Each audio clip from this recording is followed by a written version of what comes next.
What is up, YouTube, Facebook, Twitter, Twitch, Apple, Spotify, and everyone tuned in on the Texas Sports Unfiltered app? Welcome in to another edition of Bucky and BK live on Texas Sports Unfiltered and on the free TSU app. Today is Wednesday, June 25th, 2025, and the Buck and I will be with you for the next 2 hours. On today's show, NBA draft analyst Matt Babcock will join us at 8:40 to preview tonight's NBA draft. The Buck and I will give our thoughts on the Mavs, Spurs, and Rockets plans for this evening as well. We've got the latest and greatest happening in NBA free agency, more trades being made, and the Dallas Mavericks signing Kyrie Irving to a long-term extension. Plus, the old ball coach took a shot at Arch Manning. What do we make of Steve Spurrier's comments about the signal caller for the Texas Longhorns? We've got the latest from Aaron Rodgers as the Steelers quarterback indicating that this year will finally be his last. We might have more NCAA tournament expansion coming in college basketball.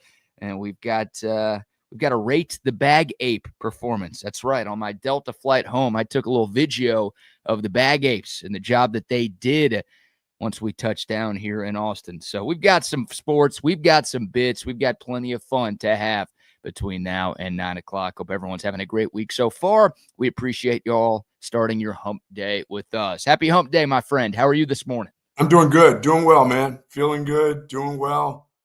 Moving on up to 70.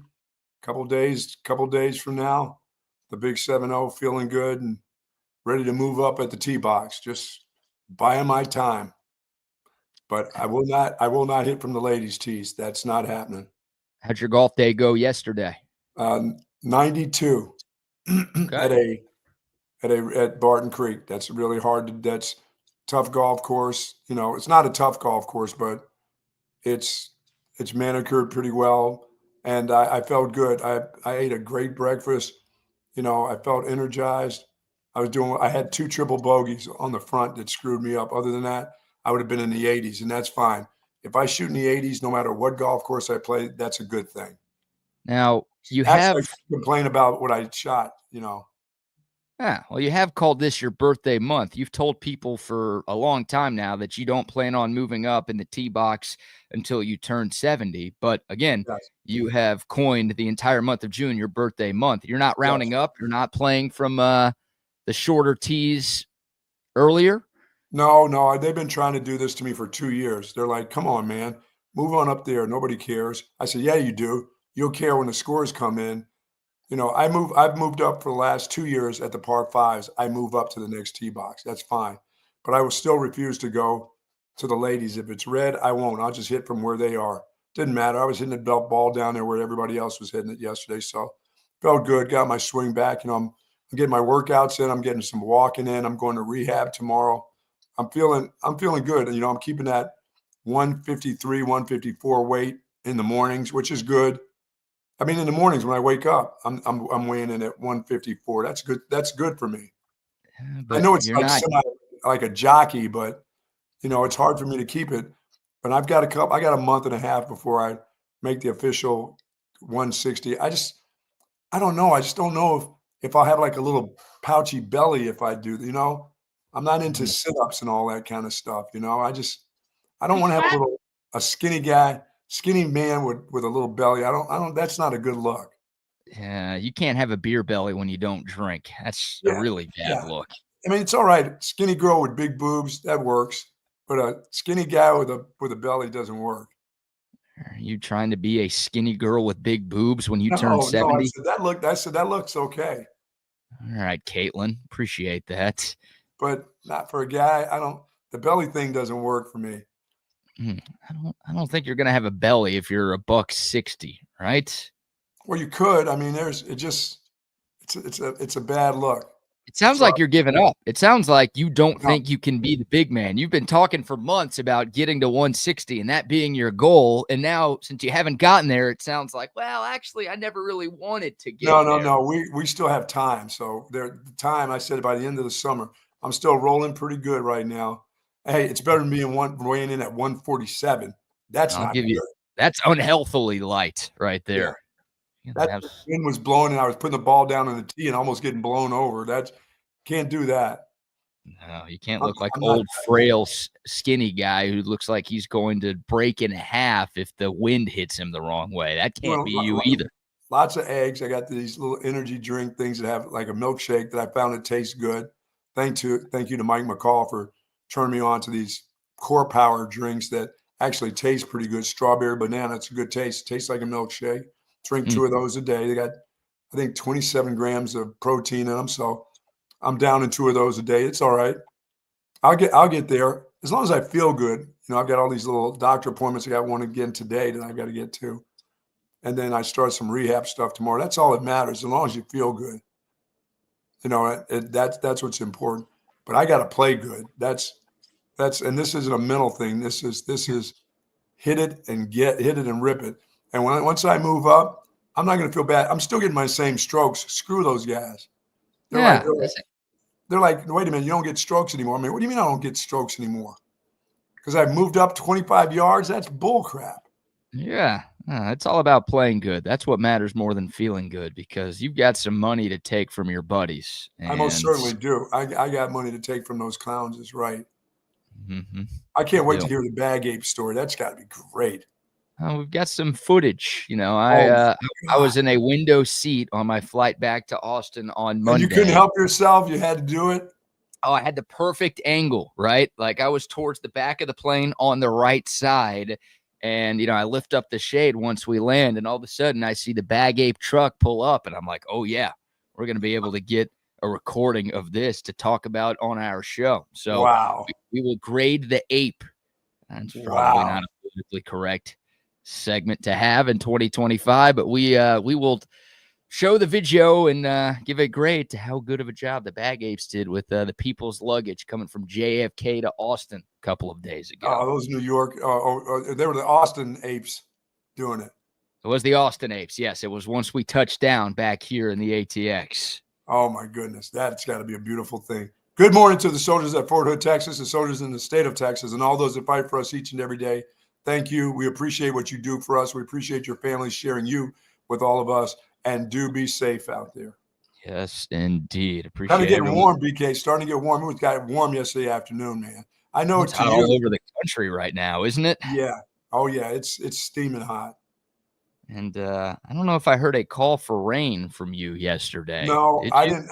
It looked like rain. I didn't get it. We didn't get any over here. Really? No, not that. No, we didn't get anything out here in the hamlet of Dripping Springs. Now it got dark. I looked out east and it was like, oh my God.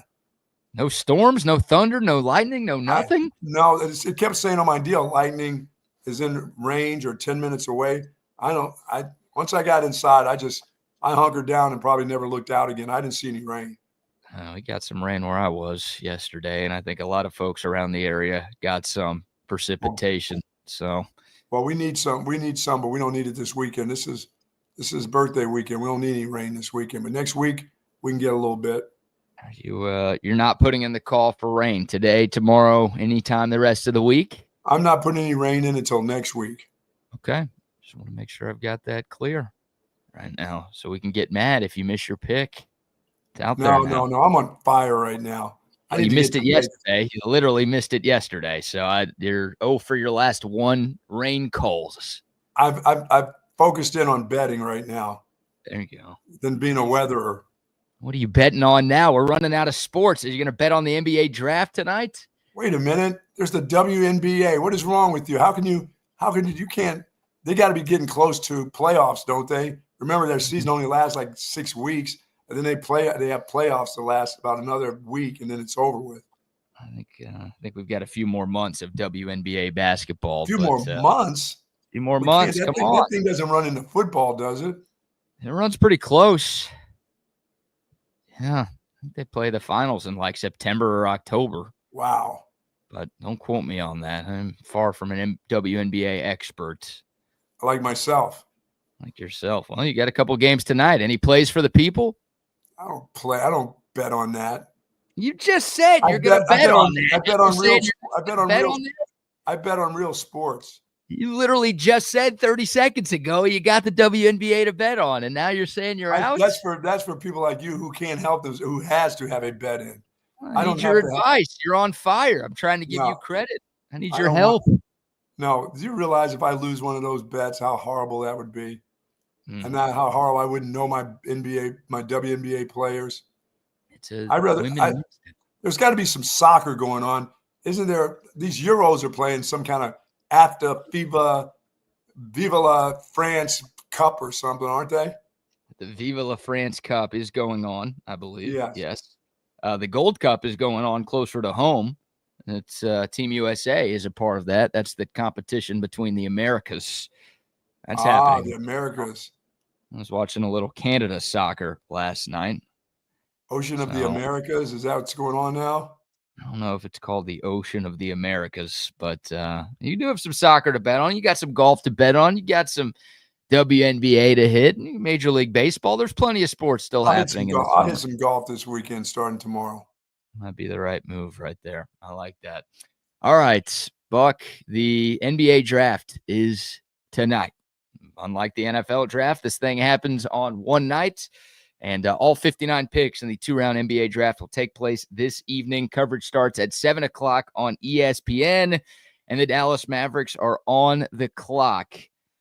Mavs are taking Cooper Flagg, right? Yes, no doubt about it.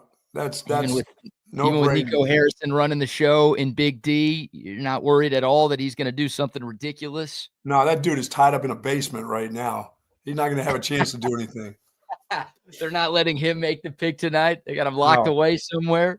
No, they're going to boo him. Mavs fans are going to boo him even if he takes Cooper Flagg. Oh, man. Well, he won't. I don't think he's going to be in attendance tonight. No. He'll be making the call to Commissioner Adam Silver and letting him know who he wants the Mavs to take. But, Cooper Flagg, I mean, everybody's already reported on it. The Vegas odds indicate everything you need to know. Cooper Flagg will be the number one pick for the Dallas Mavericks tonight. And, of course, the Mavs were thrown the ultimate lifeboat, right? They make the Luka Doncic trade that's already been called the worst trade in NBA history. Nico Harrison and the Mavs front office has been criticized relentlessly since that trade went down on February 1st. It looked like the Mavs have completely sold the future of their franchise and just ruined their franchise going forward. And then all of a sudden the ping pong balls just happened to fall in the Mavs' favor, and they end up winning the lottery to draft Cooper Flagg. This guy is, the most highly anticipated American rookie since Zion Williamson coming out of Duke. Emphasis on American, right? I mean, Wemby obviously was in a league of his own, but Cooper Flagg, 6'8" with a 7-foot wingspan. I was watching some of his highlights last night, Buck. I mean, this guy is a monster. And this is a potential franchise changer for Dallas. I don't know if he's going to have the start to his career that Luka Doncic did. I mean, Luka was, an first-team All-NBA player in 5 of his first 6 years in the league. I don't know if Cooper Flagg's going to do anything like that, but this dude has a chance to be a star player at a very, very young age. And he could really help. He'll be so fundamentally sound. I mean, he very seldom plays outside of the box, and he's such a physical specimen too. So he does a lot of things with the fundamentals of the game. We always talk about the women's game. Watch them fundamentally when they do certain things. I'm not talking about when they trip and fall on the floor and stuff and they dive on the floor. I'm just talking about some of the fundamental things, or shooting and, boxing out. Watch all the fundamental stuff he does. He does them really, really well. So that he's going to be fun to watch. His jump shot's spectacular. He's a rebounder. He's a really good defender. He does everything pretty well. Yeah. Yeah, Kevin O'Connor, who is my favorite NBA draft analyst out there, he's now with Yahoo Sports. He called Cooper Flagg the top offensive and defensive prospect in this class. Yeah. So, he literally thinks he's the best offensive player in this draft. He literally thinks he's the best defensive player in the draft, and that gives him a pretty high floor, and that makes him a pretty safe pick. Here's a little bit of the description that Kevin O'Connor gave when writing about Cooper Flagg. He said, quote, "Flagg is a do-it-all forward who hustles like a madman, makes his teammates better as a passer, and has dialed in a knockdown jumper. He's both the best offensive and defensive prospect in this class, making him the safest number one pick in ages. It's his growth as a shot creator that will decide if he reaches his all-star floor or soars to his Hall of Fame ceiling," End quote. Yeah, and we saw him create. I saw him create this year that I thought was fantastic. Some one-on-one moves, that can take him above and beyond too with his fundamentals. I mean, he can create too. Yeah. He hustles on defense and offense. He doesn't give anything up on defense. He doesn't like you scoring on him. No, Which a lot of guys will say, you go ahead, I'll come down the other end and do something fantastic. He's not giving in to letting you score on him. Excuse me, Buck. Yeah, I mean, that's part of the reason why the Mavs traded Luka Doncic, right? Like, they just didn't like the effort that he put in on the defensive end of the floor. They didn't think he was in good enough shape to play at a high level on both ends. And with Cooper Flagg, I don't think you're going to have to worry about that. No. Because that guy is a really, really good defender who I think can guard 1 through 5. And, yeah, I mean, the Mavs are trying to build their team around defense. Obviously, Cooper Flagg is a hell of an offensive player, averaged 19 points per game in his 1 year at Duke. And helped lead the Dukies to the Final Four, but he does the job on the defensive end of the floor as well, and that's why the Mavs. Yeah, and his teammate will go pretty high too, I believe. I mean, that other kid is another fundamentally sound guy that I think will get better as an NBA player. I think he'll get kind of outside the box and a little funky. I mean, he's got some basic stuff, but I think he's going to learn a lot in the NBA and be really a tremendous player. Con Knipple. Yeah, the nipple, I think, will end up being he just didn't play long enough, it seems like, in college, but there's no reason to stay when you can go move right along. But I think he'll make a great pro. Yeah, Con Knipple, another one-and-doner at Duke, and another guy who's flat out shoot.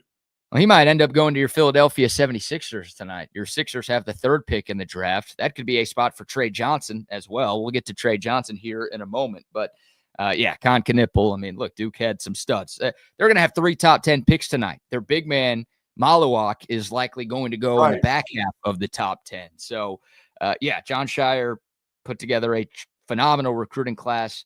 Again, it helped Duke win the ACC regular season and postseason title and helped them get all the way to the Final Four before they choked against the University of Houston in that national semifinal matchup. But, man, if you're a Mavs fan, I mean, this is a night worth celebrating. And how about that final sentence from Kevin O'Connor? All-star floor, Hall of Fame ceiling. That's pretty good. Like, if this guy doesn't pan out to what people think he could be, he's still going to be an all-star caliber player. Yes, and if he does reach his potential, we're talking about a guy who's going to enter the Hall of Fame when his career is all said and done. I mean, he's the total package, can score at every level, hustles like crazy. He's a very good athlete. And I guess the one sort of weakness for Cooper Flagg and Buck, it's funny because I kind of agree with you. Like, people say Cooper Flagg is not a great shot creator off the dribble yet. Like, he doesn't have that go-to move as a scorer, but it feels like he has a whole arsenal of moves that he can. Oh, yeah. And then he physically he can hang with the NBA guys now physically. I mean, he's a physical specimen, that dude. Yeah, he is. I mean, he's 6'8". I mean, he's, he could be that sort of point forward, right? I don't think he's going to bring the ball up every time for the Mavs. And the Mavs also agreed to a long-term deal with Kyrie Irving yesterday. We'll talk about that a little bit later. But, like, the Mavs already have point guards, so I don't think they're going to ask Cooper Flagg to fill that kind of role. But he can fill that kind of role. He's sort of the modern era positionless player where he's got the size of a bigger guy, but has the ball handling and the creator ability of a guard. And yeah, he's the total package. And yeah, I mean, he'll handle the ball. I mean, he's not Magic Johnson, but he's close. If you have to have him bring it up and really start your offense too. So I'll take that comparison. Yeah, I mean, nobody's stealing the ball from him. There's not gonna be some little short guy taking the ball away from him. He handles the ball. He's physical. I like him. I like the way he plays the game physical. He's not one of those guys that, if his jump shot's not hitting, he's not going, he's going to the free throw line. He's going to take you one-on-one. Definitely. Some are calling him the Great White Hope, Buck. It's hard to remember a time that I've been this excited about a white American basketball player. Is this Larry Bird? Maybe. I mean, I wasn't around for the Larry Bird days. Oh, Larry Bird is just amazing. It doesn't matter what color that dude is. That guy was amazing. There are plenty of great white players in the league right now, but most of them are foreigners. You look at Jokic, you look at Doncic, like, you got some superstars of the white variety, but not a lot of white American stars in this league these days. So the white contingent will take this one. Yeah, he's good. He's a good player. I like it. I mean, he went to the right place. He's been coached well, but he's been playing fundamental basketball throughout his high school and wherever he went to prep school or whatever. I mean, he's a fundamentally sound dude. Definitely. So that will be the pick at number 1 tonight. The San Antonio Spurs have the second pick of the draft tonight. Go ahead and take your Rutgers guy. Get it over with. It's looking like Dylan Harper for Rodgers will be the pick. 6'5" combo guard, a lefty, Buck, and son of longtime NBA veteran Ron Harper. Remember that dude? I remember Ron Harper, yep. Yeah, Ron won 5 titles as a role player in his career. Son Dylan, 6'5", 213, averaged about 19.5 points per game for the Scarlet Knights in his 1 year of college ball. Crafty finisher, great ball handler, very good playmaker for himself and others. The biggest question for Dylan Harper, shooting. Just a 33% three-point shooter last year, 75% free throw shooter. Not terrible at 75%, but for a guard, you want better than that. And it's not a great shooter off the dribble from 2, from 3. If he can figure out his shot, he is going to be a great player in this league. I still think, his floor is a very talented starting player in the NBA for a long time. But, man, if he can get a knockdown jumper added to his arsenal, he's going to be a great fit for San Antonio with Wemby and company. Yeah, I mean, Rutgers has 2 guys that are going to go in the first. In the first 15 picks, I believe. Yeah, Ace Bailey, the other one. And Ace Bailey's he's been turning down visits with teams. Yeah, and it's pissing some people off, and some people are going to say, screw that, we're just taking him. Yeah, I don't know what he's looking for. I don't know what team he's trying to go to, but Philadelphia, who's picking 3rd, they wanted to host him for a visit. He didn't want to go there. He didn't want to go to who's picking 4th tonight? Charlotte's picking 4th. He didn't want to go there. I can't figure out he's exactly. Not getting to go to the Celtics. I don't know what he's looking for. Yeah. Is he trying to fall all the way to Boston or Oklahoma City or something? Is that his goal? Yeah. Well, he may try that, but they're not falling for that stuff. They know he got to show up. So, yeah, that's a weird bit. And then lastly, and for the sake of this segment, Trey Johnson, Buck, the one Longhorn who we expect to see drafted in the 2-round NBA draft. Vegas. I don't need him in Philly. Sorry, I don't need him in Philly. You don't want him? No. Why not? Because we already have a guy that scores like that. Massey. I don't want 2 of those guys. I need a guy when Embiid decides he's not going to play at a certain part of the season. You're saying we, and then you don't know your best player's name? Tyrese Massey, is that it? What is it? Maxey. You're close. Yeah, I don't want another guy. That guy can fill it up. He can play defense. I don't need another shooter. I need another big man. When the big man decides, you know what, I'm into my 15th game in the season, I think it's time to quit. Yeah, well, it feels like Philly should be able to turn things around pretty quickly. I mean, Embiid's been an MVP in this league. Maxey is a really, really good scorer. It's like if they get this pick right, you've got yourself a nice big 3 right there. But can anybody rely on Joel Embiid in 2025? No. It's like that guy got paid and just didn't care about playing anymore. Still doesn't care about playing anymore. I need another rebounder. I need somebody else that's going to help them out on the rebound. Okay. Yeah, we'll see. Vegas has Trey Johnson as the favorite to be the 5th pick in the draft tonight. That's the Utah Jazz who owned that one. I've seen mock drafts that have him going anywhere from 3 to 8. So as high as 3 to Philly, as low as 8 to Brooklyn. You've got Charlotte, Utah, Washington, and New Orleans, those other teams that are in the mix. And, yeah, how different is the range for Trey Johnson? ESPN has him going 7th. CBS has him going 3rd. Yahoo has him going 5th. What do they say about what are they saying about him? Don't worry about him. He won't play any defense in the NBA. He'll fit in well with a bunch of guys there. Yeah, that's welcome to the NBA. There's a lot of guys who don't play defense in this league. They're saying everything that we saw at Texas. A great shooter, a great scorer. I mean, he led the best conference in college basketball in scoring as a true freshman. And the guy damn near single-handedly dragged Texas to the NCAA tournament this year. He hit some big shots for the Longhorns and some big moments.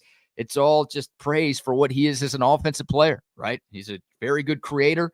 He is kind of nonstop on offense. Like, he runs around. His motor never stops on that end of the floor. But what were the two biggest questions and the two biggest problems with Trey Johnson at Texas? Number one, you talked about it, Buck, his defense. And number two, his shot selection. Like, he took a lot of bad shots. Yes. Now, I felt like bad Trey Johnson's shots were better than good other guys' shots on this team last year. And, you know, when he goes to the NBA, he's going to have more talent around him. So it's like, hey, can he be willing to pass the ball a little bit more? And can he work on that shot selection? I think that's easier to fix. But I think the defense with Trey Johnson is, you know, can he not be Jimmer Fredette out there where he's just a total traffic cone? Can he forget one game to the next? Can he forget that he had a bad night and then come back and then score 35 for you, you know, 2 nights later? Or is it one of those hang dog deals where you got to wait 6 games before he gets himself back together? Can he mentally handle the NBA? For me, that's what I think about him, because it's not going to be all roses for him. He's not just automatically going in there and becoming the scoring champ. And if he's not, and he's going to struggle with sometime defenders that are pretty good athletes on him every night, it's just going to be, to me, how does he handle that? How does he handle that? How does he handle having a 12-point night or a 6-point night sometimes, you know? Right. Yeah, and he's an emotional player, right? Wears his heart on his sleeve. Dude, And they'll strip that emotion from you so quick there. At times, yeah, his emotions got the best of him. I mean, I don't think you want to remove all of the emotion from Trey Johnson, but No. you know, at times his negativity would influence his teammates, and he was a huge leader at Texas. So it's like, you can't have your leader checked out at any point, otherwise your whole team kind of checks out. I don't think he's going to have to take as big of a role on whatever NBA team he's on. But look, if he goes to Charlotte, if he goes to Utah, if he goes to, you know, there's some bad teams that he could end up going to tonight. He's going to be expected to do a lot early. So, yeah, he's got to make sure the attitude is in check. And you're right. I think that's part of what Trey Johnson needs to do when he takes his talents to the next level. Yeah, if that dude is capable of, you know, from the point of when he leaves Texas to maturing as a guy that understands every night's not going to be a great night, and I'll just come back and I'll do some, you know, maybe I'll cover a guy a little bit better than I did the night before. Maybe I'll play a little bit better defense. And if I didn't have a great scoring night, you know, 2 nights from now, I'll score 35. That's just the way it's going to be. That would be great to see. But he just reminds me of a guy. If it starts rolling downhill, it just stays downhill for a while. Yeah. We'll talk to Matt Babcock, an NBA draft analyst. He's going to join us at 8:40 this morning. So we'll get his thoughts on Trey Johnson, maybe ask for an NBA player comp for Trey Johnson, and we'll see what he thinks the Mavs and Spurs and Rockets are going to do in the NBA draft. But starts tonight on ESPN at 7 o'clock. Pretty cool that 2 of the 3 Texas teams own the first 2 picks of the draft. Oh, yeah. A lot of people will be talking about the Mavericks and the Spurs throughout the day and into tomorrow as well.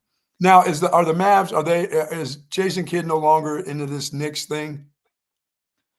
No, as of now, Jason Kidd is still the head coach of the Dallas Mavericks, and the Mavs turned down a that's interview. right. You couldn't talk to him. Yeah. The Knicks wanted to talk to Jason Kidd, and the Mavs did not give their blessing. So that marriage cannot happen between the Knicks and the Dallas. So saying that, the Knicks still don't have a coach? As of this moment in time, the New York Knicks do not have a coach. Going into the draft tonight without a coach. Okay. Yeah, that's an interesting strategy. This coaching search has taken a little bit longer than I think any of us anticipated. It kind of leads you to believe that the Knicks didn't really have any plan in place once they fired Thibodeau. Is Doc Rivers still coaching somewhere? Doc Rivers is still with the Bucks. Oh, okay. They haven't called on the Doc yet. Everybody calls on the Doc eventually. I feel like if you're Milwaukee and New York calls and asks if they can interview Doc Rivers, you say, yes, absolutely you can. Please interview Doc Rivers. We'll take 2 bags of popcorn for him. Yeah, we don't even need draft picks. Literally, yeah, just give us a couple of Tide Pods for laundry after a game. Wow. And we'll call it a day. Hey, send us a couple of slices of pie maybe from New York. Wow. That'll be enough for us. You guys can have Doc Rivers. That's amazing. The Knicks do not have a head coach going into draft night. Interesting. All right. Man. We'll take your thoughts. Go to text line 512-222-9328. The YouTube, Facebook, Twitter, and Twitch live chats are rocking and rolling as well. We've got some Aaron Rodgers news to get into, but before that, we have to talk about what Steve Spurrier had to say regarding Arch Manning and the Texas Longhorns. The old ball coach taking a shot at Steve Sarkisian and Arch Manning. We'll get to that sound in a moment. But first, how about our first round of sponsor shout-outs? Folks, Tempur-Pedic mattresses, Tempur-Pedic pillows, they have it all at Relax the Back. And I love the folks at Relax the Back. My back's feeling good after a round of golf yesterday. And it couldn't feel better. I sat in my chair yesterday. Once I got back from golf, I knew it was going to be a warm day. I knew I was going to be out there swinging. And Buck, of course, swinging at all different angles behind trees and in the woods.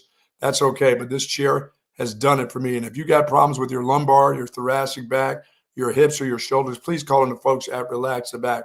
They've got accessories. They've got chairs. They got recliners just for you. And they've got 2 wonderful locations. And if you have somebody you really care about who's complaining about back pain or shoulder pain, please send them over to the Hill Country Galleria right across the street from Whole Foods and in North Austin at the Gateway Shopping Center across from the Container Store. Live pain-free like the Buck at Relax the Back.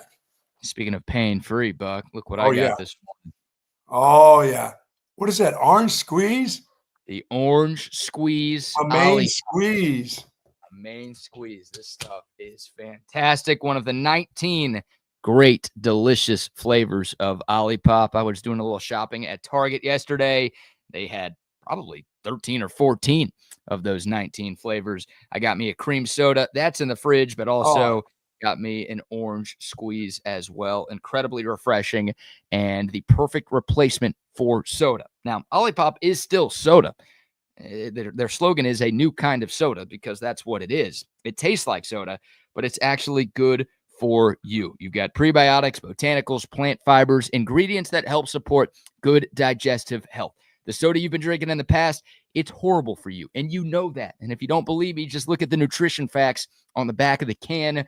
The greatness of OLIPOP, it tastes like soda, but it's actually good for you. Only 45 calories in this entire can, 0 grams of fat, just 5 grams of sugar. I'm telling you, this stuff is a game changer, and it got me back into soda. I had sworn it off for years because of how bad it was for me. Now I am back in thanks to OLIPOP. You can get it at Target, H-E-B, Walmart, Whole Foods, Costco, wherever you shop for groceries. They also have it at 7-Eleven and a lot of convenience stores as well. Next time you shop, make sure you shop OLIPOP. Gotta love that OLIPOP, no doubt about it. Let me say hello to our friends over at Woods Comfort Systems. It's starting to get warm here, folks. You got to make sure that your system is working right, that air conditioning is working right, because it's about to jump up into these mid-90s, and you're not going to like it all of a sudden if you got it set at a certain temperature and it's not getting there. The engineers will come in, the technicians will come in, they'll make sure your system is working properly, and then they'll get you set for the winter months ahead. They can do that now, believe me. You don't want to wait until it's too late, and especially when it comes to air conditioning. And the guys at Wood Comfort Systems, they've been doing this for close to 70 years, and nobody does it better than the folks at Woods Comfort Systems. And don't forget, they do plumbing also. Yes, indeed. WoodsComfortSystems.com, 512-842-5066, the number to call to reach out to our friends at Woods Comfort Systems. And a shout-out to Waterloo Printing and Graphics as well. Sweet. One of our TSU polos this morning. All of our TSU gear was made by Adam and his great team at Waterloo Printing and Graphics. If you have a business that needs shirts, polos, hats, signs, stickers, whatever, Waterloo Printing and Graphics can get you what you need, and they will get it to you very, very quickly. They're based right here in South Austin. All you have to do to get a hold of them is either shoot them a DM on Instagram at Waterloo Printing or call and text Adam directly on his personal line, 512-300-9641. Love it. BK, I've been looking at my Athlon book and checking out who we're going to pick on this year. Yeah. We're definitely going to pick on the Baylor Bears because they're going to win 5 games this year. Maybe. Oh, yeah. Maybe. I may be giving loving on A&M. You've been loving on Texas Tech, but you're anti-Baylor in 2025. Yeah, they got a 5-win season coming up, so they're going to have a new coach after this year. I feel like Baylor had a pretty good year last year, no? No, it's not going to help. If you come up with 5 wins, okay, 5 wins is not going to do it. If you look at their schedule, dude, they got a 5-win season looking at them. They've got a very interesting season opener. It's a Friday night game against Auburn. Little Big 12 SEC matchup in Waco. That's a big game for both teams, isn't it? Yeah, you know who really can't afford to lose that, and that's Auburn.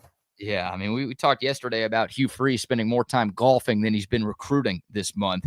And I think Auburn's recruiting class currently ranks like 47th in the country. Wow. And they're coming off of a bad year, and their fans are pissed. And I think Hugh Freeze is checked out, and he's just looking to get fired so he can cash in on that buyout money. That's a huge game. It's Friday night, the day before Texas, Ohio State, and most other teams open up their seasons.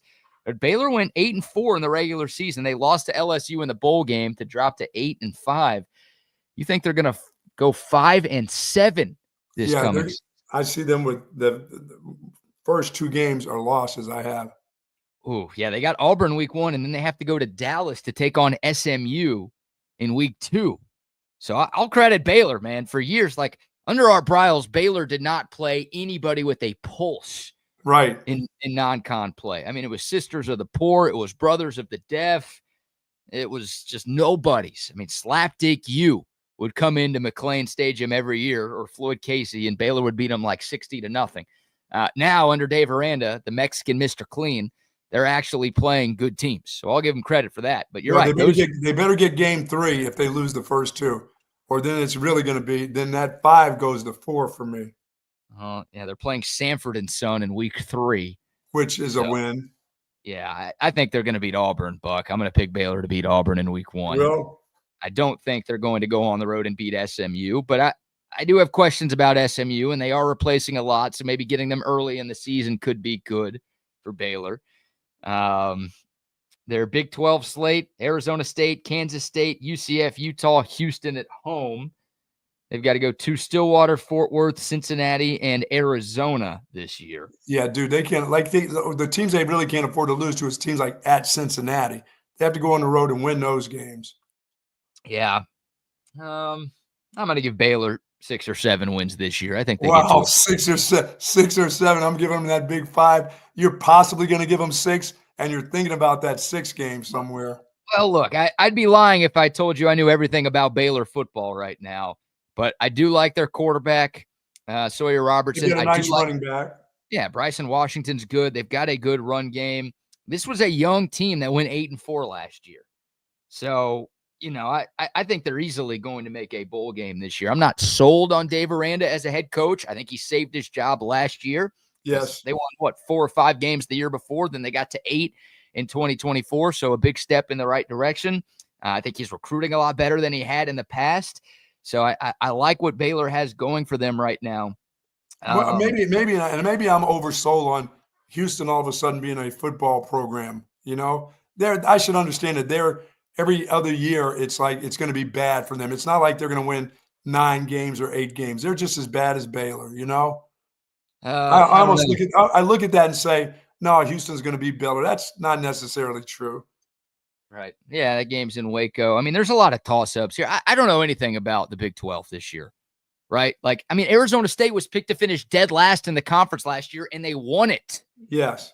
So people are high on Arizona State this year. What does that mean? I don't like the teams. Most of the teams that were expected to do well in the Big 12 last year sucked. Yes. Oklahoma State was one of the favorites. They sucked. Utah was picked to win the league. They didn't make a bowl game. Kansas was supposed to be really good. They struggled last year. So, like, nobody, you know, who knows if lightning will strike twice and we'll get that type of chaos this year. But, like, what everybody thought they knew about the conference going into last year was way wrong. So maybe expect the unexpected in the Big 12. A lot of people are going to pick Arizona State again. A lot of people saw the amount of money that Texas Tech spent in the offseason. BYU is pretty good. BYU is going to be a popular pick. Yeah, we'll see what the preseason poll looks like in that conference. But, yeah, I don't know. I don't know what to make of the Big 12 this year because last year it got flipped on its head.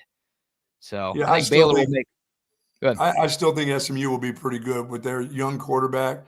They'll score a bunch of points. I don't know if they'll stop anybody, but they'll score a bunch of points. That kid's too talented not to mature enough to be a little bit better because he was pretty good as a true freshman. So I expect him to be a little bit more mature as a sophomore, and they'll have some weapons around him again. But defensively, they lose a lot. So Yeah, I mean, I think SMU now going over to the ACC. I mean, I think SMU is a top half of the ACC kind of team. There you go. I'm not going to pick them to play in that conference championship game again this season. You don't expect they're going to beat Clemson, no? No, well, they didn't last year. I don't think they're going to make the college football playoff again Oh, this no, season. I don't know. No, I'm not thinking that. But there's some teams, there's some NC States in there that they can beat. Yeah. Yeah. Oh, I think they'll win 8 or 9 games. I think they're going to be solid this season, but I do think they'll take a bit of a step back. But you're right. I mean, I'm with you on Kevin Jennings. That guy was awesome as a freshman last year, and you'd like to think he could take a step and be even better. Yes. So SMU's got their quarterback figured out. That guy was a great high school player, and he looks really good in college so far. But do they have the rest of the talent around them just yet? They're recruiting at a very high level, and the money's coming in to SMU. And there's plenty of money in that University Park area of the DFW Metroplex. They've got some rich alumni as well. So it's coming for SMU. I don't think they're going anywhere, but No. they are playing a little bit of catch up to some of these other teams in their conference and around the country. I don't know if they're quite at that level of talent just yet as some of the bigger dogs in college football. So. Jack says Cade Klubnik going back to the playoffs. Yeah, of course he's going back. It's a sleeper. Yeah, it's not a sleeper.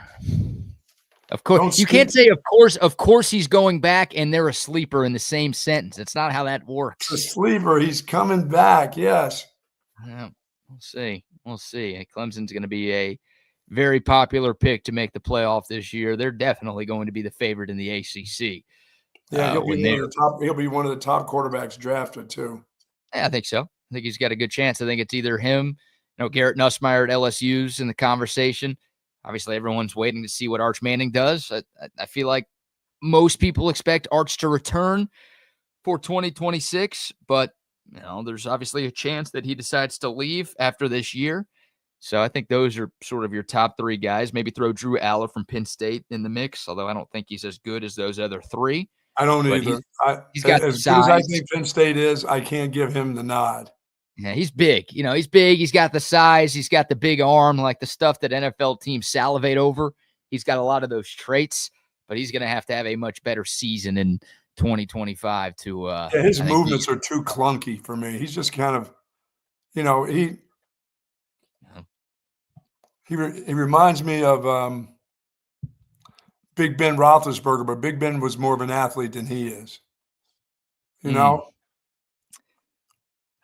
Man, I think Big Ben was more of an athlete than Drew Aller. Big Ben in the MAC was awesome, man. He was really good. He moved around for a big old dude.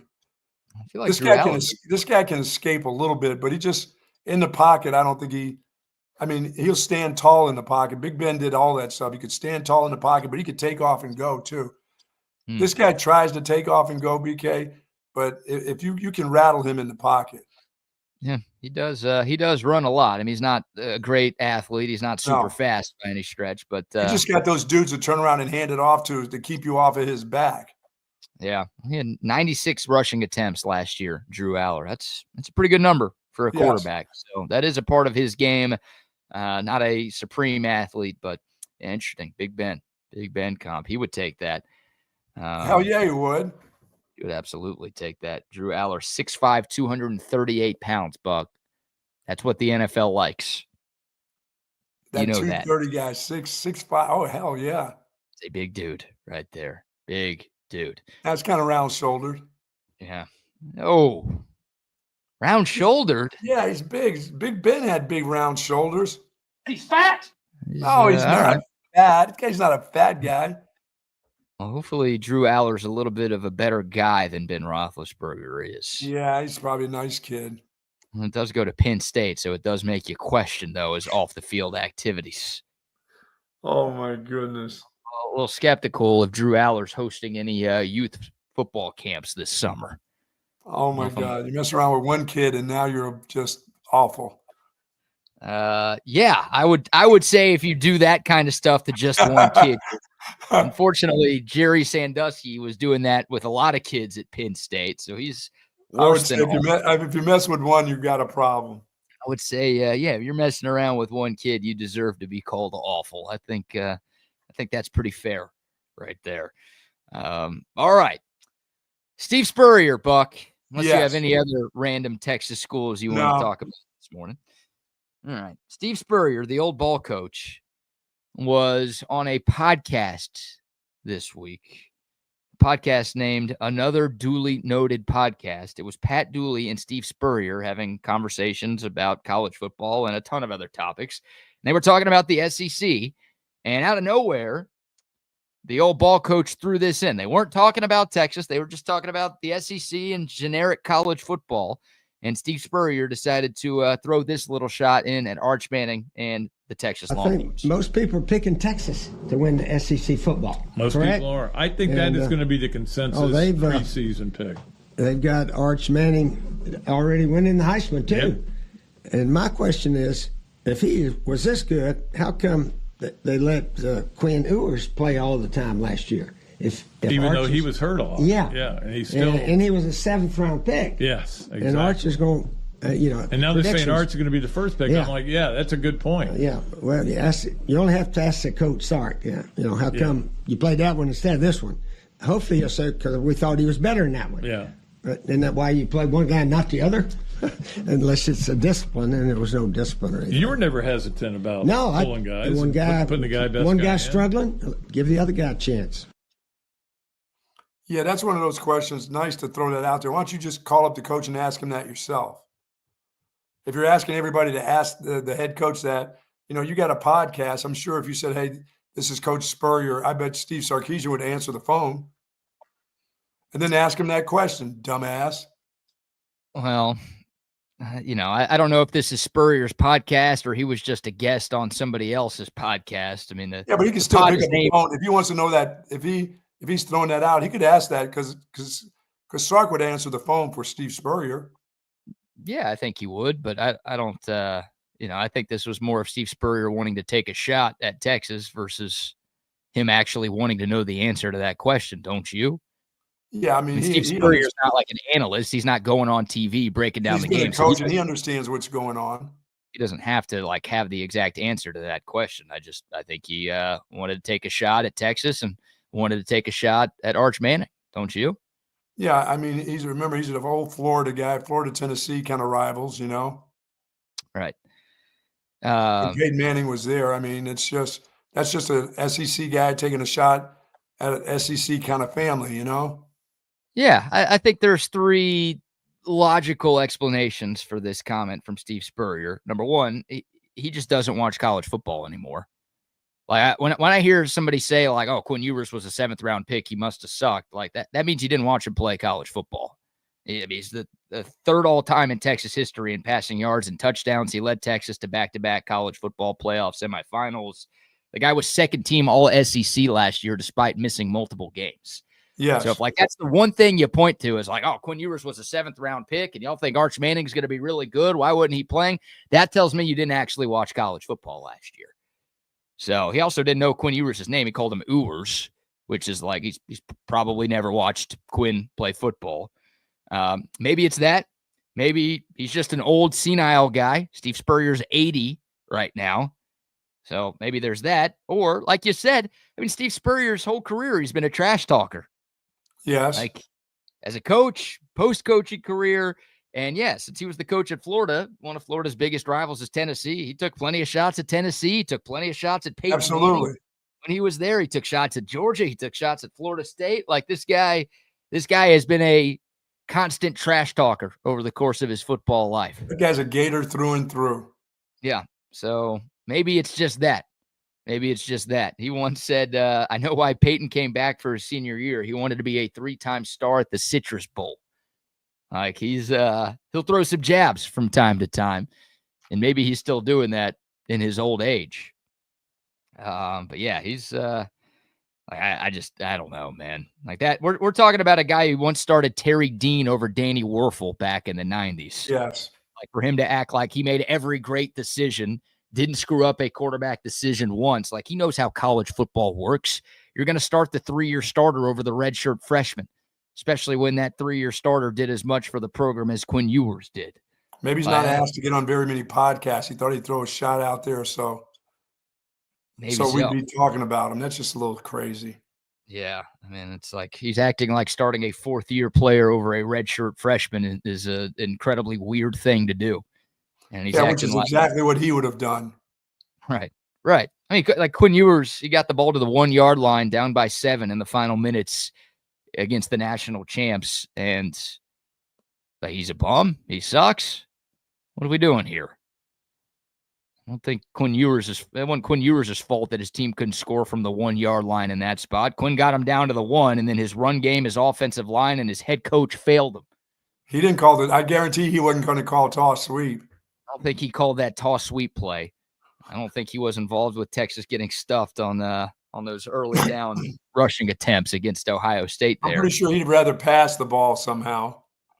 Yeah, that's one of those, like the Russell Wilson play in the Super Bowl when you have Marshawn Lynch. It's like, what are you doing? Well, Texas throwing the ball from the 1 yard line would have been a lot better than whatever the hell they called in that spot against Ohio State.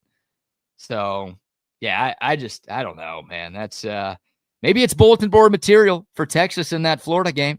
Maybe this is something Steve Sarkisian's going to show Arch Manning like the week of that Gators game and say, hey, man, this guy, he doesn't think you're any good. He doesn't think you're worth the salt. So, yeah, I think that kid will have enough on his mind and just enough athletic ability that he's not going to need anything. He's just going to be a good player. He doesn't need any bullet. Nothing's going to get him any more pumped up than just going out there and leading the football team. I mean, I think that's what I'm going to like about him more. He doesn't need you to say anything bad about him or how is he going to be? Is he going to be this? Is he going to be that? I think he'll just be a consistent football player every time he takes the field. Once again, everything doesn't happen perfectly for you, but I don't think he'll let little things get him down. I think he'll be consistent enough to just bounce right back. Yeah, I mean, there's going to be some growing pains. There are going to be some bumps in the road. He's going to throw some interceptions. He's going to turn the ball over. I mean, that's just happens. That's all this stuff about him being the Heisman Trophy winner. I mean, I'd like for him to be a candidate. I mean, I don't see that kid winning the Heisman Trophy next year. I just don't. That doesn't come that way to me. I haven't seen enough of him. You know what I'm saying? Yeah. None of us have.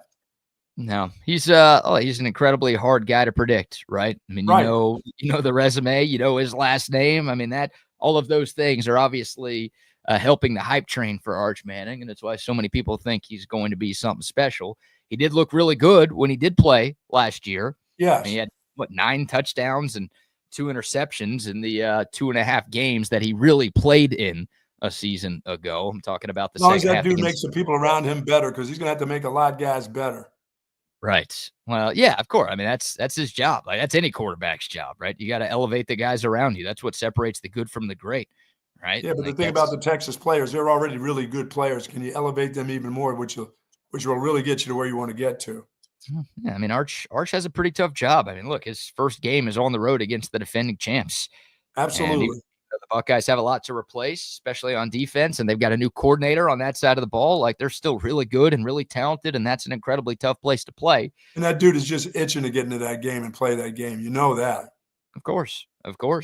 But he's going to have to, I don't want to say carry the team, but he's not the only new face on the offense. No.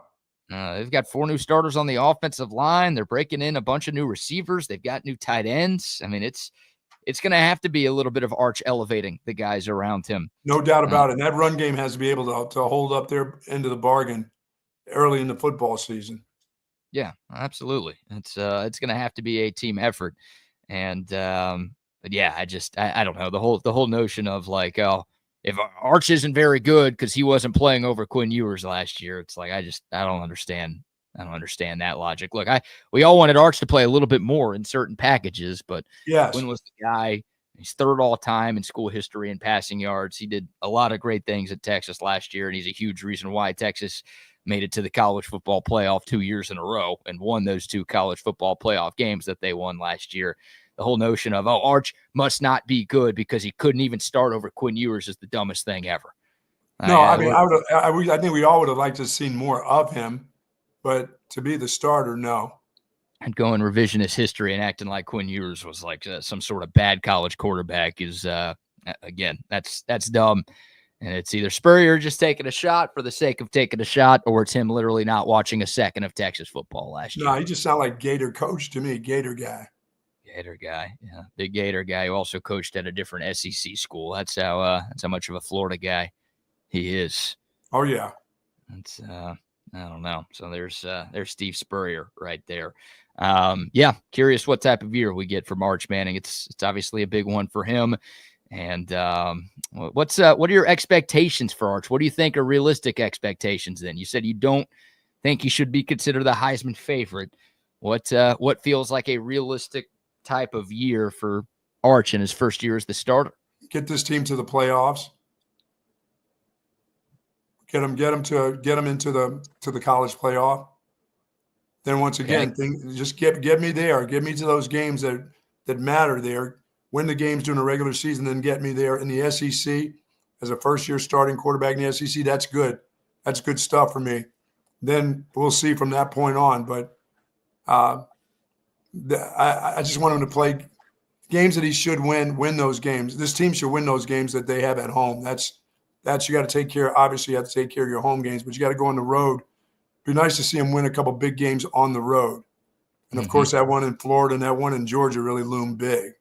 And the first game is there can be all kinds of shit that can happen against the defending champs. There's just, I mean, even if you don't win that game, there's a long season to be played in the SEC. So I'm not putting all the eggs into that first game basket. I think a lot of people are putting in, no, you go to Ohio State because they lost this guy, they lost that guy. That's still a good football team that you're playing. Yep. Well, you talk about Texas making it to the college football playoff. What about Texas, winning the SEC or getting to the SEC championship? That's fine too. You get me back to that championship game because I know who you'll see there. I got a feeling I know. Is anything short of that considered a failure? Well, if you win 10 games, I'm good.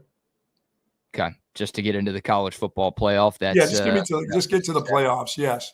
I mean, look, Ohio State didn't make its conference championship game, and they won the national title last year. So there's a path. Like, you don't have to win your conference or even make it to that game, and you could still win the whole thing. It's the beauty of the 12-team playoff. Yeah, and I'm not looking at him. I'm looking at how people rank this defense. I mean, everybody's talking about how great this defense is going to be again. So there's going to be some heavy-shouldered guys there that have to carry a lot of this. So you just get me to the playoffs and let my defense – as good as it sounds like they're going to be, they got to do some of it too. Yeah. It's going to fall on the quarterback because that's just how it works in this sport. I mean, it's a team game, but everybody pays way too much attention to the quarterback. And, whether or not a team wins a championship or, wins a game usually falls on the shoulders of the QB. So, the defense can be really bad. If Texas underwhelms this year, then it's going to fall on Arch Manning. Like, even if he has an incredible year, he's going to have that one bad decision that's going to cause Texas to lose a football game, and then everyone's going to hate on the QB. It's just how it works. So I asked you that question about the SEC because I agree with those guys on that podcast. I fully expect Texas to be favored to win the conference this year. I think they are going to be picked to win the league when we get to SEC Media Days in Atlanta next month. So, if they don't make it to that title game, that means they won't be in the top 2 when they're picked to finish 1. That's why I asked, if you consider that a disappointment. I need to have 10 wins. And if 10 gets me in, that's fine. Yeah, there's a good chance it does. And if one of your 2 losses is to Ohio State, then that means you're 7-1 in the SEC, and that means you'll be in Atlanta in December. There you go. If your 2 losses are in the SEC, then we're not sure. I mean, Georgia had 2 SEC losses last year, and they made it. So you need some help around you. You need some tiebreakers to probably fall your way. You've got a shot to make it if you lose multiple games, but and it's going to be how you lose those games. Even in game 1, it's going to be how that looks. Even early, I know there's ways to come back, but you just can't get blown out at Ohio State. You can't go there to and play as well as you played the last 2 years and go there in Columbus and get your doors blown off of you by 3 touchdowns. That's going to hurt. That hurts for a long time in the season. No matter how you bounce back, that hurts. It'll hurt emotionally, but the beauty of the expanded playoff is, Texas can get smoked in week 1. Obviously, none of us want that to happen, but if they win their next 11 games, I don't want to say no one's going to remember, but they're still going to be a very high seed in the college football playoff. So, back in the day, BCS days, You lose one, hell, you lose it by 3, but if you lose a game by a lot, then the computers are like, sorry, you're done. You might as well punt to next season because you're not making the championship.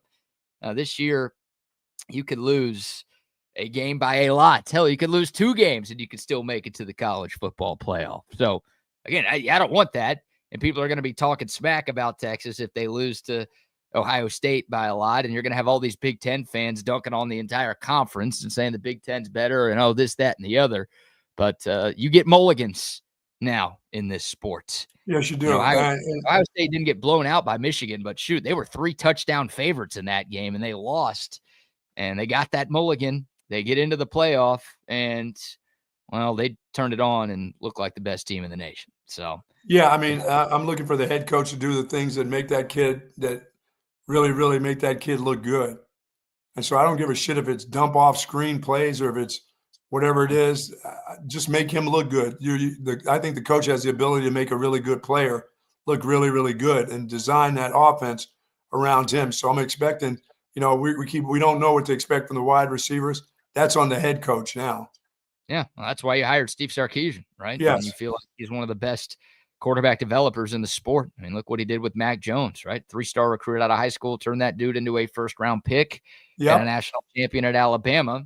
We don't need to go down the whole list of quarterbacks that Sark has developed, but he's got a laundry list of those guys. So, yeah, I mean, you've got a great talent with Arch Manning. You've got great genes, of course, too. Get the most out of him. Find a way to maximize his skill set. And, I mean, I think the number one job for Steve Sarkisian when it comes to the Texas offense in 2025 is figure out the red zone, right? Sure. Like, you have to find a way to be better in the red zone. It's 2 years in a row that your seasons have ended because of red area failures. And it's 2 years in a row where you've been outside of the top 90 in the country in red zone touchdown percentage. Like that is inexcusable at a place like Texas. I would have been mad if a Charlie Strong team was outside of the top 90 in red zone scoring. You just have too much talent on your roster. Like, that is inexcusable. So you have to find a way to convert these good drives into touchdowns this year. And the hope is that Arch's skill set, the fact that he can run the ball, has that threat ability, will play a large part in that. But I don't know, whatever you have to do, coach, that's priority number one, because that's how your offense turns into like really, really good, which it has been the last 2 years, to like the best in the country, which I don't want to see him run a lot, but I know he's going to take off because he's going to see things. He's going to see things that he knows that he can make the chains move, like whether it's the scoring zone or not. If he sees it and there's a chance for him to run it instead of chuck it down the field, unless it's for a score, if he knows he can get 5 or 6 the first down in the scoring zone, that kid's going to take the ball and go. He's going to do what comes naturally to him and easy to him, and making the chains move is going to come easy to him, I believe. He's not going to wait around. You make a mistake and your linebackers make a mistake and they've dropped maybe just 2 steps too far back into the zone, and he can beat you to a first down, he's going to do that. You know what everybody at DKR is going to be doing every time that happens? Oh, shit. Get down. That dude is not going to be a slider. That's the only thing. He's going to be trying to be. That's another thing that Sark better teach Arch Manning. Like, the season's over. No disrespect to Trey Owens and KJ Lacey. Like, those guys might end up being really good quarterbacks, but Texas isn't winning a national championship if those guys have to play significant snaps. They're going to have to play some this year. And look, it's Texas. Odds are. We know about this position, what happens at this position. Exactly. So, hey, look, Malik Murphy had to start a couple of games for Texas 2 years ago. If it's 1 or 2 games, then Texas has a shot. But if it's, Arch doesn't slide and he takes a shot and ends up breaking his collarbone and has to miss a month of the season, then, well, you can cancel Christmas. Yes. Actually, you can uncancel Christmas because you'll be spending Christmas at the house. You won't have to be watching Texas around Christmas time or New Year's time. So maybe your schedule opens up a little bit more. Like, that's if that happens, then that's a huge problem. That's obvious, right? Any team's quarterback gets hurt and has to miss he can't get concussions. He can't take hits in the head. He's got to get his first down, slip out of bounds, get down, can't be lowering his shoulder on dudes in the second. Well, maybe those little secondary guys, but he can't play me against the linebacker type of stuff, Right, exactly. But he will. I mean, some athletes just going to do that, Yeah, I mean, we saw it on that touchdown run against A&M, right? Like he ran over a dude on that 4th down and 4th and 1, 4th and 2, whatever it was. That was the first touchdown of the game for Texas. Like he did run over a guy. Now, last year he was the backup, and he was trying to, make a point that he needed to play more, right? He's trying to show the coaches that, like, hey, here's what I could do. Put me on the field a little bit more. This year he doesn't have to do that because he's the starter. So, as cool as that was, trucking over some poor Aggie defensive back on his way to a touchdown run at Kyle Field, you want him to err on the side of caution. I want them to err on the side of turn around and handing the ball off and getting some of these things when they know it's coming and get it done. That offensive line has to be a little bit more physical, and the running game needs to be better. They need to be better in those situations when the other team knows it's coming. Okay, we're still doing it anyway.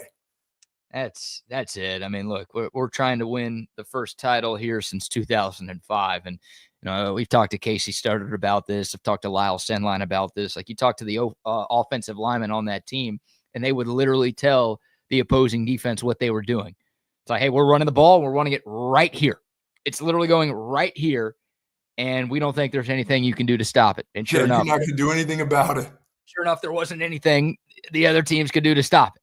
Like, that's where you want Texas to get to. It's like, yeah, it's a 1st and goal from the 1-yard line. No shit, we're running the football. Yeah. Turn it, hand it off to Trey Wisner or CJ Baxter or Jaden Blue or whoever. I guess, last year would have been 2 of those guys. You know what I mean? It shouldn't matter. Like, we should be able to tell you what we're doing. Everybody in the stadium should know what we're doing, but we should be able to get this yard. Like, we're not going to toss it. We're going to come right downhill at you. Right. We're literally just going to get under center. We're going to hand it off, and we are going to score because we're Texas and you're not. That's what it should be. That's got to be sort of their mindset. It can't be. It's not going to be there'll be enough finesse things in it. Plus, you just got to find out what your receivers are all about. Be interested what they do with Wingo, and this tight end is supposed to be a great one. So this should be really a lot of fun, and lots of catchy catch this summer.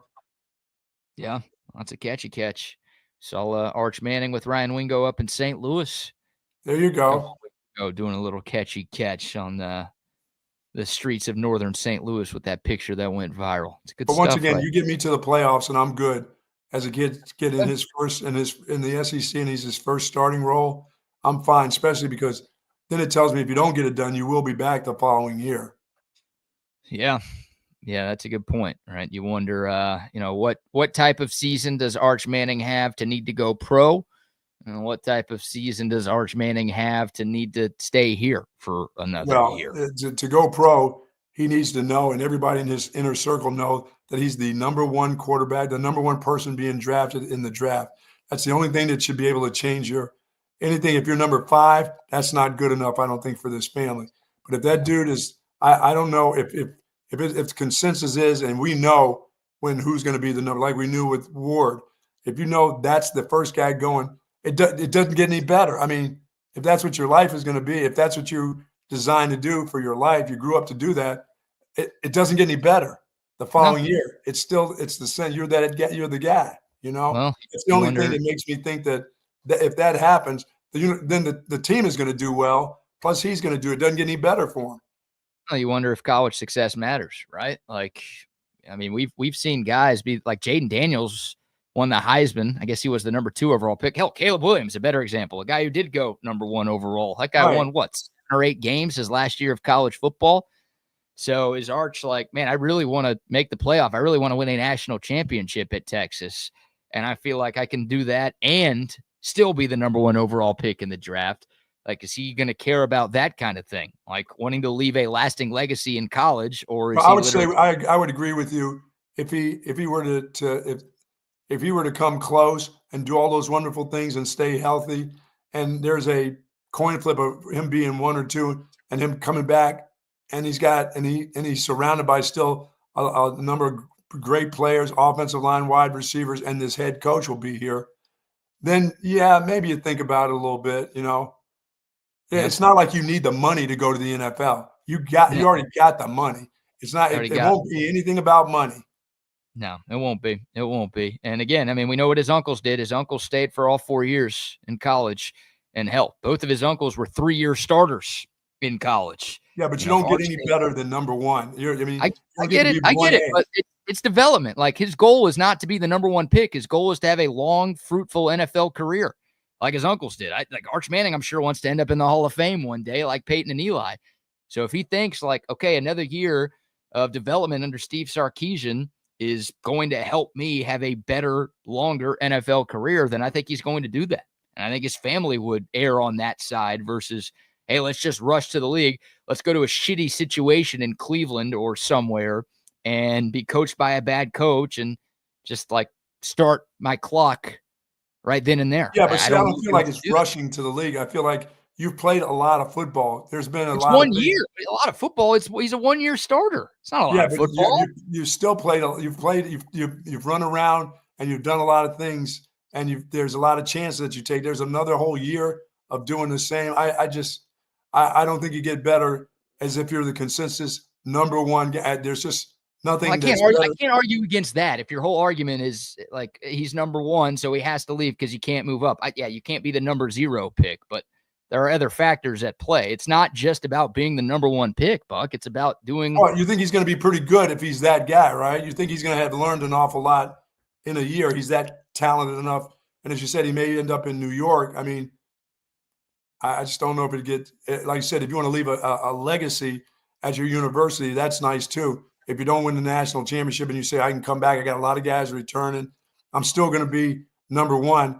Knock on wood, nothing happens to me in between all this bullshit for another year. Not just me, but the players that play around me, that we can get good enough to still do that again. Yes. But I think if you come out and it's year 1 and, all these things you talk about, his uncles they played 4 years and all this, but he is the guy. There is some thought. There's a thought process that's going to be going into, do I get out of here? Yeah, I'm sure he'll think about it. And Sark said that, right? Sark says he hopes Arch Manning has a tough decision to make at the end of this year. That means Arch had a great year and Texas is competing for a national championship as a team. But there's not look, Arch Manning is going to be potentially overdrafted. Like, he might be clear, head and shoulders above every other QB prospect whenever he comes out. No doubt. But if he's not, the fact that his last name is Manning, like, he's going to get the benefit of the doubt from NFL teams. So he could end up going high regardless of what this year ends up being. But there's not a great track. Like, quarterbacks who only start 1 year of college football don't usually have a ton of success in the NFL. Maybe Manning's different because he's a Manning. But usually the NFL wants guys, number 1, who have started multiple years of college football. But you look at guys who have literally been one and done starters in college, they usually don't translate into great NFL quarterbacks. Yeah, he has a great one and done. They're not going to say, no, he didn't have enough playing time at quarterback. He wins.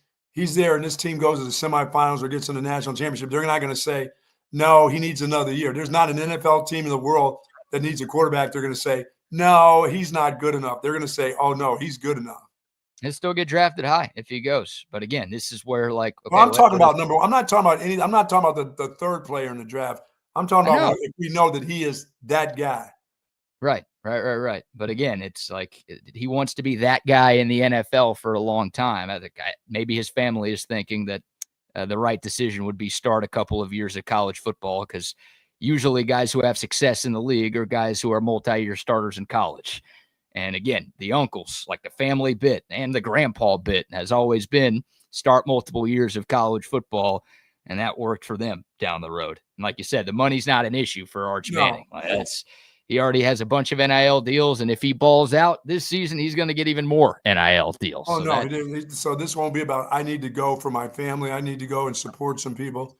I need to go get my this will be about, like you said, you don't get better than number 1. You don't get to be 1A. It's just 1, period, Yeah. All right. We'll take your thoughts. The code of text line 512-222-9328. We'll continue the Texas football conversation. Again, NBA draft analyst Matt Babcock will join the show at 8:40. We'll get his thoughts on the Mavs, Spurs, and Rockets plans tonight, plus where he thinks Trey Johnson is going to end up going.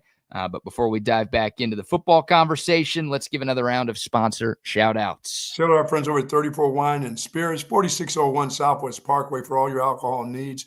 Whether you're having a big 4th of July party or just having a local gathering there in your neighborhood, calling these guys to come and deliver it to you. They're a wholesale distributor. They can get it to a big party or a small gathering, or you can just go right by the store at 4601 Southwest Parkway. And there, folks, you'll find all the liquids that you need, all the different types of alcohol, wines, all the spirits that are available for you at 34 Wine and Spirits. You'll also find Altstadt Beer there, the best beer in the world. Oh, yeah. Altstadt Beer, like the Buck said, the best beer in the world. And they've got it at 34 Wine and Spirits. And they've got a bunch of different brews as well. Something for every beer drinker out there. Of course, the flagships, the lager and the Kolsch, they are fantastic. But they've got the Altstadt Light, which is perfect for the summertime. They've got the Peach Radler as well, which is their summer seasonal brew. Fantastic. It's a mixture of the Altstadt Lager, the world-famous Altstadt Lager, combined with juices from real Fredericksburg peaches. This stuff is fantastic, super easy to drink, and incredibly refreshing for these red-hot summer days in Central Texas. And how about this giveaway? We have partnered with our friends at the Altstadt Brewery to give away a pair of sweet tickets. Sweet. Austin FC's match against LAFC coming up on July 5th. Head over to our Instagram page for more information. That's how you sign up. That's how you enter to win. We were giving away a pair of sweet tickets, not just any sweet tickets, but tickets to the Altstadt Suite. They've got plenty of Altstadt beer, and they've got plenty of partying going on. And, oh, yeah, they also have air conditioning in there. So even though it's hot for the people sitting outside at Q2, it will be nice and cool for you sitting inside. Check that out on our Instagram page. Again, just search Texas Sports Unfiltered on Instagram.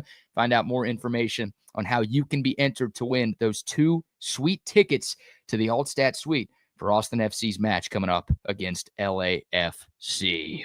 Like it. Also, a shout out to our friends at McCall Custom Homes. Bucky mentioned Mike McCall earlier in the show. Doing great work at your place. How's that putting green coming along? Have you started yet? No, we won't start until towards the end of the summer. There, I got to get my truck. I got to get a truck. Oh, Doo-Doo Brown is gone, so I got to find a truck to put a bunch of stuff in. Then right after that, I will partake in getting all that stuff all set. The little putting green. We're talking about it. Mike came by yesterday. My wife, there was of course, with the new patio, she needed to have a new couch, and we couldn't get this thing together. Mike came over and put this thing together for himself. Nice. He left one of his jobs, came over here, and there was some really, me, I can't do. I mean, I don't change oil. I don't do couches. I don't put a couch together? Come on, man. No, dude, no. I don't do a little Allen wrenches and that shit. I don't do any of that kind of shit. So he came over and put it together for her. That's awesome. That's the kind of customer service you get with McCall. Absolutely. I'm 70. That's why I call on friends that know how to do that stuff. Yeah. If you're a jabroni, you can't put together a couch. Call on McCall Custom Homes. You should have seen me try to put together bikes at Christmas time.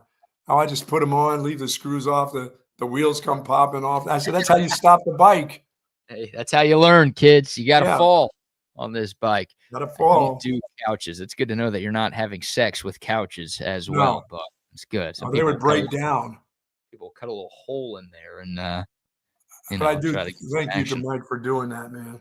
Yeah, McCall Custom Homes. Look, if you want an outdoor project done, if you want a kitchen remodel, a bathroom renovation, whatever, anything to take your home to another level, the experts at McCall Custom Homes can do that for you because they've been doing that for Central Texans for 40 years. That's right, a local business that started in the Austin area, and they have stayed in the Austin area, so they know what it takes to turn an Austin area home into something truly special. Check out their website, McCallCustomHomesATX.com, for information about a free estimate. Then reach out to Mike himself, 512-633-9580. It's McCall Custom Homes. We build value into your home. There you go. All right, Buck. Quick little sidebar here because I got to show the people, and I got to show you the video of the Delta bag apes. All right. From the other day. They all gathered around they were gathered around the bags coming out. Bags are coming out. Grabbing. Yep. The side of the plane, and I had a perfect seat, a window seat on the right side towards the back of the plane. That gave me a perfect vantage point for my window of the Delta bag apes as they were unloading the bags from the flight that I was on from New York back to Austin. Before we start, I would like to get a prediction from you. What type of performance do you think we're going to see from the Bag Apes here? Oh, we're going to see like the bag discus, where they throw the bag as far as they can. We're going to see, oh my God, I'm sorry, I broke this handle. You know, they do that deal where they bust the handle and they just slide it in there. No little note saying sorry about this. Nothing to you. I'm going to see a busted handle somehow. I don't know if I'm going to see the open zipper where all the clothes come out and they just stuff it in there. But I definitely going to see the broken handle throw.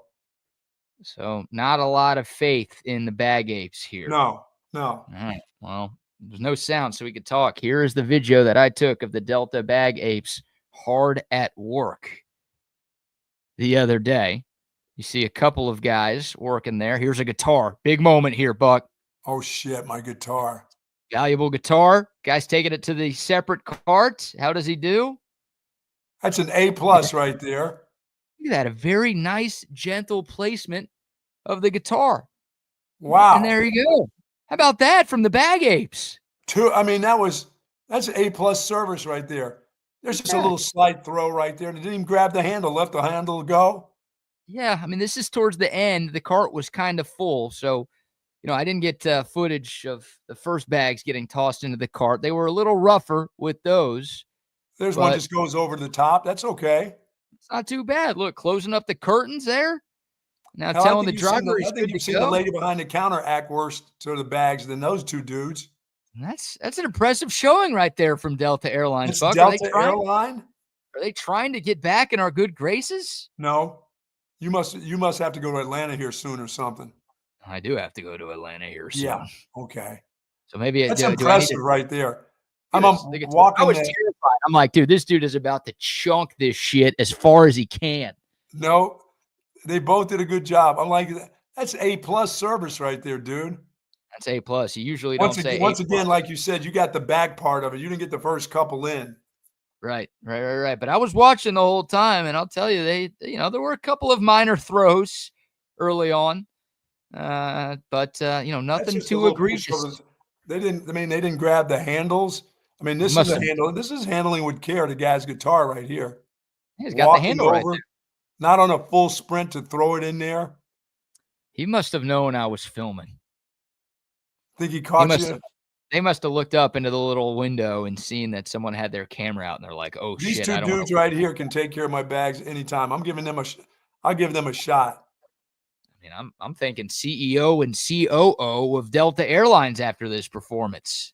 No, the day that you told me about the lady that you put the bag inside the terminal that just flung it up against the wall, banked it. Yeah. Oh, that was. Yeah, that was at the airport, right? When you check your bag. Yeah. And they, they put it on that little conveyor belt behind the gate or behind the desk. Which I don't get anyway. I like, hey, can I come across there and put my bag? There's a lady, you can't pick up this bag. There's no use. And then they hit the wall first and it comes down. It's literally like 2 steps from where she is picking up the bag off the scale to that conveyor belt that's right behind her. And she grabbed the bag and literally chunked it against the wall. She yelled, "Bank," as she did that. And I'm like, Jesus, lady, like, come on. What are we doing here?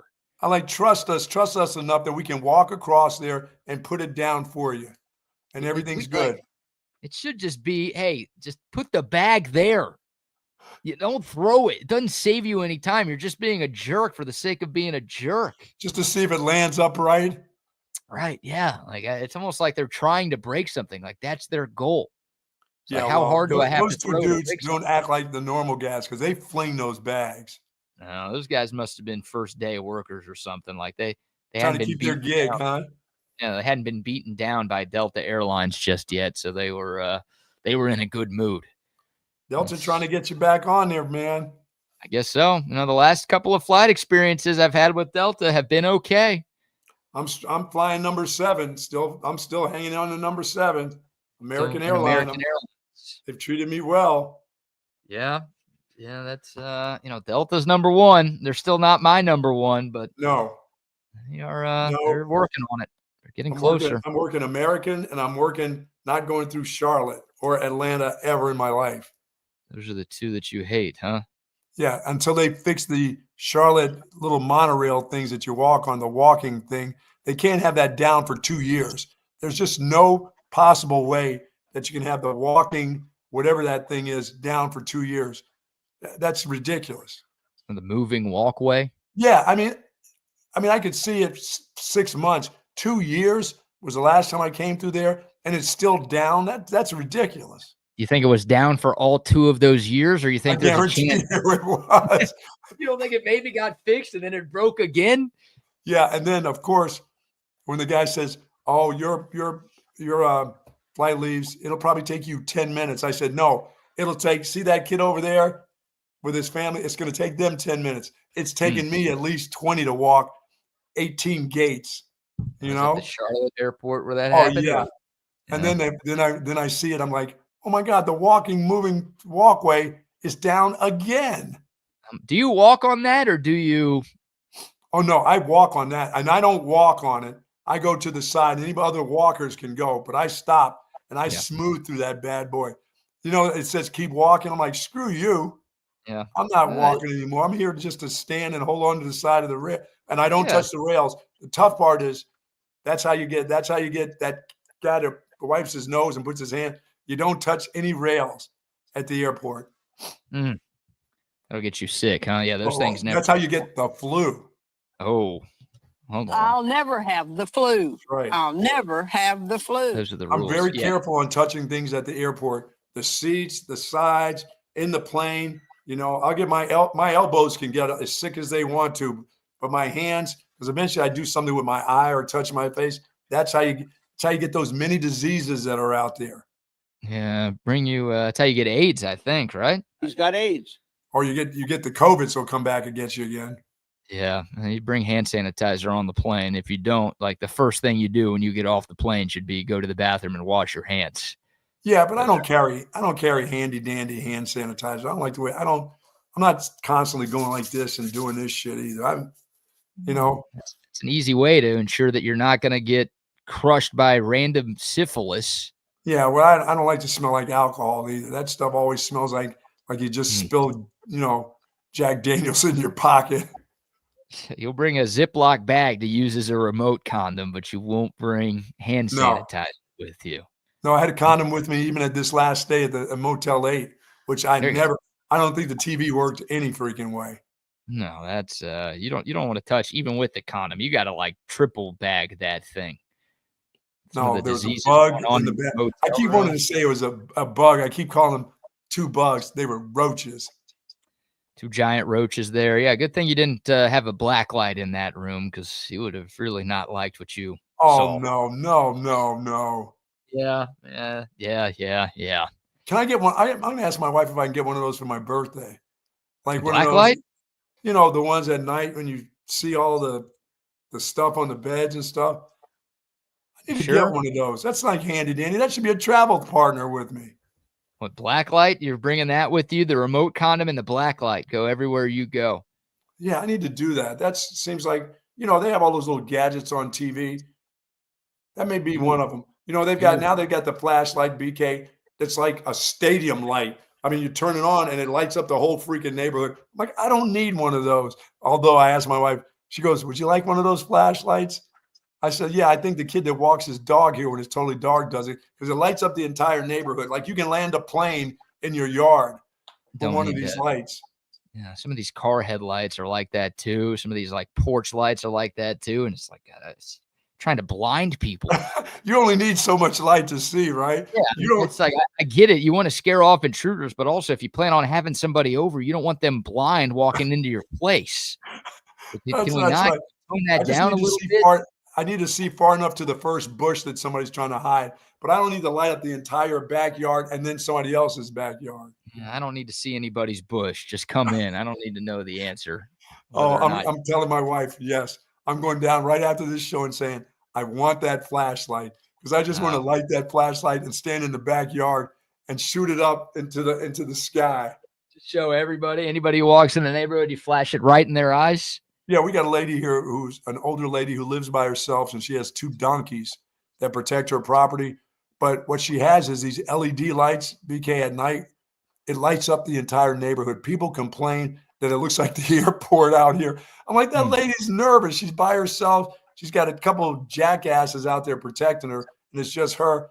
I'm like, come on, people. They're like, no, this is coming through my bedroom window. She's always in this neighborhood next door that article that comes out next door. And that's going to have her neighbors be pissed, though. She thinks she's keeping herself safe, but one of these days her neighbor's going to break in and kill her or something. Yeah, that's true. It does. It looks like covert out there in Bee Cave. That's what her lights look like at night. It looks like a showcase. I mean, it looks like 42 acres lit up. That is nuts. I feel bad for her. I got some ground lights, and that's about it. But as I said, I don't need to light up the whole neighborhood with a light. No thanks. No, it's just bad for everybody else, and bad for your electric bill probably too. Buck, we got some Aaron Rodgers news to get into. Really? Aaron Rodgers has indicated that 2025 will likely be his final year. All the farewell tour, rocking chairs, all the weed that he's going to get, the mushrooms that people are going to have waiting for this dude. Those will be his parting gifts whenever he travels. Oh, people would just give him ayahuasca. And oh, hell yeah. Oh, my God. Well, here's what do you think? You think he's going to go away if he has a decent year? I don't think anyone's getting him parting gifts. I think people are ready for him to leave. So it'll be like maybe a kick in the ass will be the parting gift for Aaron Rodgers. Won't be anything nice. Do they do that in football? Get him a nice ball cap. Have they ever done that in football with anybody? They've obviously done it in basketball with a few guys where like they announce it's their final year, and when the NBA gets that kind of stuff. Kobe did that. Kobe. Yeah. I don't know if that's ever been done in the NFL. I don't think Aaron Rodgers is going to be well regarded if he's the first to try. But here's Aaron Rodgers yesterday, Buck, on the Pat McAfee show, saying that he believes this will be his final year in the NFL. Yeah, I'm pretty sure this is it. That's why we just did a 1-year deal. Steelers didn't need to, put any extra years on that or anything. So, this was really about finishing with a lot of love and fun and peace for the career that I've had. I mean, I played 20 freaking years. It's been a long run, and I've enjoyed it. And what better place to finish than in one of the cornerstone franchises of the NFL with Mike Tomlin and a great group of leadership and great guys in the city that expects you to win. Yeah, love and peace and all that good NFL stuff. Yeah, all those good NFL things. Don't throw too many picks in Pittsburgh. They're not going to be happy. They're going to bench you for Mason Rudolph, the red-nosed reindeer. Wow. One more from Aaron Rodgers. This is the funny part here. This is where I want to spend more time. I don't know if we talked about this on the show, and I don't know if you ever saw this, Buck, but at Aaron Rodgers' first mini camp press conference in Pittsburgh, he was wearing a wedding ring. You remember that? Did you see that? Yes. And people were asking about it, like, hey, is that a wedding ring? And he's like, yeah, I got married a couple of months ago. And it was like, what? Like, no one really knew Aaron Rodgers was dating anybody, let alone was close to marriage, let alone actually got married. So, he goes on Pat McAfee's show every week. He seemingly has a great relationship with him and all of the guys on the show. They seem like they're all pretty good friends. So the guys on Pat McAfee were asking, like, hey, if there's a reception or a ceremony, if there's something like that, can we be invited? And Aaron Rodgers had a pretty ridiculous and very on-brand response to those guys trying to get invited to his wedding. It's a sick society, isn't it? It's a sick society. I lived in the public eye for 20 years. I had public relationship. How did that work out? I had people leaking my home information and making up stories that we bought a house together. I had people calling the paparazzi. I had people, posting personal life on the internet. And now didn't want any of that, didn't like any of that. And now I'm with somebody who's private, who doesn't want to be in the public eye, didn't sign up to be, a celebrity, doesn't want to be a part of it. And because I do things in private because I want my personal life to be private. Now I'm somehow I'm weird, and now the paparazzi is stalking me on the beach, trying to get a picture of her, stalking me at the workout. What is the entitlement to information that we're living in society these days, where that's like a norm, And where are we at in society where that's like the norm now? That just because I'm not selling wedding photos to the magazines or leaking personal information or making a loving post on Instagram, and look, you want to do that? That's fine. That's your own prerogative. I don't care. That's just not what I want to do. I like it. I mean, obviously he's married, and it sounds like it's a female. You know, he said the word she. I mean, so. I mean, that's his private life. That's fine. I don't think he's weird for anybody. What? I don't think what's so weird about it. This is Aaron Rodgers. This is a guy who does weekly TV interviews talking about wanting to stay out of the public light. It's not weird for you or me to feel that way. It's weird for a guy who for the last 2 decades has done everything he possibly can to get talked about in the media, saying that it's a sick society because people want to talk about me in the media. What? Well, he's now changed his tune. He wants his deal private with his lady. Why did he wear a wedding ring then? He didn't want anyone to know about it. Why did he wear a wedding ring to training camp? He wanted people to ask him. People get married, they wear a wedding ring, I guess. I don't see that as being as weird as it seems. And he doesn't want to give out all that kind of information. Obviously he's married, right? I don't know. I wouldn't say obviously he's married. Who's his wife? There are reports that his own family is coming out and saying, "Oh, we didn't know that he got married." Well, he's been weird with his family for a long time. Right, but I don't know. Like, who's your wife, Aaron Rodgers? It feels like something you should be willing to answer. You'll know after his career when nobody's talking about him. You'll know then when he comes out and starts telling you who she is. I mean, you're a celebrity, dude. People knowing about celebrities' lives is not new. People like knowing about celebrities' lives. This is how it works. Sick society. You've been trying to get people to talk about you. I think that's over the top. Talking about being sick, you just want people to talk about you all the time. So it's not a sick society. You've caused that, right? You literally make yourself more public than any other player in football, and you are mad that people are talking about you. This is like what the royal couple a few years ago. They kept doing these interviews saying, "Hey, don't talk about our lives, please." They're doing these interviews. Hey, don't talk about us. We don't want to be talked about. Don't mention our names anymore. It's like, why are you going out in public doing stuff like that? It's because, people are going to be talking about you because that's what you really want. Like, yeah, Aaron Rodgers. He can just sign a 1-year contract without saying this is my last year, Right. Yeah, that's one thing. I don't know. I just think this is rich. I mean, good luck, Pittsburgh. Like, this guy was always weird, but in Green Bay, when he was winning 4 MVPs and winning a Super Bowl, it's like, all right, you put up with this. Now, I don't think he's any good, and he's still just being a huge distraction. And I just, good luck, Steelers, with this. Yeah, one. He's a weird dude. I mean, I'm not a big fan of his, but he's weird, and he wants to be weird, and he wants to continue to be weird. And this isn't going to stop. That guy's not leaving the public scene once he gets. Although nobody will give a shit, but no, he's not. Once he's out of football, he can't stand not having people talk about him.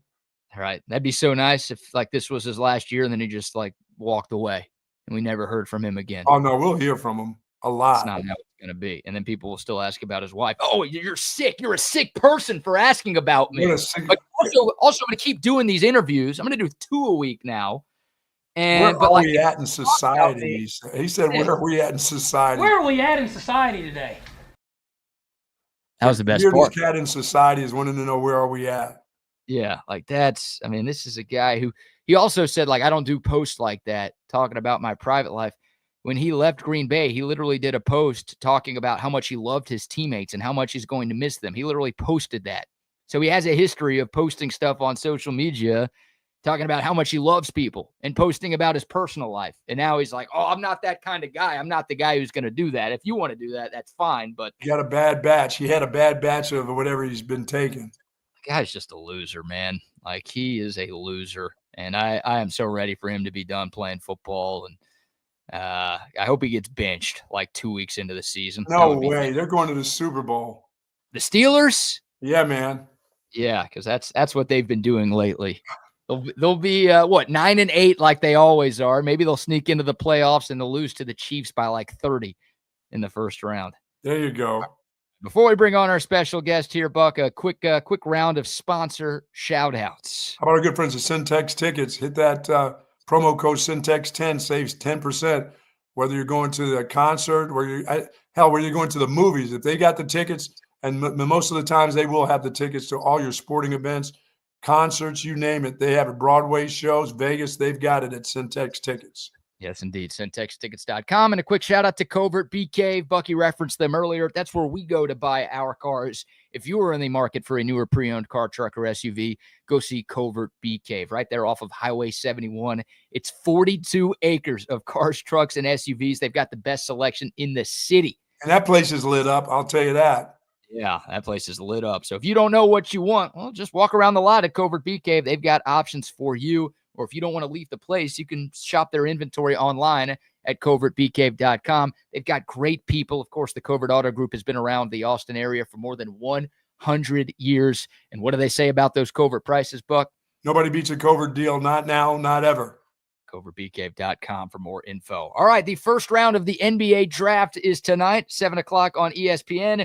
And joining us now to talk all about it is NBA draft analyst Matt Babcock from Babcock Hoops and BabcockHoops.com, one of my favorite draft guys in the industry. And he's kind enough to join us on what is basically Christmas Day for your industry, Matt. We appreciate you waking up early and hanging out with us. How are you today? No, I'm great. Yeah, just getting started. But as you mentioned, you took the words out of my mouth. Christmas Day for me, spent a lot of time researching these guys, and it's all going to come to fruition tonight. Definitely. So we'll start at the top of the draft, Matt. We're located in Texas. We've got Mavs, Spurs, and Rockets fans who tune in every day. We'll start with Dallas, obviously winning the lottery, some incredible luck. Whether you think it's rigged, whether you think it's not, whatever. The Mavs have the number one pick tonight. But would love to get your thoughts on Cooper Flagg, just the kind of player you think he is and the type of player that you think he can turn into at the next level.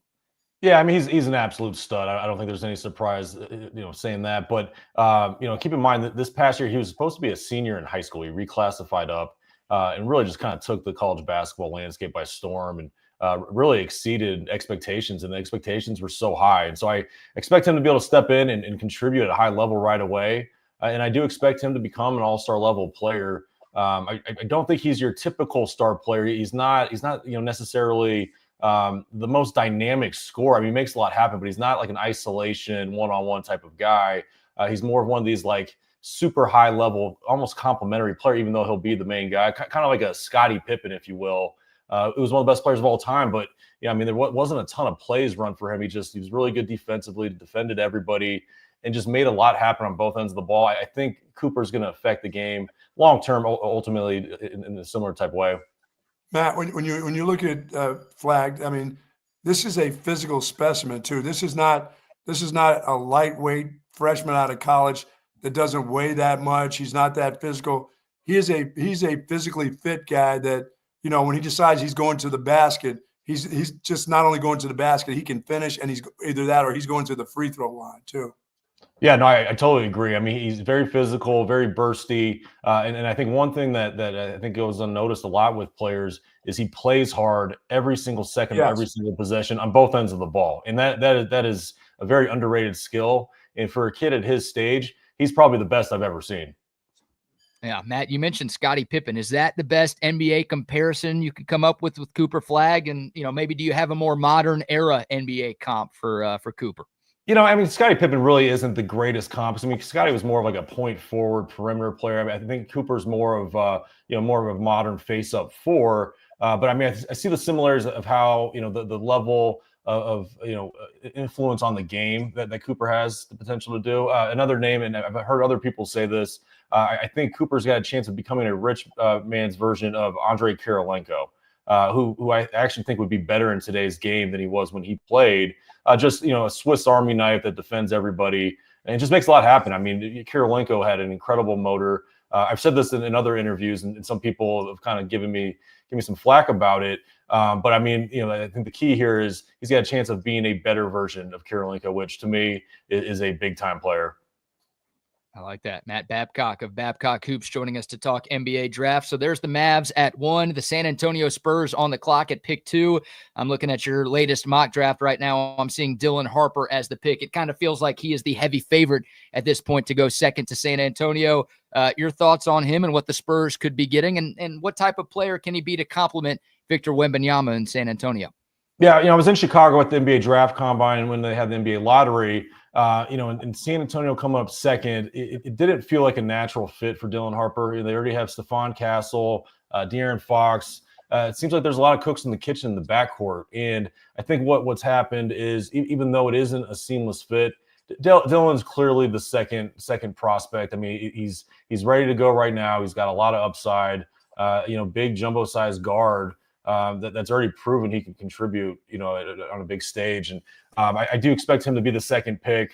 I think San Antonio, everything is built around Wemby as it should be. And I would imagine over the next 2-3 years, they're going to tweak things around a little bit to kind of create their core unit from a roster construction standpoint moving forward. And so I think the way they're looking right now, hey, let's get the top prospect and we'll make it work.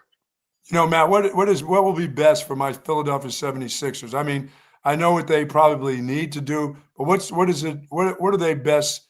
What are their most important needs right now? I think they're an interesting turning point as a franchise. You've got two aging stars with Embiid and Paul George that are owed a ton of money. And then your two young building blocks are two guards with McCain and Maxey.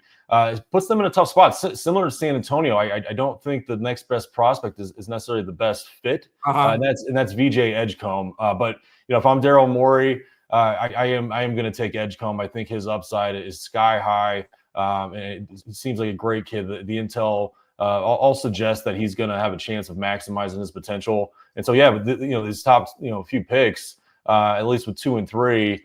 Not easy decisions, but I do think what's being suggested is it's going to be the right decisions. Matt, we cover the Texas Longhorns. Would love to get sort of your detailed scouting report of Trey Johnson, and it kind of feels like there's a wide range of predictions for him. I've seen him going as high as 3 to Philadelphia. I've seen him going as low as 8 to Brooklyn.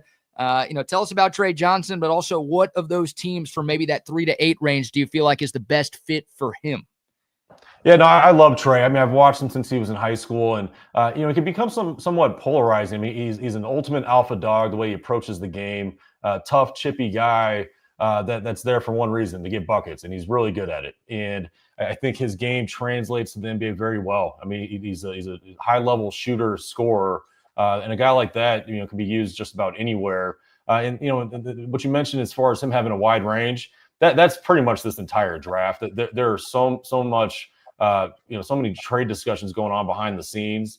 It's just creating a lot of uncertainty. I don't think there's a whole lot of verbal guarantees to these players or agents. And Trey having a range of it's looking like it's probably 4 to 8 right now. But I mean, I'm expecting some trades maybe in that range as well. And so we'll see how it unfolds. But I think regardless how it shakes out, just how much value he serves as a prospect, I think he'll be in that range regardless of trades. I think he's just, he's too good to pass up once he get to a certain point.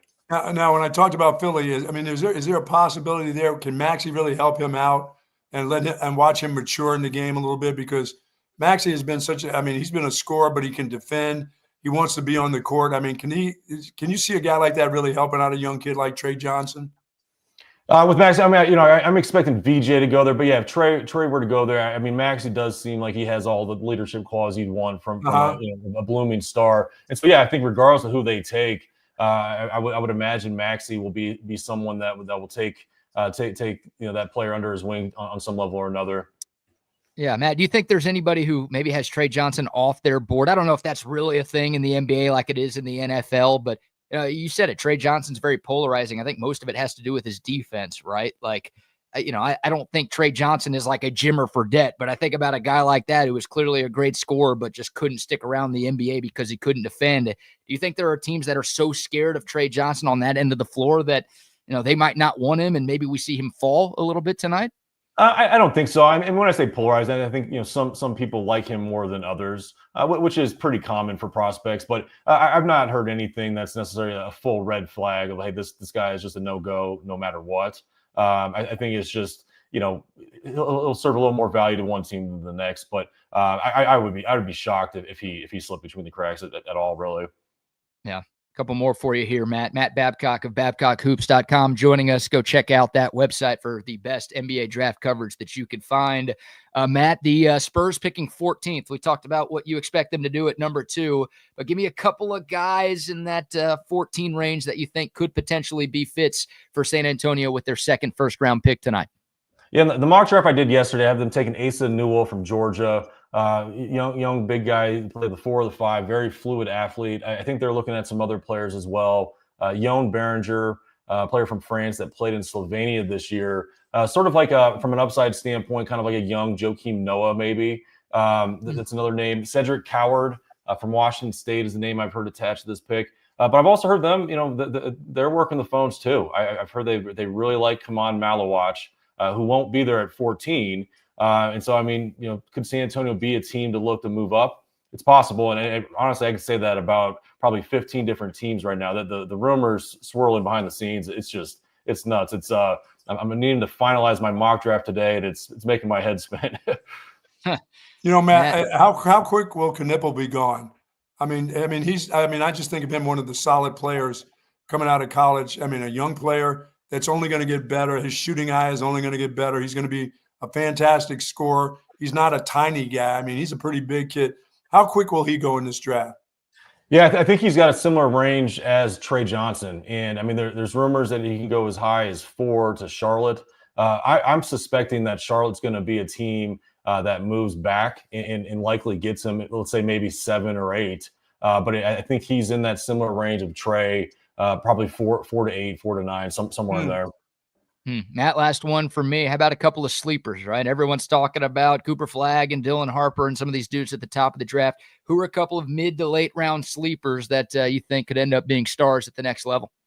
Yeah, the guy I just mentioned, Jon Berenger, I think that is a guy who's gained a lot of momentum. Seems like his draft stock is peaking at the right time. And I mentioned San Antonio. I'm not even sure he gets there. I've heard him being considered maybe in Chicago at 12, Atlanta at 13.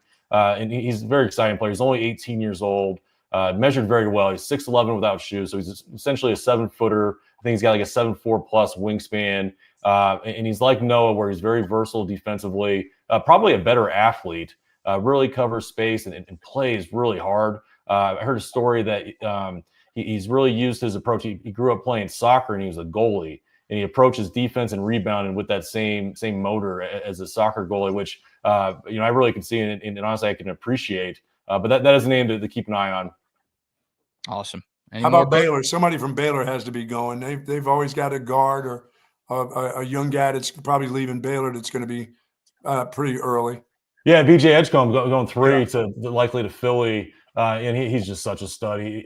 Maybe the best athlete in the draft. He kind of reminds me a little bit of like a young Russell Westbrook, who at this phase really wasn't considered like a point guard and just kind of grew into one just because he was so dang athletic. And really with Westbrook, I never really even considered him a traditional point guard, but he's so bursty with the ball in his hands.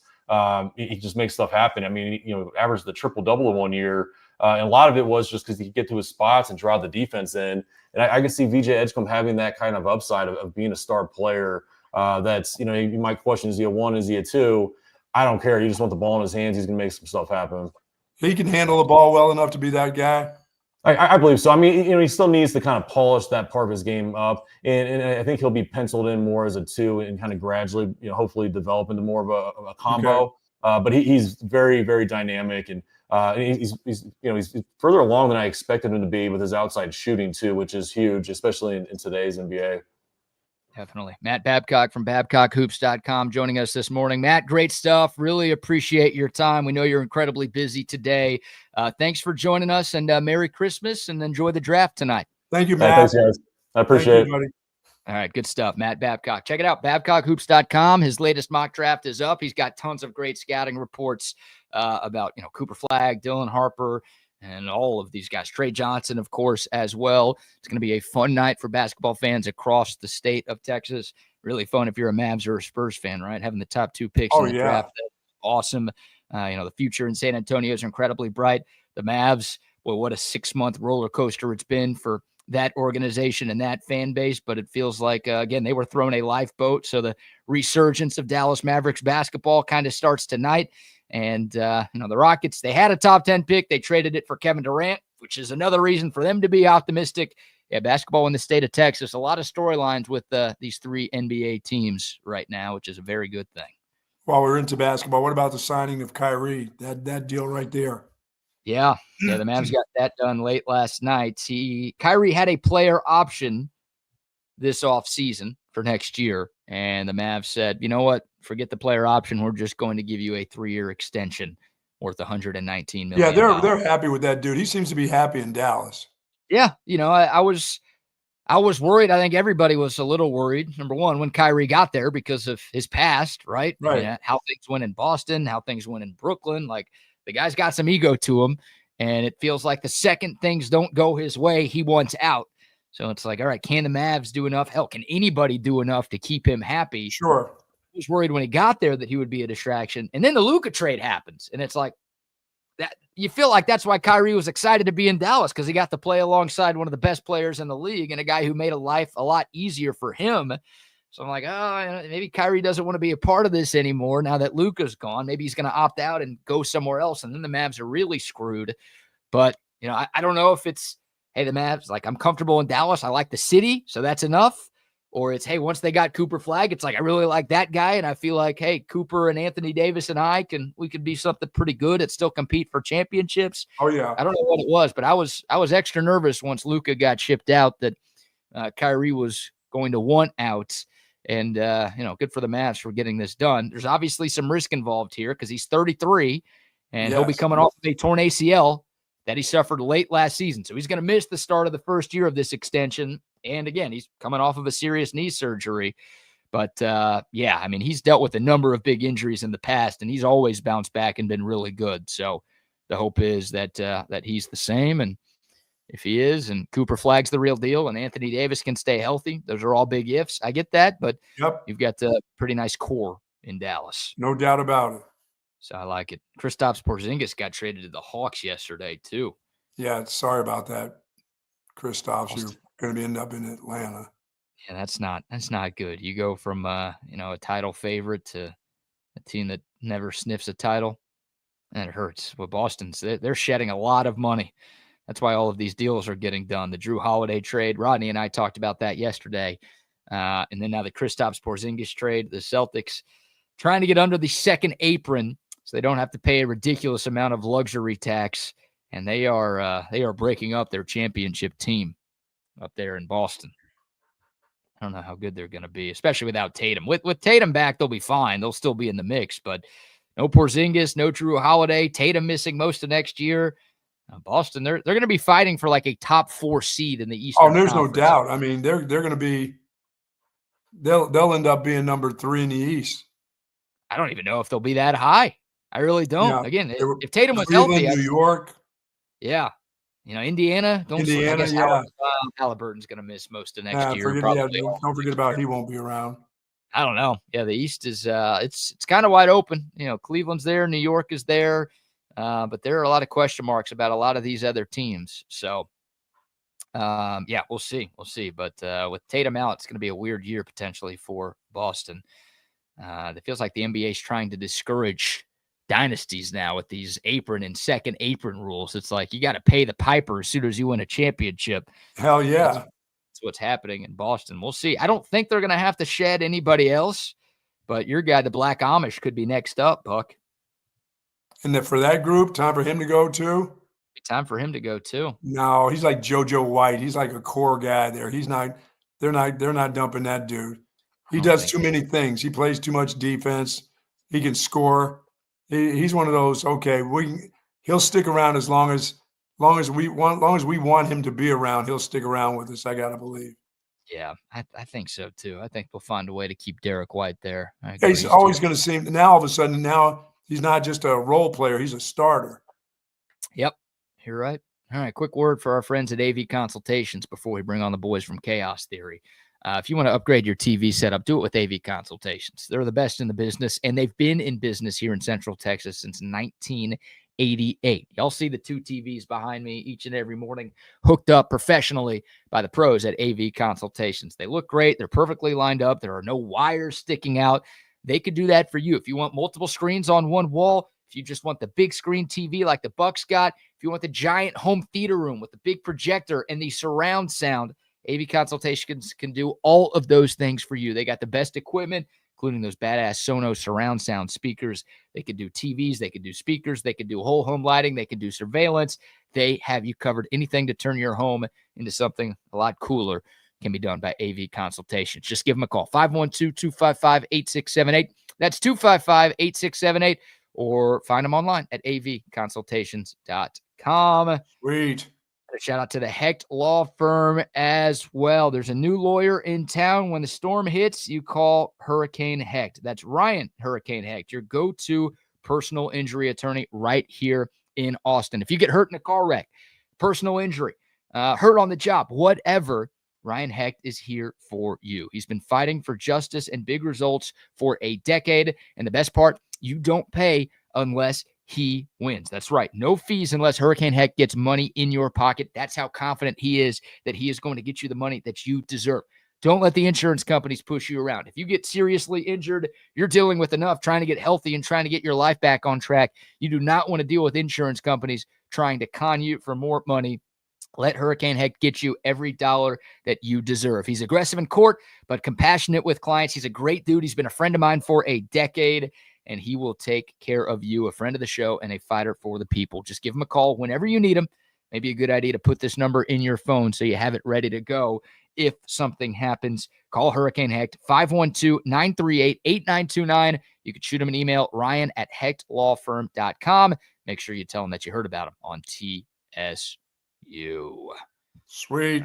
All right, I see the boys from Chaos Theory. At least I see one of the boys from Chaos Theory. Let's bring Double R on the show. What's going on, Rodney? How are you this morning, sir? Morning, men. How we doing? Ready for good, buddy?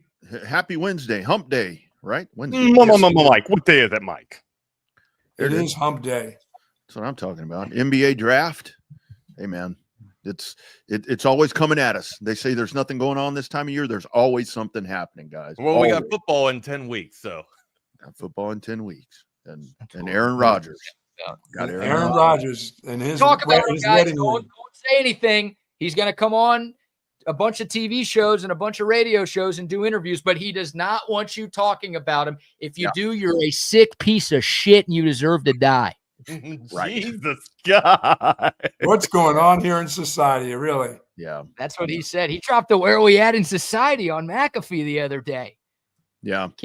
What a loser, man. So he does this intentionally, right, to make himself the entire soap opera of the league. And then he says, wait a second, he pulls a Mia Khalifa. Wait, we can't talk about how I got famous. Cool. Yeah. But I am famous. I'm a jewelry designer. Okay, cool. Yeah. I'm gonna go on this radio show that's listened and watched by, hundreds of thousands of people. But like, I don't want you guys talking about me, and I don't want to be in the public light. So yeah, let's keep it like that, please.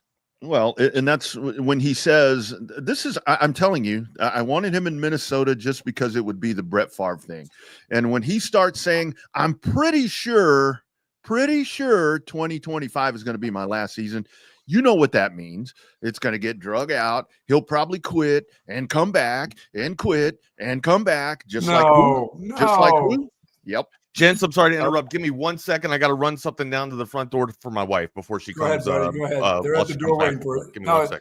He's going. This is rocking chairs and fancy cars for Aaron Rodgers on the way out. Well, no one's giving that dude shit. Yeah, that guy's gonna get chairs. It's gonna be like Magic Johnson on his way out, and the rest of the guy. Hey, that's it. This is the tour, the farewell tour. Well, game one is in New York against the Jets. Oh, I'm sure they're going to give him something. All right. Yeah, they're going to give him something. I wish he went Tom to Herman double birds out there. That's it.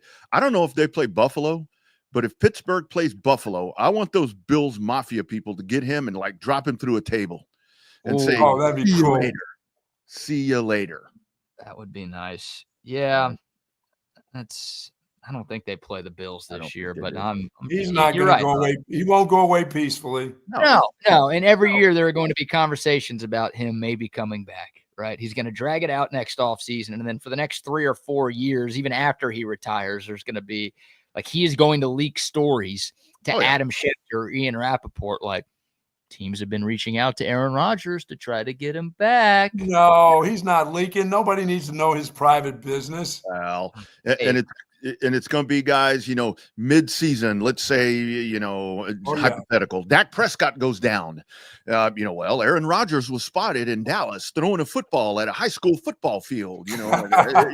So that's what you're going to get with this guy. That's what you're going to get with this guy. He should have been a receiver. He's a damn diva. He doesn't. He has a wife now. They're going to have children. He's going to be playing catchy catch with his 2-year-old. Who's his wife? Who is this wife? She's somebody who doesn't want to be known. She's probably famous, but she doesn't want to be famous. I thought he was with Shailene Woodley or that actress. No. They broke up a couple of years ago. Then he married a girl who goes to a different school. She goes to a different school. Don't worry about her. Don't worry about her. That's what he's doing here. That's what he said. I think Aaron Rodgers is gay. I think Aaron Rodgers married a dude. Hey, I was going to say, who's the lucky? No, he said her. He's got one hell of an extensive list. He said the word she. He wanted that out there for everybody to understand. He did say she. Okay. Maybe it's the return of Danica Patrick. No, I called her last night, Buck. I called her. Right, to make sure it wasn't her. I said, please, baby, tell me that you didn't marry this guy. Please. Hey, please, baby. Is that how you talk to her? Please, baby. She said, I'm waiting for you to get divorced, Ronnie, and then that's when I'll get married. She said, please. She's actually counting down the dates. She's like, when are you going to leave Tracy? Yeah. She's my God. She's like making up rumors about my wife, telling me. What is she doing? Is she working? And is she working in like a garage, or Danica Patrick working in the garage or something?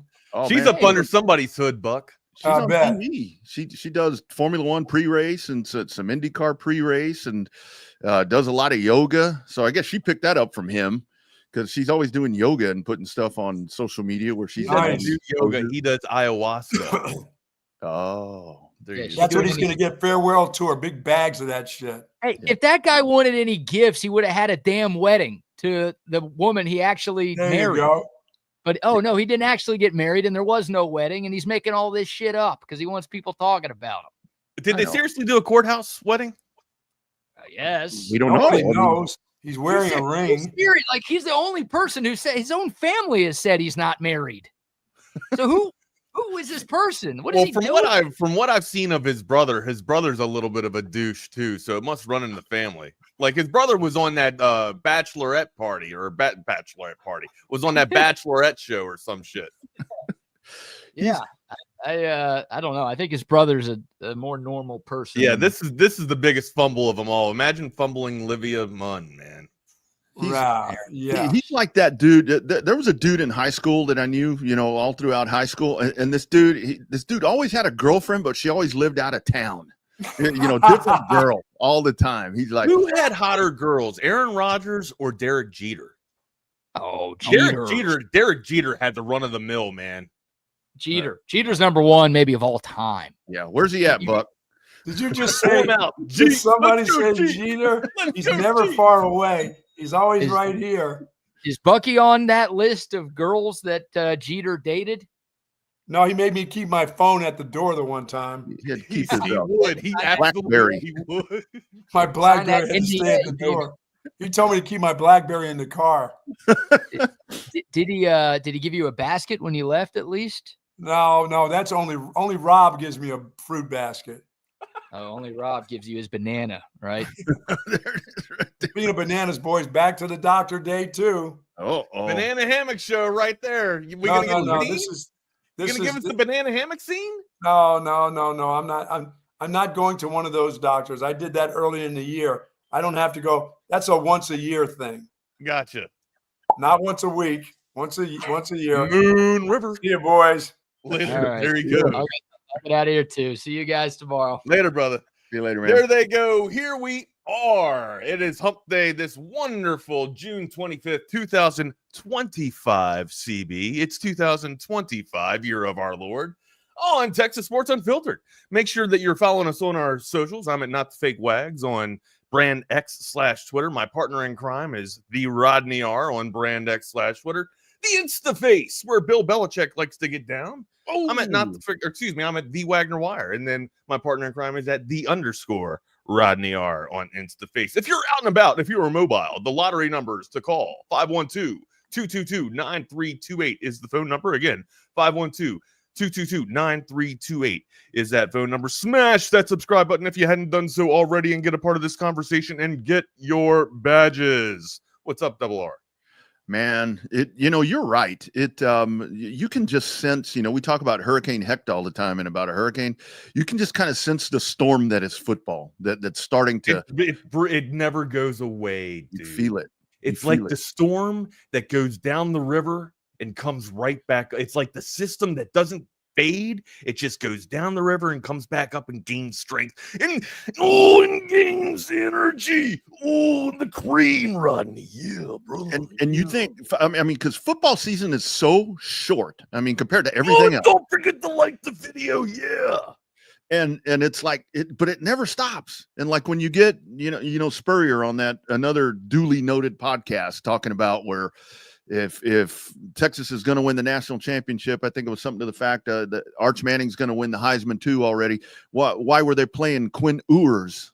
Did you hear that? Quinn Ewers. I honestly think it was a personal / professional agreement that Sark, and again, I could be completely wrong. This is just my opinion, right? Based off of what I witnessed. Okay. Yeah. I also felt that Arch Manning might have had the bigger tool set, right? But I felt like Sark was honoring his honoring his word and honoring his quarterback. Yeah. And I honestly think that is going to pay dividends down the line for other recruiting guys to come in. Like, people want instant gratification immediately, right? If they see the template that Arch and Ewers just put together, right? Maybe sit a year or two, right? And then you're going to get your dollars, you're going to get your year, and then you're going to get produced into the NFL, right? Like, if Texas is going to become the next quarterback machine for the NFL, or I guess, the machine factory for the NFL, why wouldn't I want to go here? And maybe that's the narrative, and that's kind of the brand that Sark is trying to set. I love that he was, that he maybe if it potentially honored his word to Quinn Ewers and said, "Hey, look, dude, you came back for us. This is in play here. We're riding with you. You are our number one. If you go down, of course, we have Arch to supplement for you, but you are, you're number one, not the succession plan." So that's where I'm at with it. And again, I don't have, insider information or anything like that. I don't, have personal dinners with Sark or anything. That's just kind of how I feel. He strikes me as that type of dude to where he'd be that loyal to his players. Yeah. And it goes back to, you look at Ewers. Rodney, of course he's loyal to winning. Sorry to cut you off, but of course he's loyal to winning, but it's more about I think it's more about football to him. I think it's more about personal relationships, and he was a quarterback himself. So, well, and that's the point. You weren't losing. If maybe you were losing games with Quinn Ewers, maybe you make a change, but it does come down to, look, Quinn Ewers, the legacy, the footprint that he left here, he salvaged the quarterback position. We were not really in a very good place until Quinn Ewers came in. Look, 3-year starter. There was a lot of pub around this dude coming in. If Arch Manning hadn't come in behind him, what would be the legacy of Quinn Ewers? It would probably be a hell of a lot. Look at the stats. When you want to talk about Quinn's legacy, look at the stats. Dude's a third all-time winning quarterback in Texas. Yeah, he's number 3 in quarterbacks, right? So, all right, let's throw emotions out of this too, right? Let's just go off of kind of just basic logic, right? Like, Quinn's the senior, or not the senior. Quinn's got seniority here, right? Let's just ride behind him until something happens to where we have to utilize, go into our bag and when you get in trouble. If there's no friction in the locker room, why even create friction on the field? Right? Don't fix it if it ain't broke. Okay. And just because just because Arch Manning might have more skill set or more of a bag than Quinn doesn't mean that he's right for the system at that moment. Okay. Like, Quinn was on fire. Everybody talks about it like Quinn had a bad year. Quinn was fantastic. Quinn might have had some ups and downs, but he was still fantastic. And he was absolutely money and dialed in from mid. Like no one, I don't feel like anybody threw the slant better than Quinn Ewers. Okay. But here's caveat to that. I feel like he was dialed in and premeditated some of his throws a little bit. And that kind of led to tip passes, right? Instead of doing some pump fakes and then maybe thrown to another portion of the window over the middle, which I think he's going to develop and utilize in his professional career. I think he was one of the better mid-range throwers. Just because you have the entire, skill set and tool bag doesn't mean you might be the right guy for this system just now. Okay. Yeah. That's my take. And you can fall back on, you didn't win a national championship. You didn't go to the national championship game. Well, I guarantee you Quinn Ewers did not make that play call. Spurrier got everybody fired up today. Here it is. So here's the sound. It's pretty short, but here's Steve Spurrier on the whatever podcast yesterday with Pat. I think most people are picking Texas to win the SEC football. Most people are. I think that is going to be the consensus preseason pick. They've got Arch Manning already winning the Heisman too. Yep. And my question is, if he was this good, how come they let Quinn Ewers play all the time last year? Even though he was hurt a lot. Yeah, and he's still and he was a 7th round pick. Yes, exactly. And Arch is going, And now they're saying Arch is going to be the first pick. I'm like, that's a good point. Well, you only have to ask the coach Sark. How come you played that one instead of this one? Hopefully you'll say because we thought he was better in that one. Yeah. Isn't that why you play one guy and not the other? Unless it's a discipline, and there was no discipline or anything. You were never hesitant about pulling guys. One guy struggling, give the other guy a chance. Yeah, whatever. That's just. This is nothing new. It's just it's on a bigger landscape. Well, no, it is. There is a new element to it, right? It's called NIL. And it's called the transfer portal. Okay. Yeah. So Spurrier was able to stockpile quarterbacks back in the day. And he could, if somebody was struggling, he could go to Jesse Palmer or he could ride Danny Warfel like the wind. Right. Yeah. Chris Leak. I saw Chris Leak mentioned by Jake Bayless. That was a great pull. Chris Leak, the Tim Tebow and Chris Leak era. Right. Why didn't Tebow start over Chris Leak? Chris Leak struggled. Chris Leak struggled at times and Tebow didn't enter in at game one, Mr. Freshman, it takes time to develop and get into the system, like I was trying to say. Yeah. And it's, and that's where we Spurrier, man, go get your damn visor. Spurrier. Well, you got a cool visor. I wish Coach Spurrier. We got to bring up that cut. Oh my God. I wish Spurrier would call Stark. The South Carolina, the Dogs, the Georgia Bulldog van where it was just painted in red and white. Yeah. But the red pops. It pops on the white. And the thing I wish Spurrier would talk to, I don't know who's the host of that. Pat Dooley. I think he's a writer or something like that. But yeah. And here's the whole thing about that. This is where Wags, we talked about this all fucking season long last year to where it's like everybody had a problem with this situation except those 3 guys, Sark and the 2 quarterbacks. They understood what it was going to be. And I guarantee you that Steve Sarkisian, as the CEO, as the architect of this entire Texas program, sat those dudes down and said, here's what's going to happen. Quinn Ewers, this is your job. And as long as you're producing, as long as you're winning, because look, winning is all that matters. If you go down, obviously Arch is right there. He's going to come in. He's going to get reps. When you come back, it's your job. You have earned this job for the last 2.5 years. You will take back over. This is how we're going to do it. Seemed like they understood the plan pretty well. And other than the fact that you didn't make the national championship game, which wasn't on Quinn Ewers, by the way, I think it worked out well. Yeah, I think it was just the rest of the national pundits trying to make waves when there's been no waves to be made, right? Yeah. Like, stay out of our house. We're fine. Keep your drama, keep your mess outside in your house. Don't bring that shit in ours. Yeah. And the cool thing about it is we're going to sit here and banter about this. And I'm sure, other folks in town are going to banter about this back and forth. But you know what? At the home base, where they're doing the home cooking over there on the 40 acres, they're probably sitting there laughing at this. If anything, maybe a little motivation for Arch Manning to be like, man, you weren't good enough. You were behind Ewers. Going out there. Yeah, I mean, to each her, and I was getting ready to say I couldn't remember the quarterbacks that Spurrier had, but there was also a time where Spurrier did the same thing that he was chastising about, right? With chastising Sarkisian about, or giving criticism to Sarkisian. But Jake brings it up. It was Garcia and Connor Shaw. So Steven Garcia and Connor Shaw. Yeah. Spurrier didn't make the move on that, so he was very reluctant there. So again, hey man, don't throw stones at glass houses there. A head ball coach or old ball coach. No, it's just fun conversation. When you start having all that, the vibes are ready. Oh, and that's the whole thing. That's where, like, to the premise of why we went down that road is you feel it coming. I mean, that storm is right there. To where you're talking about Texas. You know what I mean? And that's when you're talking about the biggest brand, and it is the biggest brand in college football. It's not the winningest brand right now, but it's still the largest brand in college football. You're going to ruffle some feathers, right? It's a large fan base. It covers, the 40 goes larger than just the 40. We'll just say that, man. Yeah, you're gonna ruffle a lot of feathers. And that's especially when we just came into the SEC, we were knocking on the damn doorstep. Get out of here.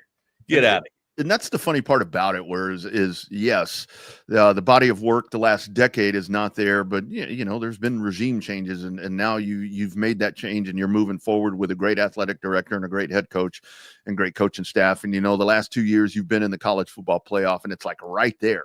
I mean, you're right there where many programs, would just aspire and cut their left nut off to be in that position. And yet the whole narrative is, still can't do it. Still can't do it. And I get that. But I think that's where it's going to make it so much sweeter for Sark and Arch and whoever the hell else is on the team when it does happen, because it is going to happen, to just shut people up. But what's going to happen then, Wags? It's going to be like, oh, I bet they can't do it again. I bet they can't do it next year. Well, I don't know. Look at those recruiting classes that are coming in. Yeah, they're cycling through, man.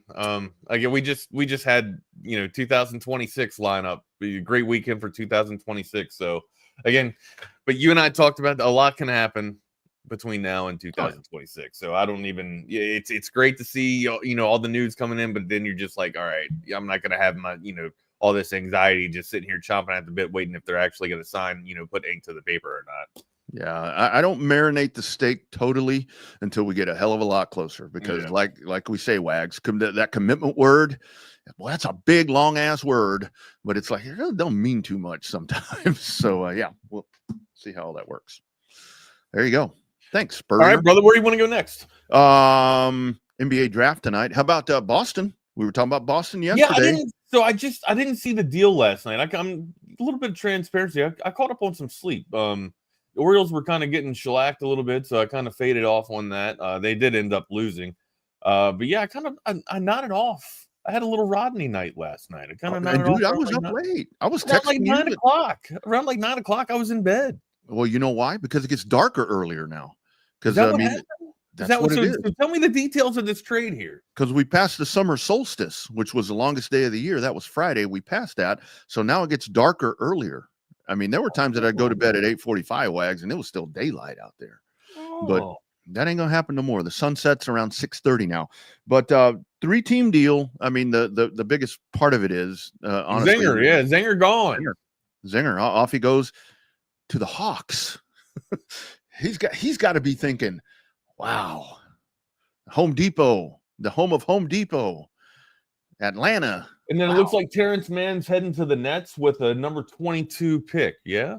Mm-hmm. Yeah. It's a second round pick right there. So it's a 3-team deal, but it is Niang and a second rounder back to the seconds or back to the Celtics. Yeah, that is that's not a good return if you ask me, in my opinion. Where's Rob at? And the whole thing with this is, Rob, where's your opinion on that? Yeah, I see fire sale in the comments here. Let me turn the comments back on. I see fire sale in there. Yeah, buddy, that's not a good one. Here's the other part of this. So I mentioned it with the Lakers. So Boston has had a change in ownership as well. So it's a whole new business shift to where we talk about where you can't keep these teams intact anymore. I don't understand the trades. I don't understand the fire sale unless there was something. Unless maybe they just think that Porzingis is, maybe a liability there with it. Maybe he's injury prone, and they're trying to move him while they had somewhat of a decent season and try to get him while he's got some I guess, positive miles on the wheels still. But ultimately, I think you gave up way too much for the return of getting Man's going to. Yeah, man, or excuse me, no, it's not. It's Niang. Niang's coming back to the Celtics for only a second. Like, there's no way. That's nothing. Yeah, Boston's cutting the fat off the brisket. What's the second going to mature to? Like, sometimes a couple of these seasons, for a couple of seasons, the lottery picks hasn't even been maturing into any type of NBA talent. So yeah.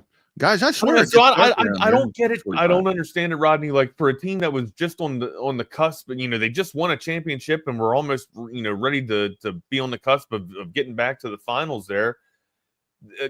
In spite of an injury, you know what I mean? If Tatum doesn't go down, they could still be in the finals here, hypothetically, or we'll never know. But still, it just doesn't make sense to kind of go on this type of to see two part of your defensive structures, right, with Drew Holiday on the perimeter, and now the next day you're trading your pain away. Maybe you're just trying to get rid of some dudes that are kind of older. You do see youth, right? That's the trend that you see here both days.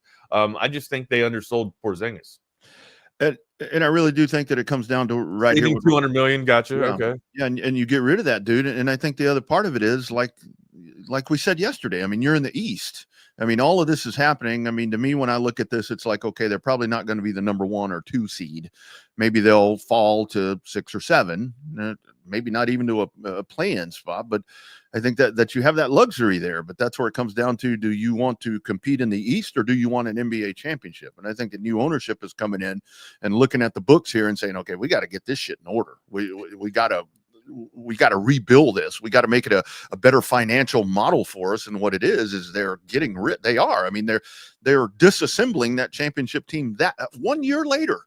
1 year later. And DJ Dog brings up a good point too. Tatum on the torn Achilles, he'll probably be out most of the season next year. So that's going to be probably a rebound year or a rebuild year, right? Try and get some more pieces in, and I guess salvage a little bit of what you can now for the return. Mm-hmm. Right. And then, I mean, maybe your winning championship window has minimized or reduced just a little bit. But again, like I'm with what Jake says here. Like the Celtics usually have succession, right? They're going to retool and bounce right back, rebound to, for no bad pun intended there. Yeah. And the thing is, I mean, now that they've freed up some of that fat off the brisket, I mean, let's take a look and see what kind of moves that they might make to be able to replenish some of that. But yeah, they're definitely doing it, and doing it fast. And it's been, I mean, there's been so much happening. I mean, now Kyrie, he not going to take the player option. He signs a 3-year deal for what, 120 million? Real quick though, like this makes so much room for Pritchard. Like Pritchard can get in here. If we are potentially seeing White move next, you're going to see guys that proven, like, coming off. See, here's the thing too. Before I actually make this full statement, Pritchard looked great, but Pritchard was rocking with the 2s, right? And I'm not trying to say that he was just slamming on 2s and padding stats on the second platoon, because he was able to play when he was with the 1s. But I would like to see consistently with the 1s here, right? I think that this is a guy that can actually facilitate and be ball dominant too. Pritchard's nasty. Like, I don't even know why I was just flirting with the idea that he couldn't run with the 1s. If White does move out, this could be a really good move for Pritchard to get in here, even if White doesn't move. Now with Drew Holiday moving, it gives a little bit more room for Pritchard to get in there and get some minutes.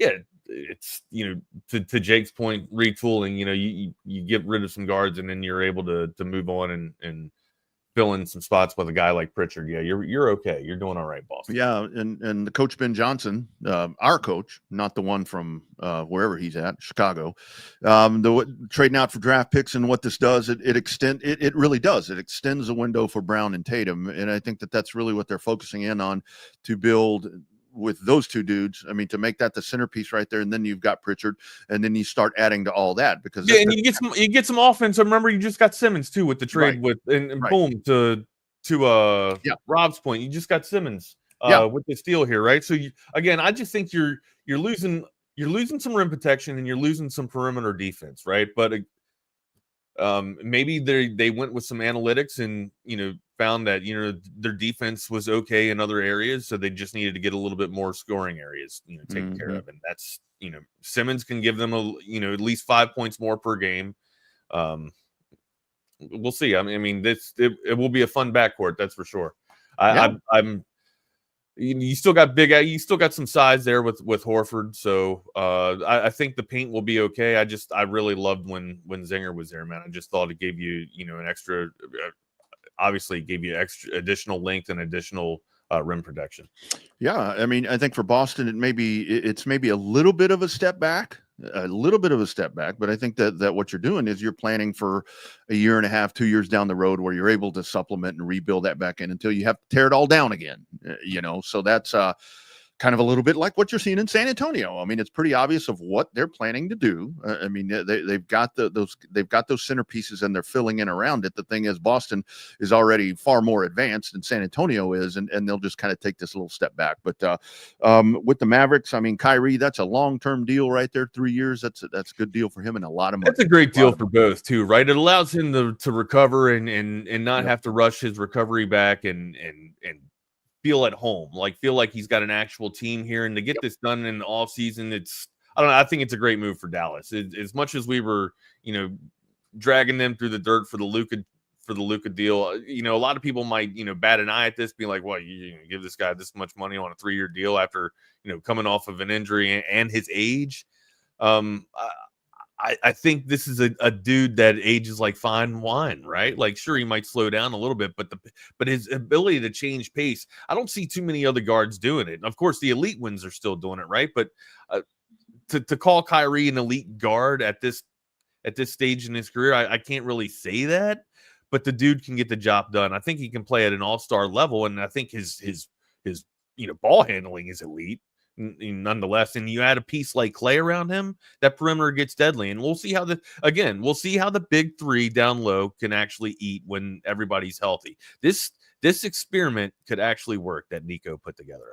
I know that we were all throwing shit at him, right, when it all went down, and rightfully so, because it is a generational talent. Luka getting shipped away is crazy to think about, right? But if this crazy experiment actually works, we're gonna have some crow to eat, man. Well, I'm not trying to gaslight anyone here. Like, it's gonna take some time for it all to come together, but there's some magic that can happen with the Mavericks here. There really is.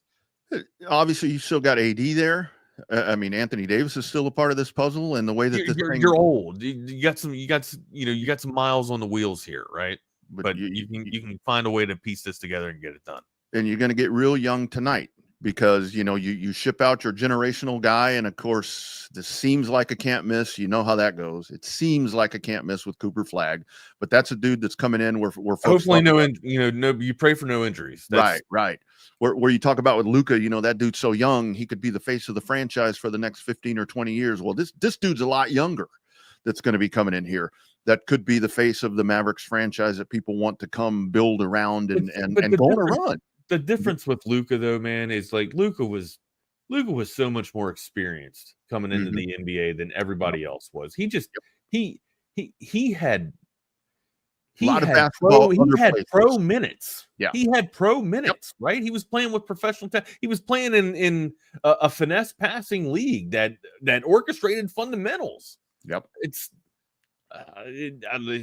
tough to see that trade go, right? It really is. Like Nico is going to get dragged for years for that trade, but if this experiment can work, he'll salvage a little bit, and he already salvaged a little bit with the, being able to capture Cooper Flagg, even though it was kind of the writing was kind of on the wall there. If you want to go and connect the dots, I don't know. It's tough to see. It's tough to see a player like Luka go away, and it's also tough to compare somebody. I hate using this word unfair. It's unfair to compare Cooper Flagg to Luka Doncic just because of what 5-7 years in the of pro level basketball that Luka was playing before he came over to the pros.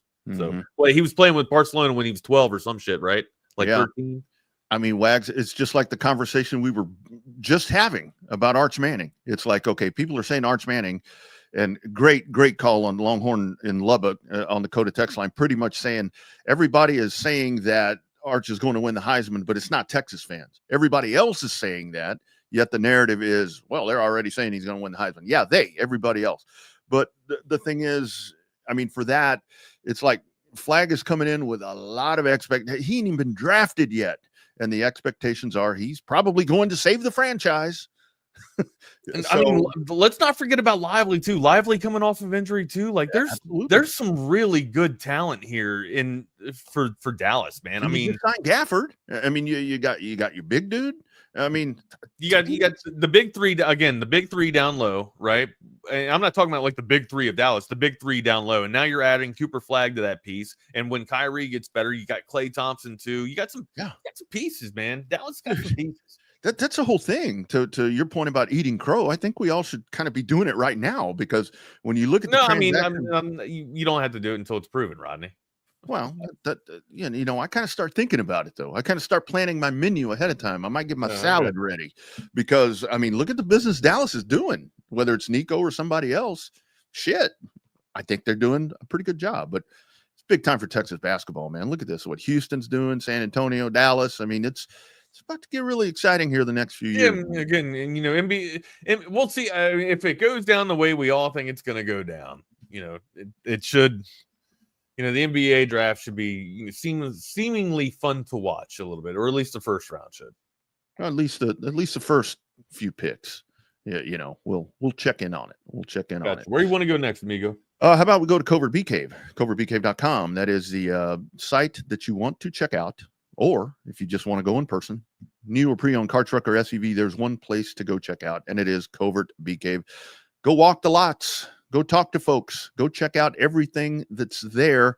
Car, truck, SUV, whatever it is, they will hook you up. How about some testimonials from great Covert Bee Cave customers? It's really a family experience. I walked in the showroom today and everybody greeted me by name. How are you doing? What's going on? How's everything going?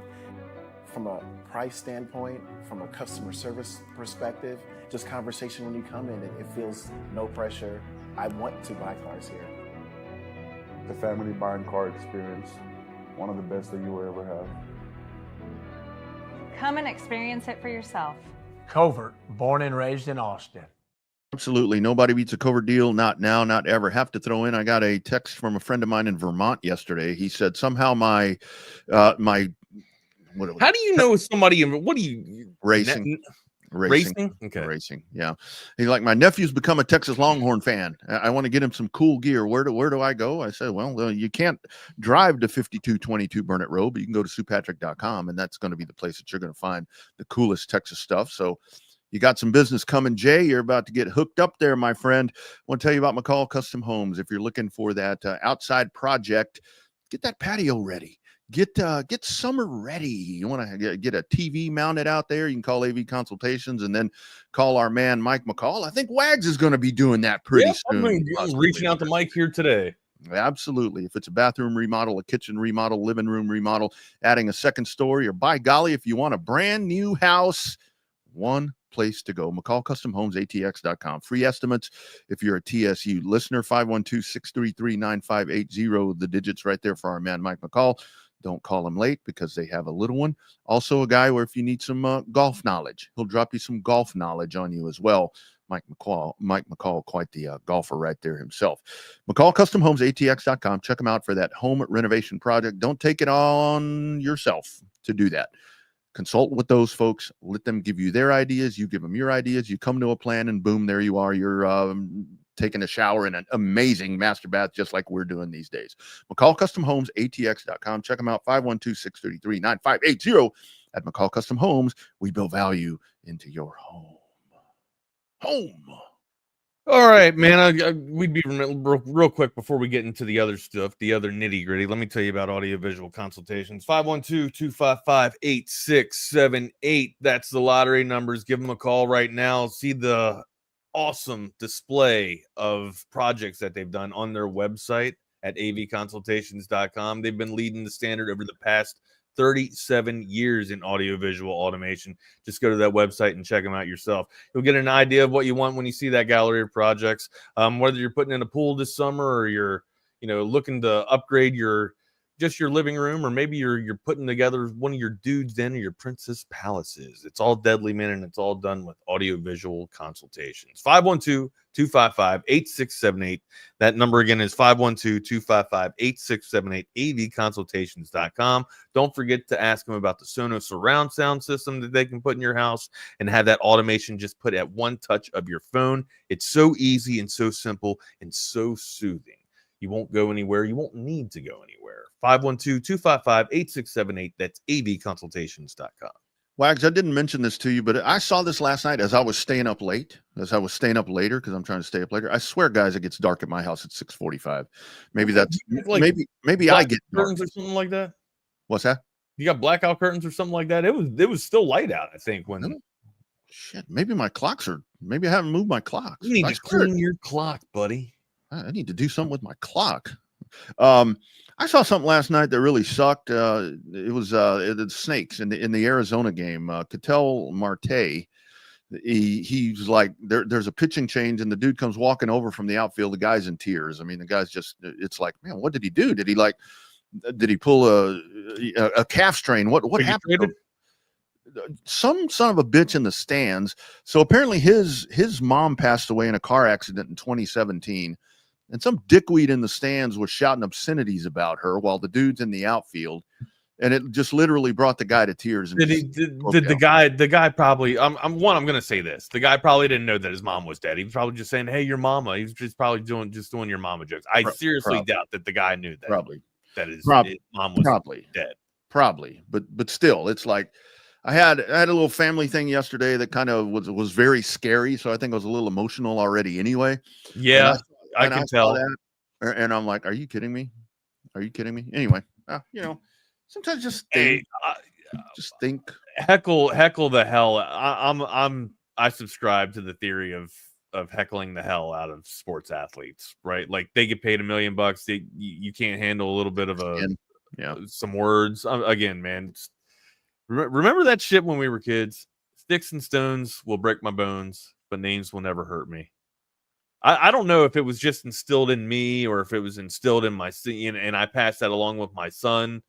But usually, like, names and mental shit really doesn't mess with me, right? Because I'm good up here, right? I understand who I am and what I am. Okay, I'm a pretty confident guy. Like you're not gonna ruffle my feathers like that, man. Talk about my mom, yeah. People used to talk about my mom all the time. Yeah, how was you had her last night? How was she? Was she good? Yeah, because my mom left me at birth. So tell me how she is. I would just fire right back at it, man. that it is kind of, even though all that relationship is in a very good place right now, but it was, I mean, my mom loved her to death. What was not there for whatever reason, and that was the health scare yesterday was with what essentially was my mom growing up. So that I think that's why I was kind of a little feeling the feels anyway. But that was the funny thing when people talked about my mom, I'm like, talk about my dad, I'll kick your ass. But whatever. And people wouldn't talk about my dad because he'd kick their ass. So yeah. Well, again, and I guess to each their own. Like everybody's relationship with their parents are different, right? Yeah. I was raised by my grandparents, so yeah. There you go. Maybe that's why I'm not as sensitive as the rest of everybody else. And I see that Rob said that he addressed his dead mother as part of the heckling or whatever. That was part of the issue. That's too far. I would have said, like, make sure you go to the grave. Tell me where she's buried. I don't even know where she's buried. You know what I mean? Just say something stupid back to him and shut him up that way. Yeah. See, that's a good thing about like our house. I'm also a Marine and I have dark humor. So yeah. And even like still to this day with our kids' friends when they were growing up, it's like we were the cool house. Tracy and I were the cool parents. So a lot of people didn't really talk shit about us.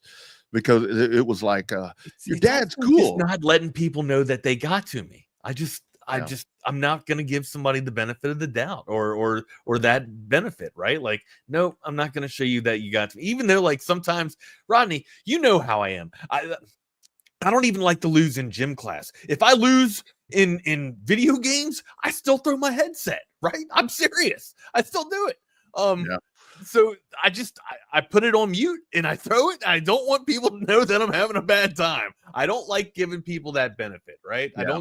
I don't like giving them that satisfaction. Yeah. That they got me. There's just no way. Yeah, no, I totally get about talking shit to the players, but like if what he's talking about there, if they were like seriously aware of the situation, still that's hard. That's hard. Where it's like, okay, I don't know, whatever. So is the body when it's dead, rigor mortis sets in. That's what I would have said. There you go. There you go. She gone. No, she gone. She gone. Sorry for not being empathetic. Oh, that's all right. Sympathetic, rather. That's all right. That's all right. So you got your Phil Steele yesterday. I did. I've been. That's kind of what kind of put me in the sack a little early there. You know, reading usually it exercises the eyes and gets me a little bit more tired, right? You think you'd be overstimulated and tired with all the lights and TVs that we have in the studio here. No, it's the reading. You go back to the old traditional magazines, and you get your information that way, and knocks me right out, and I don't even get a headache thanks to the blue lights there. But boom, it was fantastic. It was fun. Got to read up on a little bit of our Texas Longhorns here. Read up on Phil Steele's top 10 quarterbacks too. Guess what? Phil Steele doesn't think Arch Manning's going to win the Heisman. I know he doesn't. Go with a little go Tigers, some Bayou Bengals here, man. What's your thought? You read through this magazine any? Yeah, I've actually tore it up really well. I've had mine for a little bit, and that's the cool thing about when it comes to these magazines and all the different ones, to where it's like, like when because I guess I'm in the subscription thing or whatever, because it showed up, and it's like I got this notice. It said, you got it about 2 weeks before we did. Yeah, right? yeah. I was like, do you want the digital copy? It's kind of the same thing with the Dave Campbell's Texas football for the high school. What's like, hold your cover up? What's your cover look like? My cover is Arch is on it. Yeah.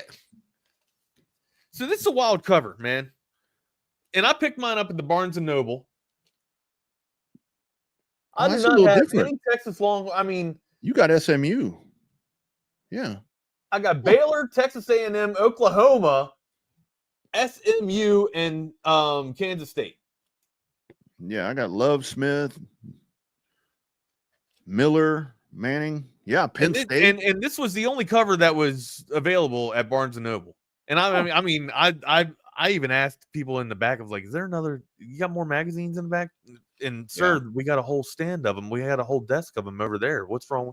I asked. I was just like, "Is there any more covers back there? You got an Arch Manning cover back there?" And then the guy finally went, "No, we don't. We would have set Arch out if we did." And I was like, "I know. I was just checking, man. I was just checking. I've spent 10 minutes more than I needed to in Barnes & Noble looking for an Arch Manning cover." Well, you know what you and I need to aspire to? We need to aspire to be on this page where he puts all the Twitter people.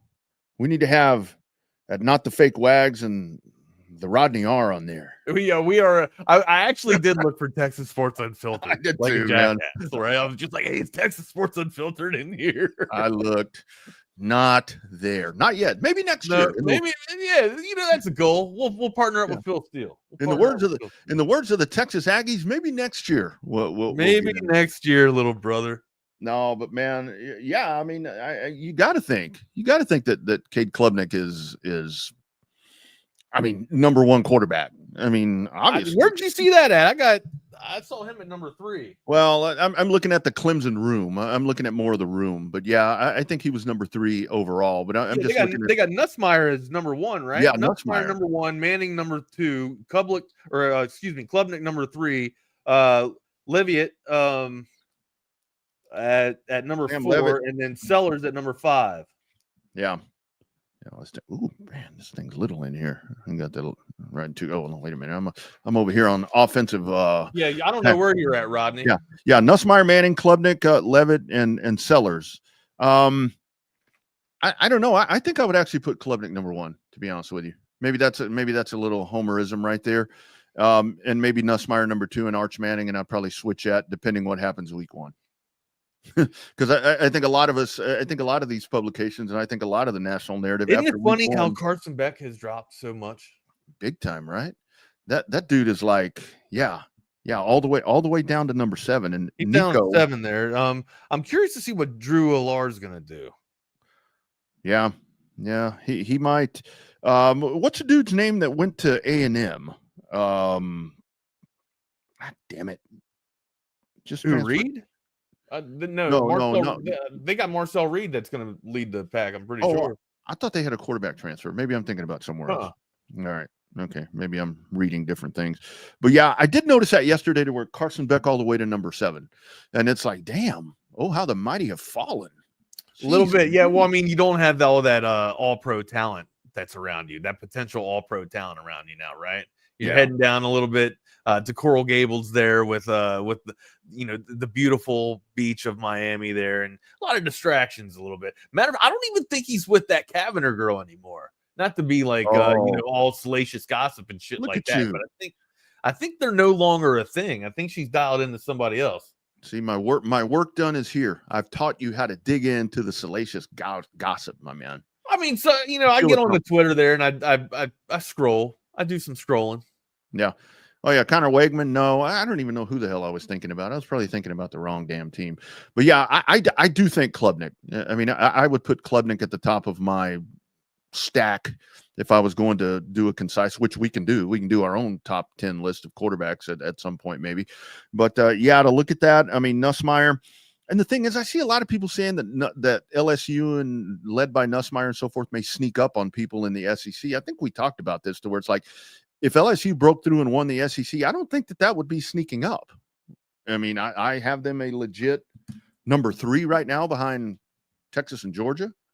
But I don't think that's sneaking up. I don't think it's sneaking up. I think if LSU gets in there, it's a surprise just because it's Brian Kelly for me, right? Like Brian, for some reason, I just don't feel like Brian Kelly's competent enough to get to a championship. I feel like in this modern day or with this stint at LSU, he's going to find a way to step on his own dick.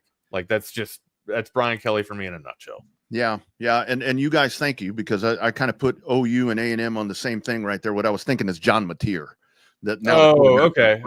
Yeah, they had a quarterback transfer. Yeah. That's the guy I'm thinking of. Same color, same attitude, whatever. John Mateer, yes, is who I was thinking of. But yeah, I think those 3 teams, Texas, Georgia, LSU. I mean, that to me that I think that's where it all starts.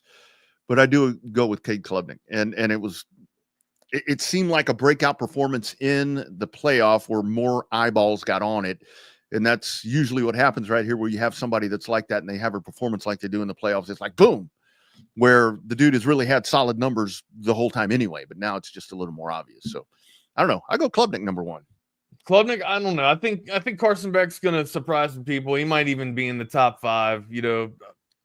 I mean, not that 2 spots is that much of a jump or that crazy of a jump. I just think that I don't want to put him down that far just yet. I think we're kind of, flirting with a little bit of disaster, a hurricane disaster here, thinking that Carson Beck's, going to actually sit here and drop that far down. I think he's going to surprise a lot of people for the Hurricanes there. Hey, another hurricane, Ryan Hurricane Hecht. That's right. Hecht Law Firm, man. There's a new lawyer in town, and when the storm hits like the hurricanes, call Hurricane Hecht. Ryan Hurricane Hecht is your go-to personal attorney right here in Austin, not in Miami, in our fair burg of Austin. Proud Longhorn through and through, fighting for fellow Texas Longhorns. Ryan's not just a lawyer, he's a Longhorn through and through, like I just said, and brings the same fire and pride to the courtroom. Injured in a car accident, you got a dog bite, or you get hurt on the job, call Hurricane Hecht. He's been fighting for justice and big results for over a decade now. A friend of BK for over a decade. You don't have to pay unless you win. That's right. No fees unless Hurricane Hecht gets the green in your pocket. Aggressive in the courtroom, but compassionate with the clients. Yes, you know it. Ryan knows what you're going through, and he'll fight like hell to make it right for you. Austin-based, Texas proud, supporting local sports, local businesses, and local families. You already know he's a friend of the family, a friend of the show. Don't let insurance companies push you around. Let Hurricane Hecht blow through their case wide open. Call Hurricane Hecht today, 512-938-8929. Again, 512-938-8929. That website is ryan@hechtlawfirm.com. Again, ryan@HECHTlawfirm.com. Tell them the boys from Texas Sports Unfiltered sent you. And there is a lot of hope right here, as mentioned, that John Mateer is going to save OU. I think Brent Venables is hopefully he's going to save my job, is what Brent Venables is thinking, because I think old BV, if there's another crash landing right there, obviously who's been the beneficiary of the two teams that moved into the SEC, the Burnt Orange. So big season coming up for them. So if you're an OU fan and you like Brent Venables, hopefully John Mateer does save your season. They need a change of pace, a different pulse at quarterback too. We would have been in so much trouble in that OU game if they would have had a quarterback or even a somewhat of a competent receiver, right? Like they were still able to get some big plays on us every now and then. And I don't know. I never felt like it was out of hand. You know what I mean? But still, when it's OU week, anything can go crazy. That wild card can happen, right? With you add this wild card, OU might be able to keep an ace up their sleeve. No pun intended. One guy on this list, and again, when we talk about games that happen and they kind of vault people into plays or vault people into maybe a different stratosphere of potential and rankings. Like it's Sam Leavitt. Obviously with that Texas playoff game, with what he did there, but I mean, a lot of that was Camp Scatterbo. I mean, that was the guy that really, that's the guy that gained a lot out of that game. So that game still drives me nuts. Like, how do you not know the halfback pass is coming too? Right? Like, it was so slowly developed. I'm just screaming at the top of my lungs, get back. Yeah. And that's why I see with Sam Leavitt vaulting into number 4 in this publication. And I'm not one to question this publication because I'll be very candid. If I'm going to compile shit, this is what I'm using. He's number 4. He's number 4. And I think, okay, Scatterbo is now a running back for your NFL team, which that's good for you. That is, I'll tell you what, that's a pretty cool story. All right. I don't know if he's not going to amount into the Mike Altstadt or Peyton Hillis like everybody's trying to compare him to, because he's he's the only white dude that's been drafted in a while from the running back spot. So, I mean, that's some huge shoes to fill, right? Two huge stalwarts at the running back era for white dudes, right? I don't know if Scatterbo is going to be able to do that, but the narrative of him being a hometown guy and being able to play for the G-Men, that's a pretty cool story, man. I think what he's going to immediately do is he's going to inject some electricity, just like he did in that goddamn playoff game, where it's like he does all these different things. Terry is a better running back. Oh yeah, but it's like watching that guy, the way that he plays, just with the tenacity that he plays with. Even though obviously Texas is our team, by the time that game was over, Wags, I was a fan of that dude, just because of the way that he played. I was not. I wanted him off the field. Right? Well, I was not a fan of Cam Scatterbo. Yeah, and that's where I go back to with Leavitt. I mean, what do we see? I mean, the Big 12 is. I can't sit here and tell you that I've confidently determined who I think is going to win the Big 12 at this point, because it's just very convoluted again. I'll say this real quick about the Giants. It will be a very fun preseason to watch with the entertainment of Jameis Winston, seeing where Jackson Dart's development's going to go, Russell Wilson stretching on the field, and Cam Scatterbo and the bandana that we're rocking with the damn New Jersey sanitation rights, and we're gonna get some Sopranos going on here, right? That's about what's gonna happen. We got God, what's the dude's name? The third string backup, DeVito, that lives with his parents. We got DeVito and his agent too. We got a lot going on with New York here. Yeah, DeVito. We got a lot of personality with New York, and these are really two good comps right here out of the NFC. I can't believe I left out Rigo. The Diesel. Remember that some bitch would run at RFK and they'd play woo woo like the Diesel horn blowing. You'd think he'd go down too. Everybody would just hit that son of a gun too, and he would just keep on trucking. He didn't have blazing speed either, man, but he was able to like hit you, truck you, and then pull away. The run after the hit, man, was fantastic with Riggins. And that dude was gassed. I mean, that dude was gassed as he's running. That Super Bowl when they played against Miami, when they show him on that 75-yard run or whatever, that dude had like breathed snot coming out of his nose. I mean, Rob Carpenter for the Giants. I think Rob Carpenter even played for the Oilers at one point. Yeah, he toured. Yeah. I mean, those are two really good but Riggins, man. God, I remember that. Yeah, I'm sorry. Back to college ball. You were saying, yeah, but right quick, that 82 NFC Championship game where Dallas got beat by the Redskins at RFK, where Riggins does this run, and they show the grandstands over there in the end zone, and the stands are moving, where the people are jumping up and down. I'm like, hey, you got to be kidding me, man! Scarred for life. DJ Dog with a nugget here. I did not know that Riggins ran track for the Jayhawks. Well, the Jayhawks. Still, it's track, Rodney. Oh, I know. Fast to run track. Yeah, you figured that dude be throwing the shot put. I mean, like he probably ran the 100. Oh, sure, right? He did. He probably ran the 100 meter. He was pretty fast. Hell, nobody could catch him in that Super Bowl. I'm deceptionally fast too, guys. I'm deceptionally fast as well. You want me to run fast? Throw a snake at me, then I'll run fast. But when it comes to running, not so much anymore. I can get after it, man. I not to be braggadocious, but I can get after it. I'm pretty quick.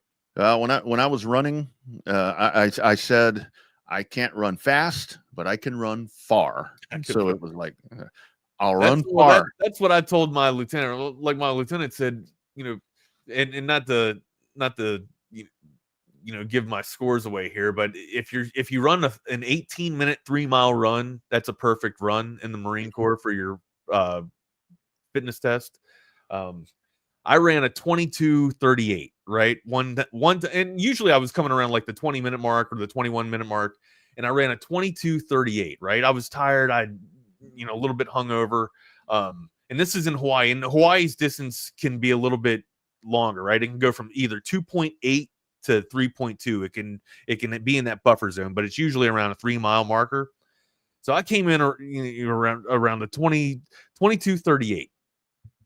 My lieutenant's just like, and I wasn't sprinting, right? I was kind of just trotting, and he goes, Staff Sergeant Wagner, we expect a little bit more from you. I mean, you should put out a little bit more, and be somewhat of a leader. I said, sir, I'm sorry. I'm not a runner. While you guys are running, I'm going to be the one shooting at the enemy while you guys are running. Yeah. You know what I mean? Yeah. He just kind of smiled at me and said, get the hell out of my face. So, yeah. One of the times, because I run fast, not far, amigo. I run fast, not far. When I was an active runner, there was, I had it trimmed down to where I could do a 7.5-minute mile on a long run. Like if it was going to be a 10K or something, I could bang those out and got my 10K time down pretty well. Marathon, 7 miles, 10K, 7 miles, 6.2. 6.2. Yeah. So I'd love to run again, but I just can't. I would not love to run again. I'm swimming. That's what I'm doing. I'm going to be swimming. Even biking hurt. Like I got a full suspension bike, and biking still hurts my back, my lower back. Yeah. So with that field steel, so where I kind of threw you off there was, so his like top 10 quarterback rooms, Clemson there with Klubnik, and then LSU number 2, and then Texas and Penn State. Gotcha. For quarterback rooms. So that's how he has that ranked, and that's going to be quarterback rooms. He doesn't think Texas has the number 1 quarterback room. Yeah, quarterback units. I gotta look. I'll find that one. Yeah, Clemson with Klubnik, and then obviously right there with Garrett at LSU, and then Texas, Penn State, South Carolina, the Cox, Georgia Tech, Arizona State. So there's Sam Leavitt, but it's the number 7 quarterback unit. There's Mateer with Oklahoma, Miami, and then Florida. That's 1 through 10. Top 10. Can we do our top 10 real quick? Oh shit. Yeah. Top 10 unsung actors. All right. We've been trying to get to this for a while. We've been neglecting it. I have my list right here. While we're waiting for the guys to come on, let's get at it. Unsung character actors. Okay. Do you want? I'll go first. Yeah, go ahead. My 5th. Stanley Tucci. Stanley Tucci's been in movies like The Hunger Games, been in Marvel movies like Captain Marvel. He's been in other, movies as well. But usually he's got a very profound face, and he's one hell of a delivery. His lines are always on point and great with delivery. Stanley Tucci, my number 5 character actor. You want me to continue the entire list? Oh, it's up to you. I'll go number 5. Okay, go ahead. So my number 5, I actually met this guy a long time ago, and he's got some roots in San Marcos. You ever see Police Academy? Steve Guttenberg? No, he's known. That dude's more known. No, he was what was he? Yeah, anyway, he was. I was gonna say he's an '80s guy, man. Yeah, that is kind of a Goot's an '80s guy. Goot's a good guy. You ever heard a guy named G.W. Bailey? He was a lieutenant in Police Academy. Think about that guy, and man, this is where G.W. Bailey. He was the lieutenant. He was the lieutenant. He's the one where he's like, let's go. Proctor. You met that dude? I met that dude. Lieutenant Harris. He was Lieutenant Harris. Yes. So the night that Thunder Hill Raceway opened, April 18th, 1998, they bring this dude in, and they're like, this is our Grand Marshal. He's going to help us cut the ribbon, and it's fucking Lieutenant Harris. I'm like, and he's like, yeah, that's me. I'm like, it's pretty cool. But that dude's in a lot of shows, a lot of movies. GW. So the only actor that I really know, and he introduced me to Scott Erickson too, Minnesota Twins and Orioles pitcher. Yeah, DB Sweeney. That sounds real. You know who DB Sweeney is? Like I actually did a bike ride with DB Sweeney too. I met Leanne Warren. Or not Leanne Warren. Leslie Ann Warren? Not Leslie Ann Warren. Leanne Tweeden. Met Leanne Tweeden. Oh, the Playboy girl. Yeah. Her too. Yeah. Leanne Tweeden, man. She was an absolute smoke show. Rodney, she did a lot of things with the USO as well, but this was it was stuff for wounded, ill, and injured warriors, right?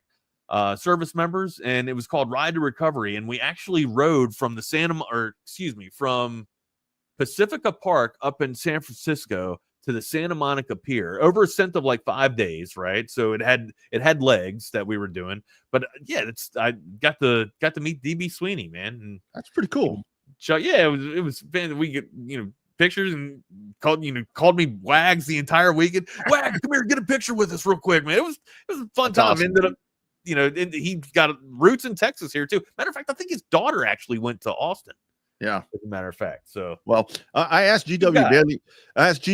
I said, so did you really despise Mahoney that bad? You remember Mahoney was kind of and he's like, yeah, the guy was kind of a screw off. So it's pretty funny. Like anyway. Steve Guttenberg was a screw off. Is that who that was? Mahoney was Steve Guttenberg, man. You remember that one dude? That soul brother that was doing all the gunshots. Yeah, he's gonna be back in space. He's gonna be back in Spaceballs too. All right, real quick, continuing my list. All right, so that's your character actor. That's number 5 for you. William Fichtner. We already talked about him. The guy that's been in most movies. He's in Go. He's in Heat. He's in Black Hawk Down.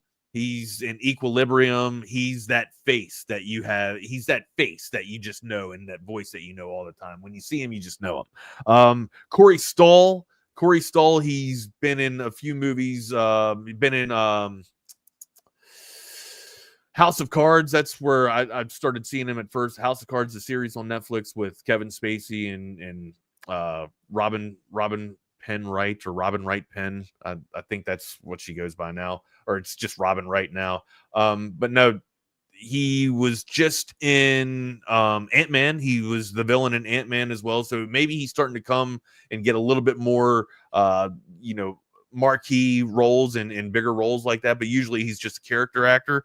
Corey Stoll, my number 3. Number 2, Tim Roth. And this was kind of a little bit on the borderline for me because Tim Roth is a very well-known actor in the British cinema scene, but Tim Roth has kind of graced our presence with Mr. Orange in Reservoir Dogs, a classic Tarantino movie, right? He's also been the Hawks rival in The Incredible Hulk. I can't think of the villain name, but that's who Tim Roth plays in that. The one with with Edward Norton, not Mark Ruffalo. Abomination. He plays Abomination as well, and other, I think he's in Fargo too. So I don't know if I can really give Tim Roth the actual character actor or unsung character actor. He's a very established actor. He just doesn't get like the headline, I'm gonna lead this role. He doesn't really get the lead roles. And then my number one unsung actor, probably Walter Goggins. Now Walter Goggins is come to a lot more. He's been on everybody else's billet list, right, or playbill now, if you will, over the past couple of years. He just got done, a new season of the White Lotus season 3. So he's starting to come to fruition, and not fruition, but he's starting to come to surface here for a lot of the marquee limelight roles now. But usually he was just known as that guy, that character actor. But yeah, he's fantastic. That's my top 5. And mine, again, I'm not the biggest movie guy, so some of these people, when I come across them, I'm like, oh, that's who that is. I mean, these may be familiar names, but to me, number 4, I went John Turturro. A lot of stuff, with Spike Lee and the Coen brothers that you've watched with him. The name just resonates off your tongue. William H. Macy. A lot of different things with that dude. He's been nominated for. He is a character actor. Yeah, absolutely. That's that's crazy too, because he's Frank. He plays an awesome Frank Gallagher. Do you watch Shameless? You seen Shameless? He's always the character. He's great. Everything he does, he's great. He's in everything. My wife's got a cock in her ass. Yeah, exactly. Number 2 went Barry Pepper. I mean, that's another dude where it just goes on and on. You got two Maryland guys on there. Yeah, William H. Macy's from Cumberland, Maryland, and Barry Pepper's from Baltimore, Maryland. Yeah, this dude goes all the way back to Saving Private Ryan back in 1988. I think. Yeah, he's Jackson, the sniper.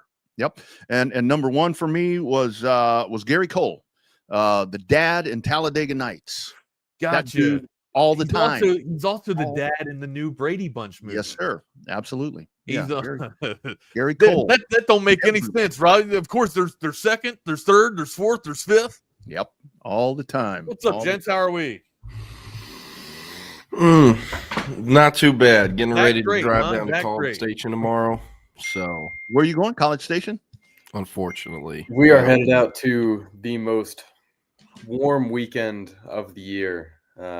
Every year now, year 5 for me for the state 7-on-7 football tournament. It's always a blast. Oh, that's this weekend? Ooh. That is this weekend. Whew, that is going to be very hot. Gents. Very hot. Yikes.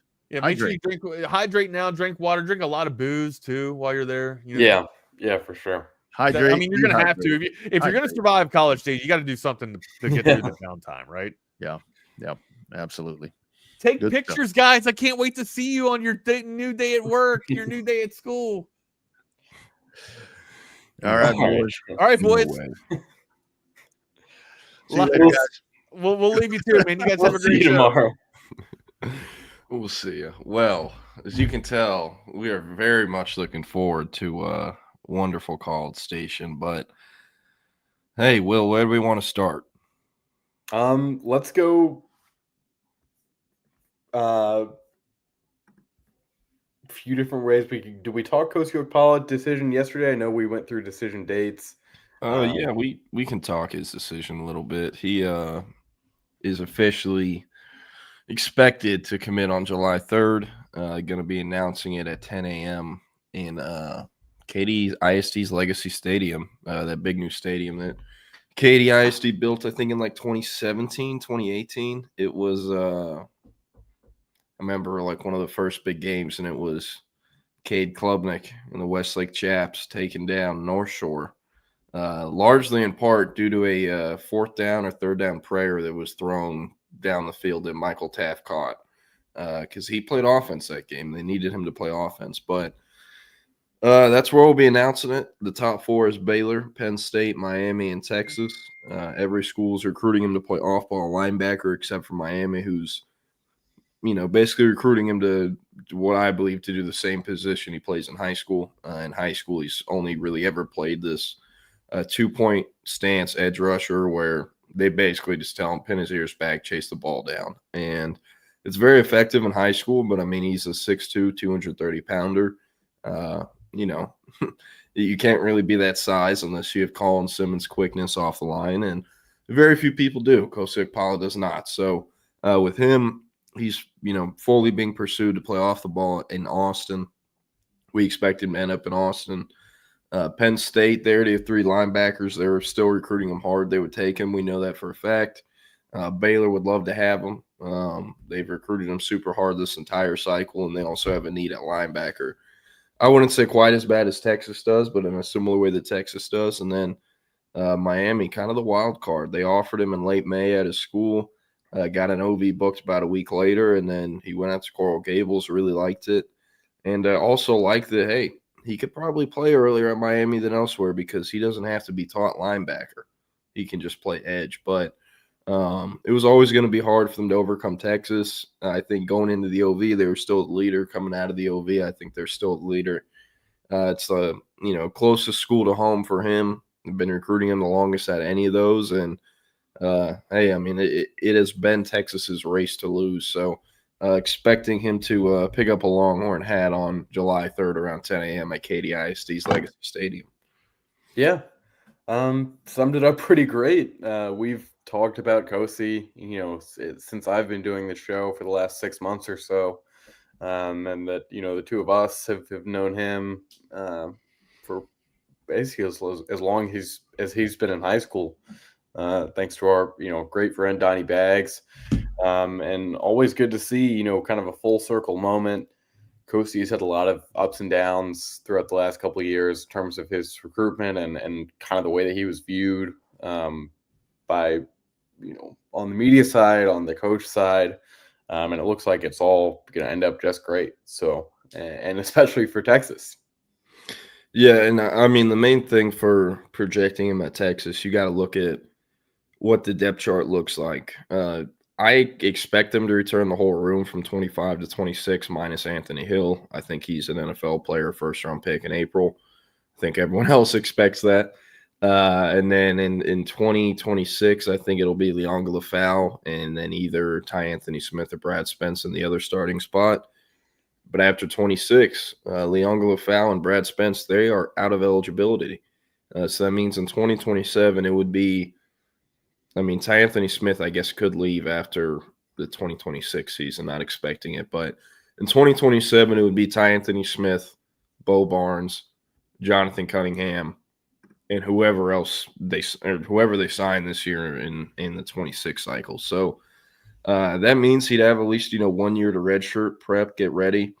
We expect them to land Kosi Akpala, still feeling, I guess, good about the Calvin Thomas's chances of him ending up in Austin. And then, hey, they're swinging for the fences. Xavier Griffin, Tyler Atkinson, Braden Rouse, they're going to sign one of those guys. That will likely end up being the starter opposite of Ty Anthony Smith in 2027. But, hey, we know how they rotate in Austin. Usually, it really depended on who they were playing last year, but most of the time I'd say a 4-man rotation. And Hill, Leonga Lafau, David Benda, even Ty Anthony Smith got some burn last year at times as well. So it'll be interesting. I'm excited to see how the linebacker situation unfolds. And, I think Bo Davis obviously caught a lot of flack for the way he recruited D-line. And, if they don't close, if Texas doesn't close on one of Xavier Griffin or Tyler Atkinson or Braden Rouse, it is a failure for the cycle. It was a failure last cycle. They wanted to sign 3 or 4 linebackers. They signed Bo Barnes, who probably is coming to Texas if I'm recruiting him as the linebackers coach. It always felt like Bo Barnes is going to Texas. And then Jonathan Cunningham, a guy that they liked. I'm not sure if they loved. There were other targets on the board above him, Riley Pettijohn, Madden Faremo, other guys like that. And they took Cunningham. Those are their 2 takes, but they wanted 3 or 4. So they had to go get Brad Spence out of the portal.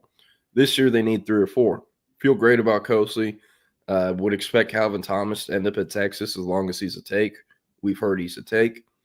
And then, hey, you got to get Atkinson, Griffin, or Rouse. You just have to. You need a difference maker at the linebacker spot. So I'm very curious to see how Nansen finishes this out. I think he has to get one of those 3 guys or he's going to start getting kind of the allegations Bo Davis got as, not the best recruiter. So following up Jeff Choate was always going to be hard, kind of like it's hard for Chad Scott following up to Shard Choice. But, at the end of the day, it's the University of Texas. It's the University of Texas football program, and they got to keep it rolling at a certain level. So, I don't know. Just wanted to say that. I think you look top to bottom of the entire staff. You were to give them grades of this year and last year, the guys that were there both cycles, he probably has the lowest grade. Nansen does. So maybe Jeff Banks, depending on how he finishes off this cycle too at tight end. He's obviously picked it up with special teams recruiting, but I guess, left some to be desired this year at the tight end spot. So, yeah. Well, I don't know if you got any thoughts on what I just said there. I'm not going to grade any performances yet in June. That is a great point. Great point. Yeah, I just think with this cycle, there's way too much, way too many prospects, especially the Texas recruiting, that I know will go down to December and November. And I'm not ready to say it was a failure for anyone on the staff. First of all, this class ranks as the 10th, number 10 in the country, and they've missed on a good amount of, top targets. And they're still I think linebacker, even though they haven't really landed anyone yet, you did get Xavier Griffin, Tyler Atkinson, Braden Rouse all on campus after not really seeing Atkinson a ton in the spring and Rouse being, heavily leaning other places, and you offered him late. So linebacker's been one where, the foundation has been built. Can you close? That's the other 90%. And it's just going to be tough because of, you look at defensive line, you look at edge, even cornerback. I know it hasn't been easy, but it is the first year, for Orfe and for Akina. That one I'm going to take back, and running back. And then it's been hard for Chad Scott. There are positions where Texas has played phenomenally at in the last 2 or 3 years, and it's easier to recruit that. Linebacker is kind of like the one in between that, I'm going to go to Texas because they have great linebackers, or, because they have great wide receivers, or I'm not going to go to Texas because blah, blah, blah position isn't super developed. Linebacker's kind of in a limbo right now where, people have seen Anthony Hill, but not much other than that. There aren't guys, if you're a 16, 17-year-old prospect, you're a 5-star linebacker, the only name at Texas is Anthony Hill, unless you've got buddies there. So this is an important cycle, for the next, to, leave that lasting impression, get 3 or 4 years of, another guy who can bring you that Anthony Hill type impact. So then you can be the good linebacker school. Then you can just do what you were doing with running back with, Tashard Choice. So, Xavier Griffin would definitely be that guy. Atkinson would definitely be that guy. I think Rouse would be too. Yeah, no matter at this point. I think Texas is I think Texas is going to have to portal for a linebacker, at least one, in December or January. And I'm very curious to see how Texas is going to continue recruiting the portal, because of buyouts and the rev share contracts, they're 10 times as expensive as they used to be. There's no just stealing a kid from a G5. You have to pay that G5 6 figures. Some of these kids 7 figures because of the buyout. So I think schools are aware of that. I think the market has gone up at a ridiculous rate in the last few years for high school recruiting. It goes up every year. But I think some of the deals you're seeing these schools do, including Texas, are because they do not want to have to go get that player in the portal. Because as expensive as it might be to pay a high school D lineman, I don't know, $800,000, would you rather have to pay a portal D lineman $1.2 million, and on top of that his buyout, which brings it up to $1.8 million? You're probably not going to want to do that. There's a big difference in that. So these teams that have relied heavily on the portal, Ole Miss, Florida State, I'm fascinated to see what they're going to do, because Ole Miss is a program where it is extremely hard for them to recruit high school players. because they see them sign 30 portal players every cycle and that those are all their best players. Ole Miss had like 12 dudes at the combine. All 12 of them started their career elsewhere. You know, these kids know that. So how is this going to affect high school recruiting, these portal-heavy teams that are going to have to step back away from it? Very curious to see that. Same with, like, Texas Tech. You know, like I don't know the rate of how many of their 22 starters are imports, but it has to be at least like 9, if not 10 or 11, something like that. So I don't know, just another fun, I guess, interesting part of college football in today's age. But how about John Turntine, the third, longtime Texas target out of North Crowley? Debuted as a 5-star, was a 5-star early on, an offensive tackle. Ended up getting his positional projection switched to IOL. He's a guard projection for the NFL. Can he play tackle in college? I think so. But he is going to play guard in the NFL. And that is probably the position will end up in college. So, with him, he was a long time Texas lean in our eyes. They were one of the first schools to offer him. They hosted him more than anyone else did. And, I mean, they still have. I think he took more unofficial visits to Texas than he did all of his other unofficial visits elsewhere, added up. So, it kind of has been Texas's race to lose here. And, we got into the spring. The Felix Ojo buzz started roaring. His number one target on the board. Texas is telling me I'm the franchise target. Everyone sees all that. It's not like these kids aren't on Twitter. They see that. And with Turntine, some people almost forgot about him. And I think some people, just because of Ojo's rise and maybe Turntine dropping about 20 spots in the rankings, kind of like looked at him like Woody in Toy Story. Like, I don't want to play with you anymore or whatever. Like, it was like, where it's like, what are we talking about? Like, this is a top 50 prospect in the country. This is a very easily projectable NFL offensive lineman. He has 34-plus-inch arms. We obviously know his frame can hold over 300 pounds. He's lost weight, but prior to that, he was over 300 pounds and moved quite well. Like, there are still a lot of things you can work with here. He's still one of the top targets for Texas and several of the other schools he's considering. Now, here's what we do know. A&M is out of it. That's very surprising for me. Coming out of the OV, everything I heard was A&M's a leader here. They sent a personnel staffer all the way to North Crowley to pick up the family and drive him back, and then did the same thing whenever he went home. They had a personnel staffer drive him instead of just like a paid driver, which is interesting because of the Turntine family. It's not all about NIL. That's not how they've done their recruitment. Relationships and feeling like home and like a place John can actually get developed is a big thing there. And we had heard, I never heard the number, but I heard that it was a very, very, very high number from A&M. So after I heard that, I'm like, wow, this one's probably going to go to A&M because I don't know if Texas is going to pay that, considering they're going to have to pay Felix Ojo money. And then, spoke with some folks yesterday. It sounded like Texas might be back in the spot they were for a long time as the leader. It's going to be Texas, Michigan, or Stanford.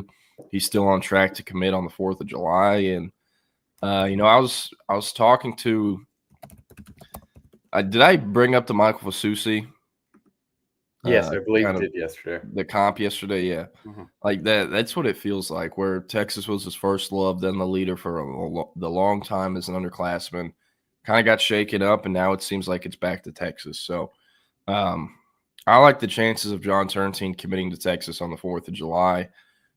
I haven't felt, I'd say, this confidence since probably like February, March, before it got opened up a bit more. But I do think that John Turntine going to end up in Texas's class eventually, off the intel we've received, and still feel great about Felix Ojo. And it's going to be interesting to see how these dominoes fall because Turntine is the 4th of July announcement. Ojo doesn't have a date, likely a month of July announcement. And then Malachi Lee, the other top O-line target left on the board, he's coming off the board on Friday. So, we're going to see how that is going to unfold. I think Texas would love to take Malachi Lee, and they would with open arms. But These kids are well aware that Texas might get Ojo and Turntine, as well. So Malachi Lee might not be a Longhorn. We're still tracking that, but looking very positive for Texas's offensive line class. We throughout the last couple months on this show, we had said, this offensive line class could be the best since 2022.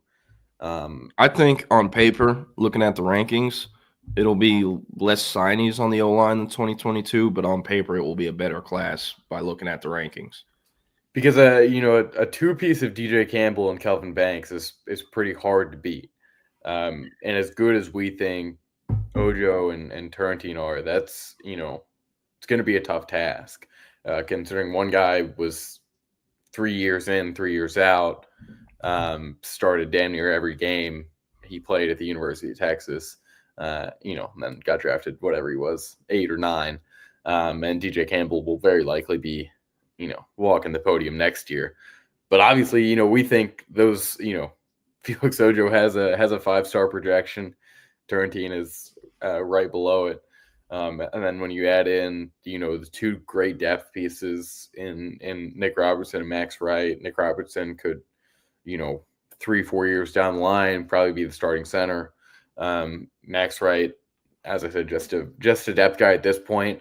But he's, so impressive physically that it seems like he will find a spot at some point, probably pretty early into his career, just because there's not going to be a ton of fresh bodies, and there's not going to be a ton of fresh bodies that are 6'6.5", when they get on campus. And then you add in, probably not Malachi Lee, but we're still looking at that. Zayden Krempin is the only other one that they officially visited that does not have a decision at this point. It seems like that's also not going to be Texas. Yeah, won't be Texas. We feel pretty confident about that as of right now. Probably A&M. We will talk about that in a sec. I see a comment in the chat. So if Malachi Lee doesn't go Texas' way, I think we see probably a senior eval or an attempt to flip Sam Roseborough, because this class could use, and I think it also depends on, generally how many other kids they get. If there's a low number of high school guys and they don't like a ton of, offensive linemen out of the portal, then I think maybe you see a senior eval, but a little bit too early to track that. Yeah, this is I'll just do these questions real quick before showing kind of a breakdown I have. Manchester Red said, similar to running back, any risers you guys are keeping warm for offer watch at linebacker? None in-state really off the top of my head that doesn't already have an offer. And I don't know the out-of-state group as well as the in-state group, so I will have to look. But usually, what's the best way to put this? The further you get from the line of scrimmage, the more late seniorizers you will find. Because so much of offensive and defensive line recruiting is finding big functional athletes with decent measurements and testing data. And those emerge pretty much as freshmen and sophomores, and if not by their junior year. There's very you will never find a Kelvin Banks level prospect just as a senior with no offers. That doesn't happen. Or even a Trevor Gooseby. At least he was committed to TCU and had 12 offers when he committed to TCU in spring of his junior year. That prospect is never waiting until his senior year to get found. So a linebacker, luckily, there will be options. There will be names that we don't even know exist right now that are probably going to emerge and might get offered if Texas misses on those top 3 backers. Kellen Wiley, that was a perfect example of that. I didn't even know that kid existed. He had 3 G5 offers in the summer, stayed uncommitted, and then transferred, balled out as a senior. And once he put out his non-district highlights, I believe got offered by Miami and Texas then. So there's going to be late risers. Don't have any names off the top of my head. Will, I don't know if you I do. And okay, it's a guy I know you like, Carson Crawford out of Carthage. This would be a pretty big, I just don't see Nansen doing that. Throwing darts here, Jordan. Okay. you want to go with 1 through 10 and linebacker in the state of Texas, it'd be a lot easier. But I think this is something that could be really interesting for Nansen and for the staff. I remember something Texas A&M did in the 2023 cycle. Really keep talking. Yes, where they really wanted a specific defensive line prospect who went to a school that also had a few other, Power 4 level talents. Maybe not SEC talents, but Power 4. This guy had Colorado, Duke. This is pre-Shedeur, Colorado, Houston. He got Oklahoma late. Texas actually offered him. So A&M in a year after their crazy 2023 class, they go all out. Their number one target on the board is DJ Hicks, who, if you don't know the name now, he hasn't. I wouldn't say it hasn't panned out, but it's still waiting to have a bigger role in that A&M defense. He was 5-star defensive lineman, commits to A&M, thanks in part to that staff recruiting his teammate, Damian Sanford, who great prospect, phenomenal player, and they should have been recruiting him all along, but that kind of helped them, go over the hump for DJ Hicks. And could a situation like that be in order for Texas with Carson Crawford? Because Carson Crawford plays with a guy named KJ Edwards, and he, out of any committed prospect on Texas's board, will be, Texas reaching out to him more than anyone else. He is still running back number 1. He will be until he arrives on a college campus, whether it's at Texas or not.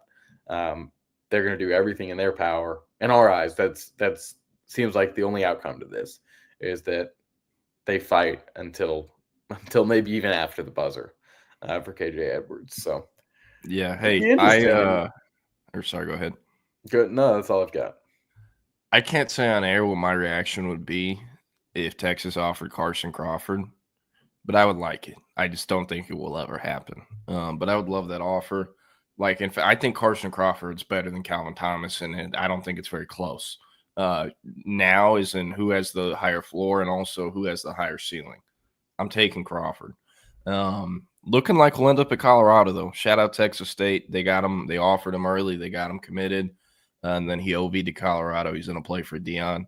Can you imagine going from Scott Surratt to Deion Sanders as your head coach? Yeah, it's very similar. Like, Scott Surratt has more championship rings at Carthage than Deion Sanders has wins at Colorado. Do you know how crazy that is? This is true, yeah. I know I'm kind of a Colorado hater, but man, Carson Crawford, I almost want to tell him, like, hey, don't commit in the summer. Wait, ball out as a senior. All these schools need linebackers. Like, Colorado can say yes to you in November. It's not like they have the leverage. They have like 3 kids committed right now, and none play linebackers. So, I don't know. If I was advising him, I would tell him to wait. You'll have some more leverage here in a few months. CB with a comment on Ojo. I knew he'd eventually have to talk about this today. I don't know how Will feels about him. My Prince. I've been been one of the main guys pushing Ojo as a legit dude going back to last fall. People were killing me on the board, and I'm like, hey, call me crazy. I think Ojo is just as good, if not a better prospect than Turntine. I can go back and prove that I wrote that in like October and November because that's how I felt. And now the rankings reflect that. Ojo's the number 1 offensive tackle. And what happened yesterday at the Rivals, I don't know what they're calling this thing, the 5-star something. Let's just say the Rival Showcase. It was in Indianapolis at the Colts facility. He lost some reps. And I guess whatever you want to call it, not a very good look. But hey, what would I say in response to this? 1, these drills are favored towards defensive linemen. They will always be. It's the same thing as at the same showcase, the wide receivers going one-on-ones against DBs. The receivers are always going to be favored in those drills. It's just how it works. There's no pads on. There's no refs. There's none of that. Like, I've seen Ojo in pads in person multiple times, and I've seen him in showcases in shorts and shirts multiple times. He's always more successful with pads on. And even with shorts and shorts on at Under Armour Dallas, he dominated. He was our alpha dog. He was not just the best O-lineman there, the best O-lineman and D-lineman there. He was the best player at the camp, and got invited to the Under Armour All-American game after. But the main thing I think about with him, the main thing I go back to, Navy All-American Bowl, he shows up. He's like I think the only 16-year-old there. And he's still 16 years old right now, Felix Ojo is. He's not turning 17 till next month. Like, that means something. Because Richard Wesley, he reclassed, but he reclassed to the grade he was supposed to be in. And Richard Wesley, I'm almost positive, is older than Ojo. So, with that said, he's always had kind of a long way to go. I know he's talked about wanting to start freshman year. Is that realistic?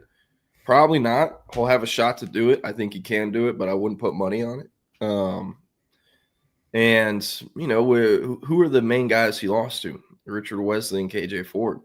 Those are two of the best pass rushers in America, like statistically, sack-wise, and also Richard Wesley and KJ Ford have done edge training, defensive line training since, like, they came out the womb almost. Not actually, but they have a deeper bag of pass rush moves and better technique with rushing a passer than 99.9% of prospects who are going to sign FBS at the edge position this December. I know, what's the name? Coach Top knows, like, KJ Ford has been working with Coach Tucker and DFW forever. Like, these guys have been working. There are a large majority of these kids, it happens every year before Under Armour Dallas. They go and work with the trainer. Maybe they work with them usually, maybe they don't. And that trainer does the exact drills that player is going to do that upcoming weekend at X camp or whatever. And so they know exactly how to beat them in one-on-ones without pads on. And again, it's always favoring the D lineman. So, you know, everyone has bad days. I've seen Ojo dominate similar settings. I've seen him dominate the Navy All-American Bowl as a 16-year-old, as the youngest kid there in pads on against guys who had already signed. They were going to Power 4 schools and making, you know, $800+ grand as a true freshman rushing the passer. I saw him go against Hayden Lowe last year, 5-star in January, you know. Like, nothing changes the way I view him. None of that has changed. He still has a top 10 NFL draft pick ceiling due to the frame, the measurements, the testing data, the age, and what he's put on film. Is it going to be a longer burn? Yes. Is he ranked higher than Kelvin Banks? Yes. Kelvin probably should have been ranked higher, though. And Kelvin, I'd say, has a more ready-to-play skill set in college than Ojo does. Kelvin is further ahead than Ojo is at this point. But Ojo's ceiling is higher. And that's not up for debate. And I know it's crazy because Banks just went 9 overall, but the ceiling is higher there. Kelvin Banks is probably playing guard in the NFL. So, I don't know. I have a few different thoughts on that. I know everyone's been on Ojo's ass online, and he always tweets he's the number one offensive tackle in the country, so it makes it easier to, like, I guess, pick jabs at him for these people on Twitter. But at the end of the day, like, I've seen KJ Ford get bodied. I've seen clips of Richard Wesley getting bodied at camps. Just because those clips are in public or if it's gone as viral as Ojo doesn't mean everyone else's shit doesn't stink too. Everyone has their bad days. Nothing changes in the way I think people that are paid to make decisions view him. None of that has changed. So there's that. Will, I don't know if you have anything else. I do. Everyone has bad days, but let's also look at the bright side of this. Everyone has good days too.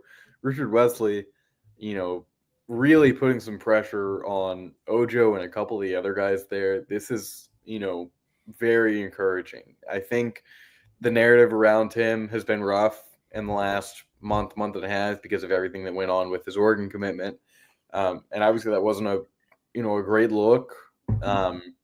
But he commits to Texas and immediately goes from Austin and Indianapolis to face all the guys that were, as you said, he should have been in the 26th class initially, but the class that was ahead of him and dominates. I mean, and he's not, he's not going in with bull rush every time. Some of these defensive linemen at these camps, they get MVPs and they get the attention after it because they go in and bull rush every time. Richard Wesley was out there, from the clips I saw, doing real precision moves and stuff that you could actually do in pads. So,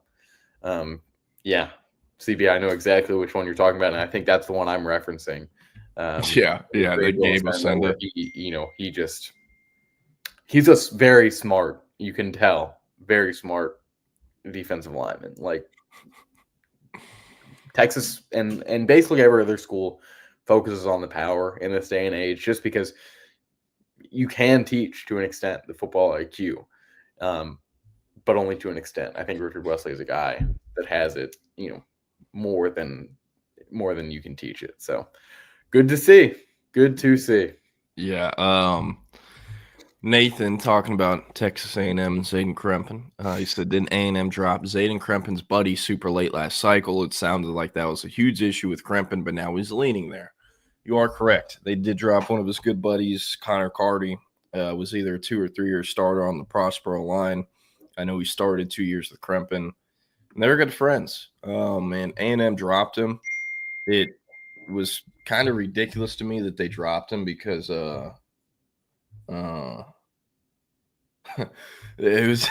was kind of ridiculous to me that they sorry, Will and I are in a group chat with Hank and are just laughing at what he's saying. But it's kind of ridiculous that A&M dropped him. They had to choose between Connor Carty and Joshua Moses, who was a kid at Legacy Spring, the school of Sports Sciences, whatever it's called. It's the same high school as Keyshawn Henderson, who's a 5-star quarterback. They've been trying to get him to be interested in A&M forever, and he's never bit. And so they chose dropping they chose dropping Zayden Krempin's buddy over dropping Keyshawn Henderson's buddy. And I was never a fan of Josh Moses. Honestly, was never really a big fan of Carty, but Carty was the better prospect, and Stevie Wonder could have saw that. Like, it was horrible roster management decision-making. And of all the things they could have done to get their roster to 85 scholarships, you can't tell me there's someone they could have dropped or someone they couldn't have taken in the portal and made it work. Because offensive line is still one of their biggest needs, and they cut the class one guy short last cycle and did it the night before signing day. It's one of the shittiest things ever.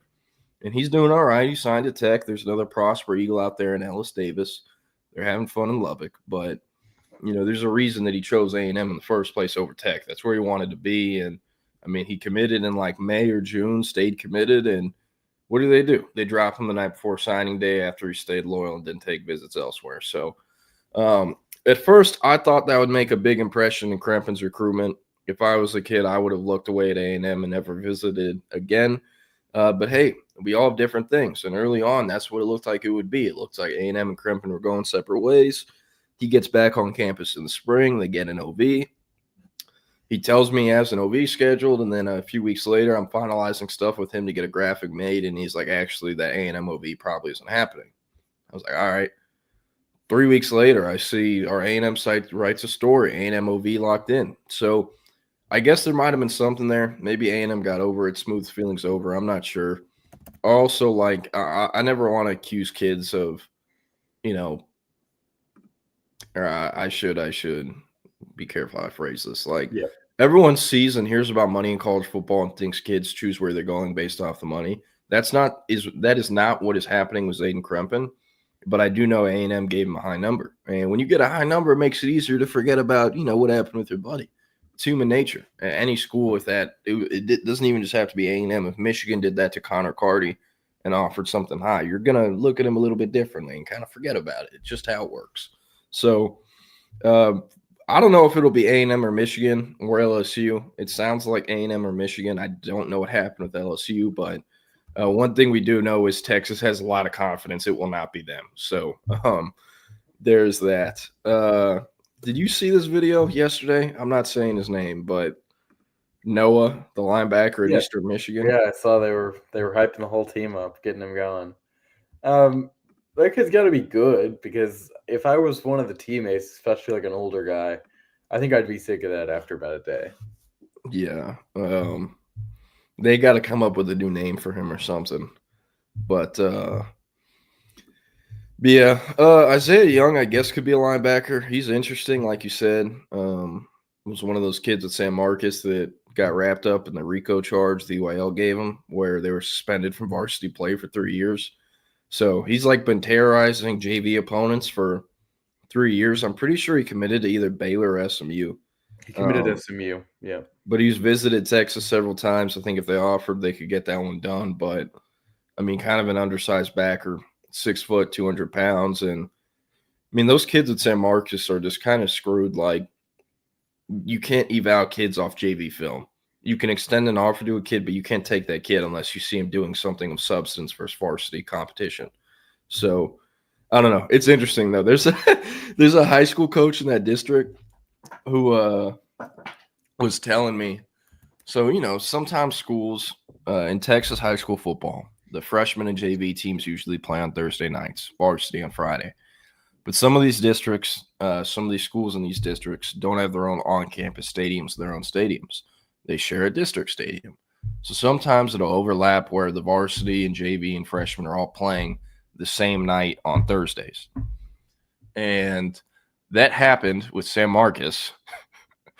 And I won't tell the school, but I'm told by a school's coaching staff that San Marcos had like way more coaches at the JV game than they did anywhere else. They cared way more about the JV game. Like the main top guys on their coaching staff were all with the JV guys. So just thought that was funny. They're like, our varsity's missing all our best players. Screw them anyways. We need to develop these JV kids. So I thought that was interesting. But yeah, Will, anything off top you wanna go from here? Or? Not much. You know, we're at such a busy time in recruiting, but I feel like yesterday we broke down the the schedule for the upcoming commitments, and that's also on Horns 24/7. So we've covered a lot of bases in the last 2 days through 2 hours. Anything you kind of want to wrap up with before we talk a little NBA draft tonight? Yeah, I got you. Okay, so I talked about it earlier, kind of the offensive line outlook, because people are I've seen some people get, I don't know, I guess nervous with Zayden Krempin trending elsewhere to A&M. This is how you need to look at the offensive line for 2026. After this year, Cole Hudson, he's out of eligibility. Same with DJ Campbell. And I fully expect Trevor Gooseby to go one and done and go off to the NFL. So does the Texas staff, by the way. So Nato, he could leave. He'll be draft eligible. He's been draft eligible. I'm not really expecting it, though. I think it'd be kind of a surprise. Like, he would have to play at a unanimous All-American level to go day one or day two after 1 year of starting as a left guard. So I'm expecting him to come back for his final year in 26, but hey, this is how the O-line room currently looks like for the 2026 season. Max Wright, he's a swing take. I stuck him at right tackle because I think, that's what they'll start him at least to begin his Texas career. Nick Robertson, he's a guard through and through. I think he could play center. I think he's cerebral enough, but they did sign a true center in 2024 in Daniel Cruz. And then Jackson Christian, this IOL take from P&G last year. He's played center before. He needs to kind of refine it, though. But he is cerebral enough to play it. I think can play it. So for me, center isn't a big deal at all this cycle. I mean, they have a guy in Robertson who can play it, but they probably won't ever need him to play it because of Jackson Christian. So with him, just stuck my left guard for now, but he could play left guard, right guard, or center. John Turntine, I have him as a swing take. If Felix Ojo's in this class, Ojo's going to be the left tackle, no doubt about it. I think Turntine would then get a shot at either right tackle or guard. And then Malachi Lee, he's tackle all the way. If Ojo's in the class, Lee's probably right tackle. If Ojo isn't in the class and it's Lee and Turntine, Lee's the left tackle and Turntine is the right tackle or, ends up at guard. So it's going to be fascinating because I don't know if this happens in 2026, especially – I mean, I doubt anyone will think it'll happen after the videos at the Rivals camp yesterday or whatnot. But, let's say Felix Ojo is good enough to beat out Nick Brooks for the starting left tackle job as a true freshman. I think Nick – wait, hold on a sec. Jordan's waiting for that. I think I was yelling at my dog. I think – so let's say Ojo beats out Nick Brooks, true freshman year in 2026. Nick Brooks' more natural position is right tackle. He becomes the right tackle starter. Brandon Baker, what is his more natural position as a 6'3.5" guy, kind of like Turntine? It is guard. So I think if Ojo does well enough, either in the 2026 season, maybe even 2027, they'd shift Nick Brooks to right tackle, Ojo's at left, and then Baker becomes an interior guy. So, think that part is going to be interesting to see how this unfolds, because they have a lot of IOL depth for the next few years and barely anything at tackle. So that's why Texas is recruiting so many tackles. And I kind of just made this real quick because I saw people on their board kind of freaking out when Krempin started trending to A&M. Like, guards are they're probably the lowest priority remaining in the class besides quarterback, as they've Diabell committed.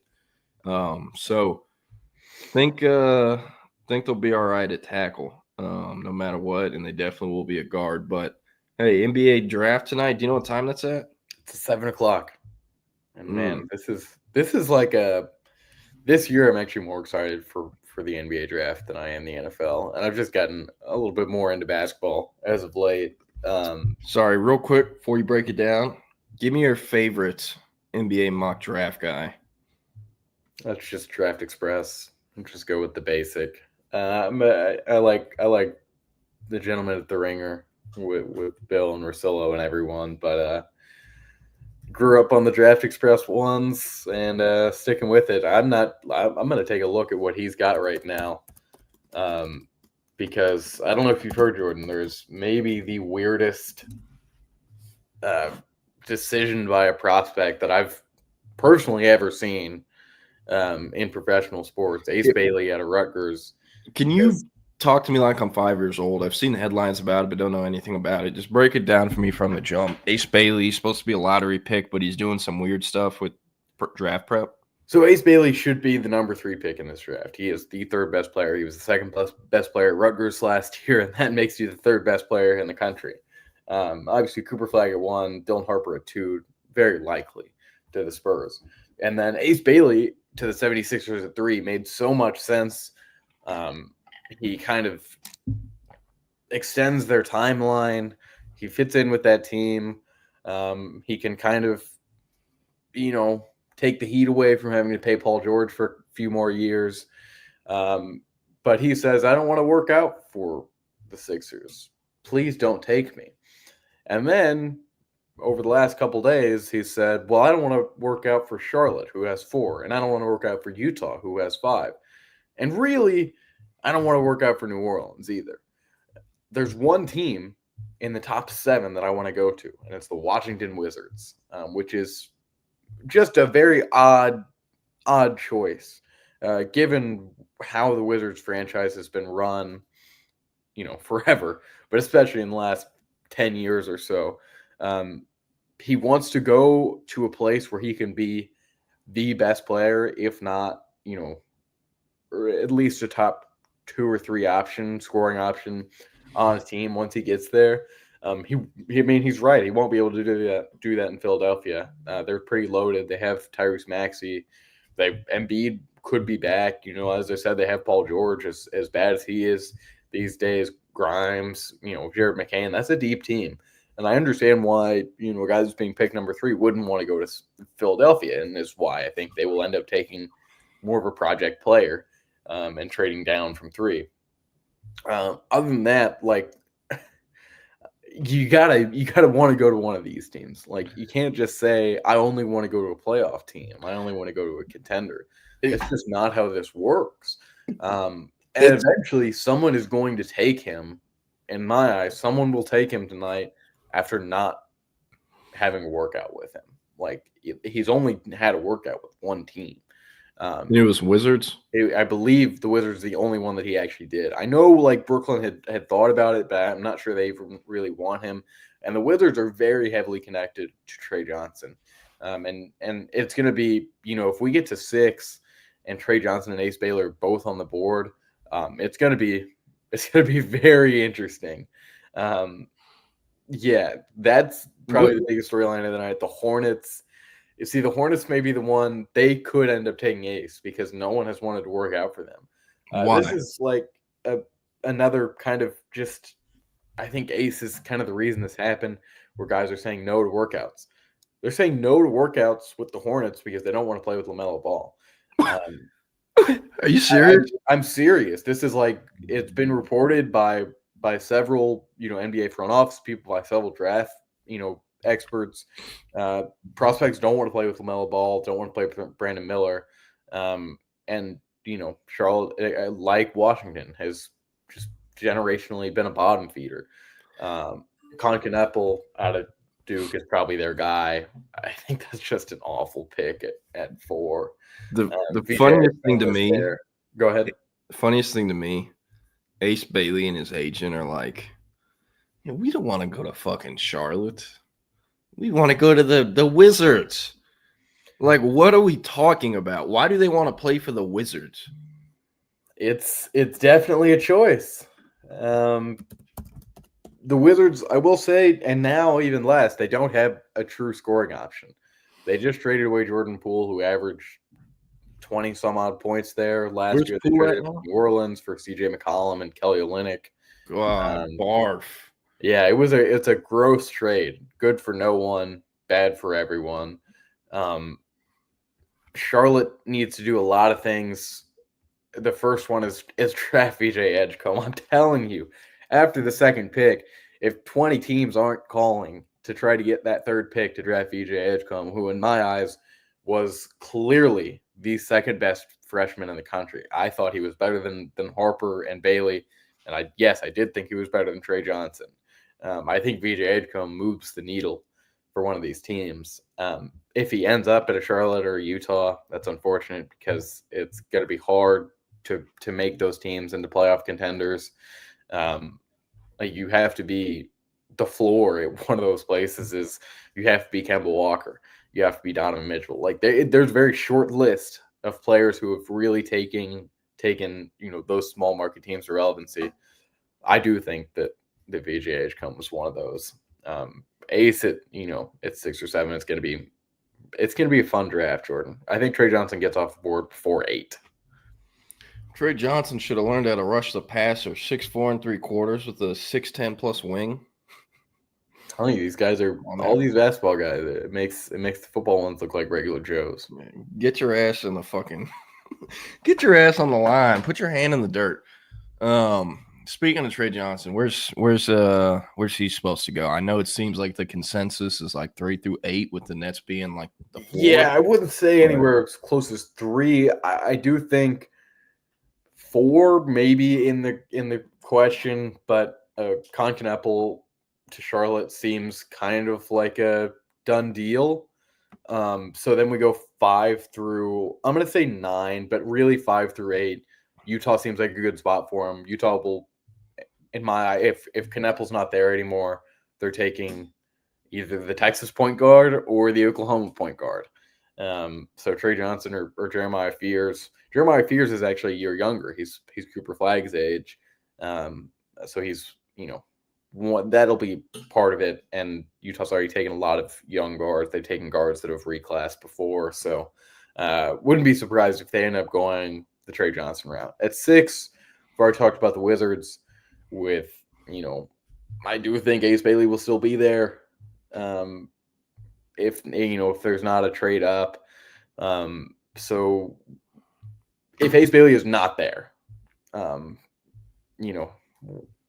be Trey. 7, the Pelicans don't really need him. They just traded for Jordan Poole too. I like Kaman Maluk, right there.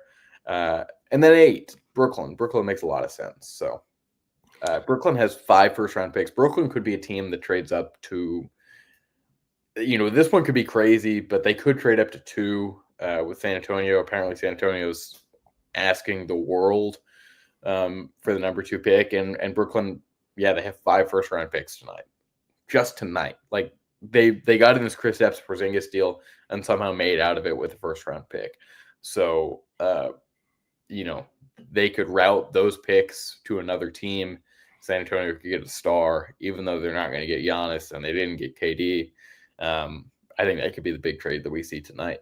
But I'm real excited. I don't know if the last time I've been this excited for a draft. Yeah, I can't even tell you the last NBA draft I actually watched. I don't know. I haven't paid attention to like college basketball enough to know half these dudes, and it seems like a third of them are coming from overseas anyways. And I definitely don't know those guys either. If I'm Trey Johnson, I'd want to go to Utah. Like, it has nothing to do with the setup of the organization or the franchise or who else is on the team. But, like, if my options are Brooklyn, New Orleans, Washington, D.C., Salt Lake City, Charlotte, or Philadelphia, I'm taking Salt Lake City every time. That is ridiculous. You're taking Salt Lake City over Brooklyn? Have you been to Salt Lake City or Brooklyn? Have you? Yes, I have been to Brooklyn. I'm not. Have you been to Salt Lake City? If I'm a 19-year-old millionaire, I think I'm choosing Brooklyn, Philadelphia. I think I'm choosing all of them over Utah. Nah, you're hating. Utah's nice. Some weird vibes out there. I'll admit that there's some weird stuff going on out there. And I could see how if you weren't Caucasian, you wouldn't want to live out there. I completely get that. But I don't know. I like the mountains, like the vibes, and they got cool jerseys. But Brooklyn would probably be next. It's just like, dude, living in New York, dealing with New York traffic, paying New York prices, that part wouldn't be fun. But hey, Antoine, trust me, I did say I understand that. I'm saying if I was in his shoes, I'd probably like Utah. I don't know. It's cool out there. Again, weird vibes, but there's fun things to do. I've spent a fair amount of time in Utah before for stories for another day.